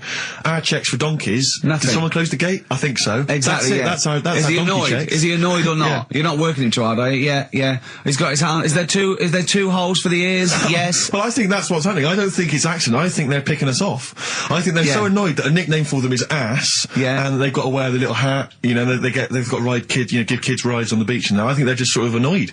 Yeah. Maybe they're sort of just picking us off one by one. Yeah. Teaching us a lesson. If we had the same stringent checks on donkeys as we do on international flights, maybe there'd be a little less death. Exactly. Wise words. Cheers. Wise, if slightly incoherent words. Go on, Karl. Got that right. I said I would sort you out with some science. Brilliant. I forgot the puns in mind, didn't I? I forgot the puns. Go on. Right, so, you asked to sort of be taught some science and that last week after being taught about war, so did some research. And there's a few things, I think we'll just cover one of them now. Go on. We talked a lot about hairy kids. We have discussed that a lot. I love the fact that Simon Sharma has never started a programme like that. The Jacobites. We've talked a lot about hairy kids. Go on. It's a little bit, I mean, it's not your traditional science stuff, but it's still interesting and it's a little bit, it's still... Yeah, we've talked about hairy kids. We have disproportionately, honestly. I think this show's talked about hairy kids more than any other radio show. Well, it's one that... Sorry, I noticed both of you there dropped the H, or the H, or however it's I had to. So airy kids, hairy. Yeah. Hairy children, not sort of airy, kind of light-headed or... Yeah. Well, there was the case of the one who lived in China. Yeah. And... which was weird for two reasons, wasn't it? Yeah. Well, go on. One was, he was covered in hair. That's already weird. And the doctor sort of checked him over and said, well, yeah, he is hairy, but he's quite healthy, apart from he had a little bit of eczema and a boil. That was the main bit of the story, wasn't it? Yeah. But this one, right, we have sort of talked about it, and you weren't having any of it at the time. What? This next bit of science I'm telling you about. Go on then. Right? Remember when I told you about a lad who was living at home with his mum and dad, right? Everything's, normal life, go to school, that sort of thing. Yeah. Then, I think his mum and dad had an argument, and it kicked off a bit, and he thought, I'm sick of this. It's happening all the time now. They kept having arguments, so the kid ran off into the woods. Mm-hmm. Oh. Yeah. Right? God. Now, he left, he went and ran in the woods, and he ended up living with some monkeys. Right. Right? And he thought, this isn't a bad life, there's no arguments going on. Sure. He was getting on with them. And the weird thing bananas. is, this is where the science bit comes in. Oh, sure. He grew a load of hair on his body. That's not true. It's not true. It is true. It's an acquired characteristic. I bet someone will back me up on this. But no, you can't. You can't grow hair like that. You might get a little bit more down here. They might, the erectile tissue might, they won't fall out as much. That would, but you don't actually grow a big mane if you're cold and you're a human. Well, he did. This lad did. I know it sounds a bit strange and that, but he was living with the monkeys, and because it was cold, his body reacted to it. Listen. He was no hairier than he would have been if he was walking around naked on a cold day, with or without living with monkeys. The fact that he was living with monkeys makes no difference. No, I know, but I'm trying to get, picture it in your head what it's like. Although Mickey Dolenz was always pretty hairy. Right? So he was living with them, and he went into town or something one day to get some food, and the people there were like, hang on a minute, that isn't a monkey. He went in naked? No, he was there covered in hair. Yeah, but naked, but covered in hair, so it was decent. It was. Yeah. But they that was the weird thing. They thought it was a monkey in the shop. And then so presumably he had a big long beard as well, because he couldn't shave, could he? No, he was just covered. He looked like a monkey. And they were happy to serve the monkey, were they? There's a monkey. He's buying a newspaper and some milk. How did he walk, Carl? Did he walk upright or whistling along? The picture that I saw on the internet, he was on all fours, but I don't know if that's when he was running away after they'd sort of, realised he was a kid. But this was a picture. So he was a kid as well. He wasn't even like an adult with a beard. No, he was a kid. Brilliant. And the beard kicked in a little bit early. So the people caught him. You're an idiot. The people caught him, shaved him, right? Got it all off, didn't grow back again. Right. You're an idiot. Well, like I say, people will have heard this story or read about it. You're an idiot. And they'll email in, they don't let me down. And they'll agree that you're an idiot. No, they'll have seen the story. You're an idiot. So there's a little bit of science. You're an idiot. Libertines, Time for Heroes, and XFM 104.9. Right, okay, so have you got anything that is science as opposed to nonsense? Well, Kid went off with some monkeys, grew hair, came back, shaved him, it didn't grow back. I mean, just think. Right, something else. There's a few things I found. Yeah. There's a fella... Oh, God. Who had hiccups for 69 years. That was a bit annoying. Yeah. There's the dog with the wig that we've discussed. Imagine if you just tuned in. Yeah. There's the dog with the wig that we've already discussed. Did we discuss that? Not really. Did I not tell you what he said? I did, didn't I? Yeah. Oh, yeah. What else have we got? Well, there's something here that you sort of know. Is this going out live? Yeah, this is happening, right? Go on. But remember when you talked about sponges? Yeah. If you get a red sponge and a blue sponge... You liquidise them, pour them back into a tank. After a few hours, they know which was which, and they reform as a red sponge and a blue sponge. Yeah. Yeah. I thought that was weird when you told me. Yeah. Looked it up, did a bit of research. Yeah. Thought that's sort of sciencey.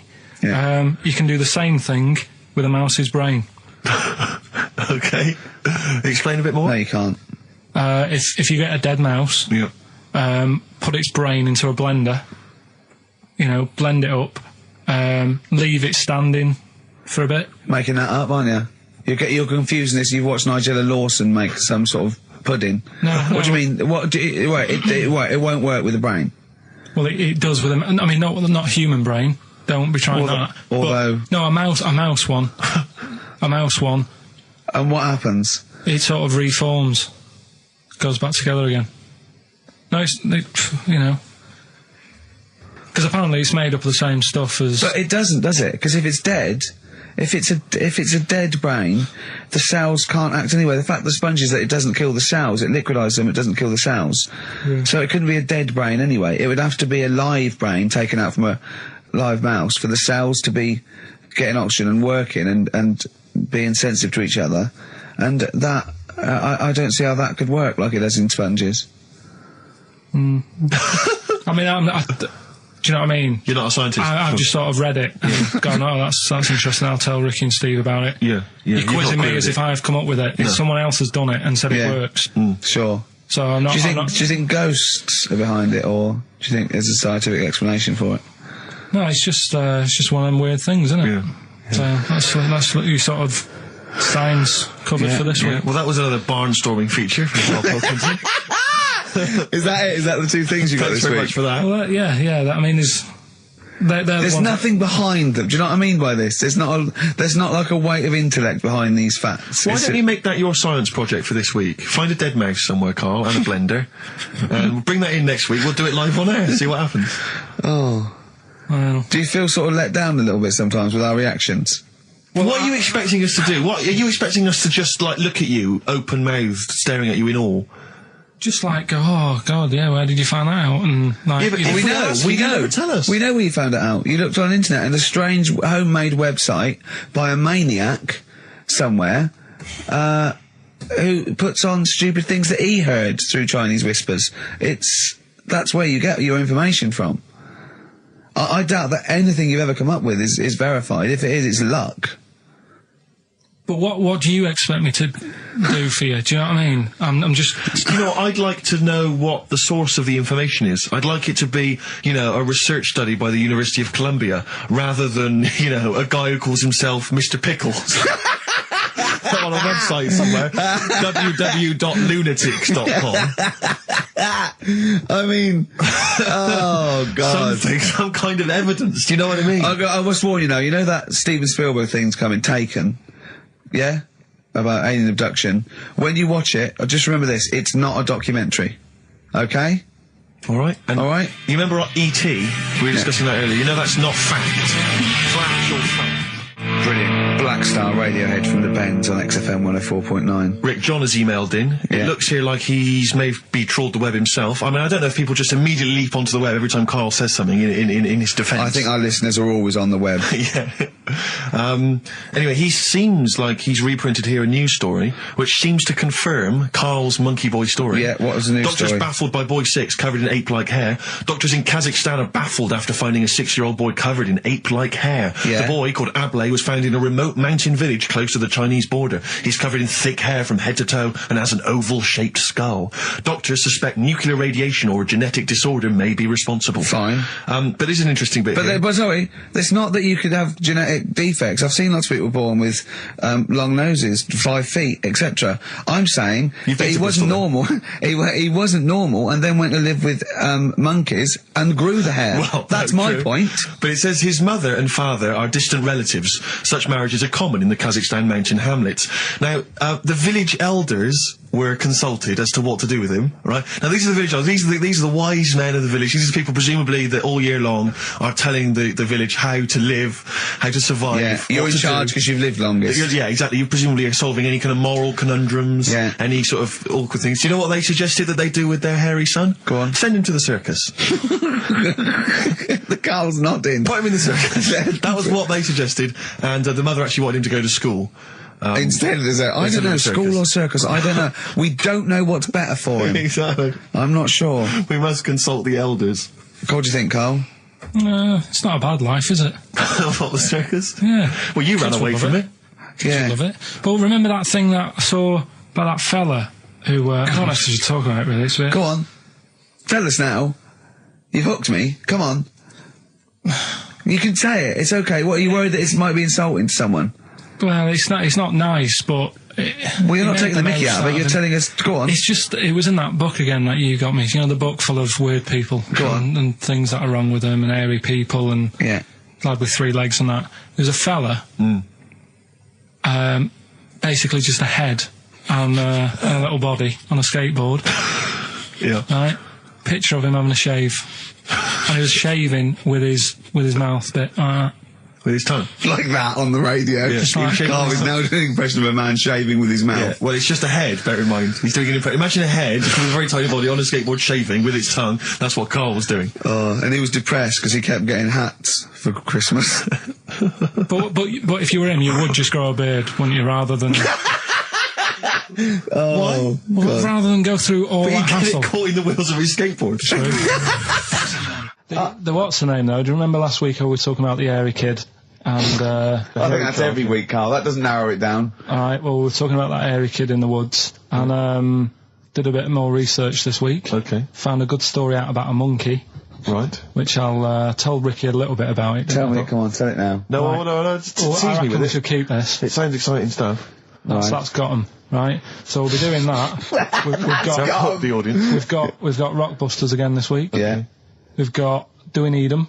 Yeah. What are you trying to get rid of this week? Cockroaches. Right, good one. I can't think of a reason to keep them. Looking into that, let's sort the matter out. That's coming up. Excellent. We've got, I'm teaching you some more stuff. Oh, yeah? Yeah. He phoned me up today. Yesterday it was. He's been researching, just educating Ricky. He said, what do you want to know about? I don't know. He said, you interested in space? And I went, yeah. He phoned me 3 hours later. He went, no, nothing about space. I went, what? He said, I couldn't find anything interesting. I said, you couldn't find anything interesting about space? Yeah. It's big. It's pretty interesting, Carl. It's big, but there's nothing there. That's... It's like the Millennium Dome. Oh, So God. what I'm looking at, right? But no, wait. He said, is there anything else you want to know about? I went, all right. I went, anthropology. He went, what's that? I went, study of man. I sent a man. He went, like what? I went, like, our roots from caveman through and all the... He went, and I said, Australopithecus, Neanderthal. He went, well, you know all that then? I went, no. He went, right. He went, do you want to know how a lung works or something? How a lung works? And I said, well, tell me how a fridge works. He went, oh, I said, it's just the gas, isn't it? I went, brilliant. I went, tell me how a microwave works. He went, I know. I said, fella walking past in a laboratory with a bar of chocolate in his pocket, went past some sort of ray thing, it melted it, and he went, hold on. That's it. That's explained to me how a microwave works. Right. So today we're doing sort of medical-ish type things under the banner of colon then, educate me. Oh, God. Do it again. Colon then, educate me. Brilliant. Brilliant. So that's like, go on then. So colon. Brilliant. So that's a little heading. You're going to be learning 3 things sort of medical-ish before 3 o'clock. Yeah. Is that it? Yeah, do you want to... Pretty much, yeah. A bit of suede? Come on then. How many O'Reillys are there, do you think? No, little task for you. Right, educate me, Carl. Right, well, Go like on, I then. say, right. Educate me. Well, what we're looking at this week, we've done war, we've done We've nailed that. We've nailed war. We summed up war with a little French bloke whose battle cry was "John's got a moustache." Right. So, and last week we did science. What would you do on science then? Airy kid. Brilliant. Right. Yeah. So this week we're looking at medical problems. I'm sure we do Airy kid every week. Medical problems. Then I've got a couple of things under the banner of colon. Then educate me. Yeah. We've got this is interesting. Right. Do you know if you have an operation on your brain? Right. What they do is I mean, this is why I'd never go to the doctors. I don't like doctors because this sort of stuff freaks me out. Right? They can operate on your brain, and what they do is they put you to sleep first, cut your brain case open. Your skull, yeah. Your brain case. Yeah, yeah. And then wake you up and operate on you. So you sat there with your head open, messing with your brain, and you don't feel anything. Well, there's no nerve endings, is there, in the brain? But still, it's not right, is it? What, you think they do it for fun? No, they but... go on, Reg, wake him up so he's all freaked out. Is it necessary that you're awake, do you think, or... Well, they need the brain active, don't they? Yeah, but it is when you're asleep, you're having mad dreams. I had a mad dream the other day. Go on. No, I might tell you about it later, but there's no sense to it. But, so your brain's still... Where is this conversation? Yeah, I mean, it'll turn out, I go, no, Carl, I was there, that wasn't a dream. Yeah. No, but... So, I mean, if I had an operation... On your brain, heaven forbid. Well, operation anywhere, I'd like to sort of think, well, I'll have an injection, I'll go asleep, but when I wake up, it'll all be sorted. Yeah. Yeah. The fact that... Your brain case is open. Open, and they wake you up and you think, oh, is it all done? They say, well, have a look in the mirror. And your brain... See, I don't think they do that. I don't think they try and frighten you when you're doing an operation. Yeah, I don't think that you go about your business and they sort of follow you around, dabbling. Yeah. No, but it's almost like they are having a bit of a laugh with you. Right, well, I'd just like to say now that they don't. Anyone who's going in for an operation on their head, do not ever listen to anything Carl says. Why have you got to be awake? Because you'll be bored anyway, you'll be sat there. Well, they give you a telephone directory, look, and they say, look how many Macs are in there. That's the Scottish telephone directory. And, you know, time flies when you're counting that sort of thing. No, but do you know, like, when you... What are you telling me? What are you I'm just asking saying me? how weird it is. It's weird, isn't it? It's like, do you know when you go for a haircut, right? And it's a bit embarrassing. Well, I don't anymore, but... When you go for a haircut, it used to be... When you go for a haircut? It used to be a bit embarrassing when, like, they'd wet your hair and they'd make you have that sort of Hitler cut because your hair's wet, and I used to hate it, and I think, do you have to do that? Do you know what I mean? You know it's what I mean? Similar. It's very similar to open skull surgery. What I'm saying is, it's almost like barbers like to do that to make you look daft and feel daft for a bit, and there's women coming in and out, and you're sat there with a daft haircut. Yeah. And this is what that reminds me of. Do you think they do it in a shop window, this brain operation? I'm just saying, it's a bit weird. Why are we doing it in John Lewis's? Just so more people I love the idea that that's what doctors are doing. Let's make this guy look a bit stupid. Yeah. Open his brain Look case. at the twatty look for this brain out of his head. Take a Polaroid. Reg, take a Polaroid. Look at him. Look at his face. Right, clock his face when I give him the mirror. Get this on camera. Put this fake nose and glasses Sorry, did you teach me something then? Was that educational? I thought you that your brain case can be open with your awake. And you just sat there sort of letting them get on with it. Brilliant, I've learned that. I'll never forget that. Right, go on, anything else? You'll love... Let's play a song, because the next one is amazing. What, even more amazing than that? Yeah. Play a song? Yeah, bit of Bowie? No email still, by the way. No, I don't think it's working. It's not working today. Lady Stardust. We'll have to do a phone-in for Rockbusters. Off the Ziggy Stardust album. All right. Karl Pilkington is in the middle of educating me. Colon, then. Educate me. Right, so, I've learnt that you can, fiddle around with your brain when awake. That's brilliant. I've never been a fan of doctors, though, so this was a good one for me to look up, because... Yeah. Did I tell you the time when, the doctor said, I was going to die? Alright, keep talking.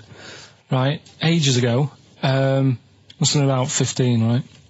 And, at lunchtime there was this... We used to have a choice of stuff to do at lunchtime, right? We used to have, like a burger place that had an arcade machine in it, right? So we used to go there and play on that and have a burger. Or there was this baker's, right, that my mum worked at, and did great cakes and stuff, right?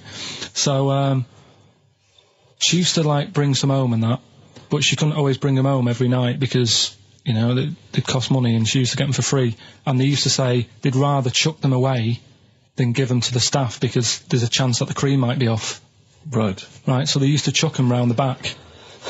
So I used to go round the back with my mate and eat a load. Brilliant. Scavenging, eating out of bins. No, it wasn't out of bins, they were still in trays, but they just stacked them up near the bins, right? So this got out, it used to be chocker. Once the school found out, everybody used to go there, and it'd be like, well, have a cake. The headmaster crawling through, fighting the kids off. Right, so I'd have, you'd just eat, 6 jam donuts or something, and then you'd spend your dinner money on the arcade machine. Brilliant. Right? So it was a good afternoon, really, right? So you'd do that, and this one day I must have had 6 or 7 jam donuts, a few Congress tarts. What's a Congress tart? I love them. I can't get them in London, right? So I'd have some of them. If anyone can get a Congress tart for Karl in London, please let him know. So anyway, this day, that was just a normal day. Do you know what I mean? You'd once, twice a week, you'd have a load of cake. In your life, yeah. A normal day in your life. Were the frog boys there with the webbed hands and the big heads? And the horse in the settee? Yeah. But the day after one of these days, I had really bad cramp in my belly. Right? I was like in agony, could hardly walk. So I said to my mum, you could hardly stagger to the free cakes. So, I was in absolute agony. I said, I don't like doctors, but you'll have to get a doctor in because I don't know what it is, I can't walk. She gets the doctor round, I won't say his name, but he said, well, doesn't look like he's got long left. Blimey. So I was a bit like, hang on a minute, I've only had a few cream donuts. Yeah. My man was panicking. Sure.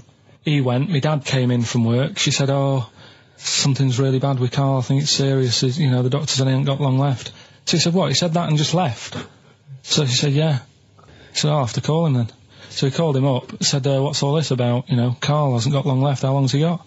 So he goes, I was only messing. He's just had some bad cream. Can you believe that? Well, the thing is... I like the fact your mum didn't ask any questions. I know. She didn't go into detail. Can you explain more, doctor? No, I got a shoe off. No, but she doesn't. I don't want to diss you or your family, but I imagine if I was there, I'd have known the doctor was joking. Yeah. That's all I'm saying. I sound very arrogant there, but I imagine he went, what's he been doing? I had about 6 cream donuts. Oh, right. Oh, wow. He hasn't got long to live then. I'll see you later. Yeah. That's what I think the doctor did. Yeah. It's like the idea your mum just let him go. Yeah. Terrified, thinking, well, I'm not going to probe him. He's that's it then. Dad comes in. Hi, honey, I'm home. Anything happened? The doctor said Karl's going to die and then left. Did he? I'll call him. But anyway, that's why these sort of things fascinate me. So we'll move on to this next one, right, which is brilliant. Dead short story. So, right, old woman, about 70 years old. Yeah. She's normally fit and healthy and stuff, nothing wrong with her, she's having a good life. And one day, she goes for a check to the doctors, just to check herself out, 'cause she's getting on a bit. Says, take your clothes off and that. So she does, and checks her out, says, yeah, you're looking good, you're looking good. Turn round, he said, oh God. He says, you got a tumour on your buttock. Right? So she goes, oh, can you do anything to sort it out? So they go, yeah, we could book you in for an operation, it's best if we remove this. Books her in for an operation. Operation day comes, strip her down and that, they're all stood round, the doctors, start to operate. It only turns out it's a pork chop that she sat on 5 years earlier, and it had stuck to her buttock. Right, Karl. I can forward you. Listen. Serious. Right, okay, Karl, I'm telling you now, I'm leaving. I'm never doing this show again. No, I'm serious. Honestly. You're talking. I've never had such. You are. Play a record. Play a record. I couldn't believe it.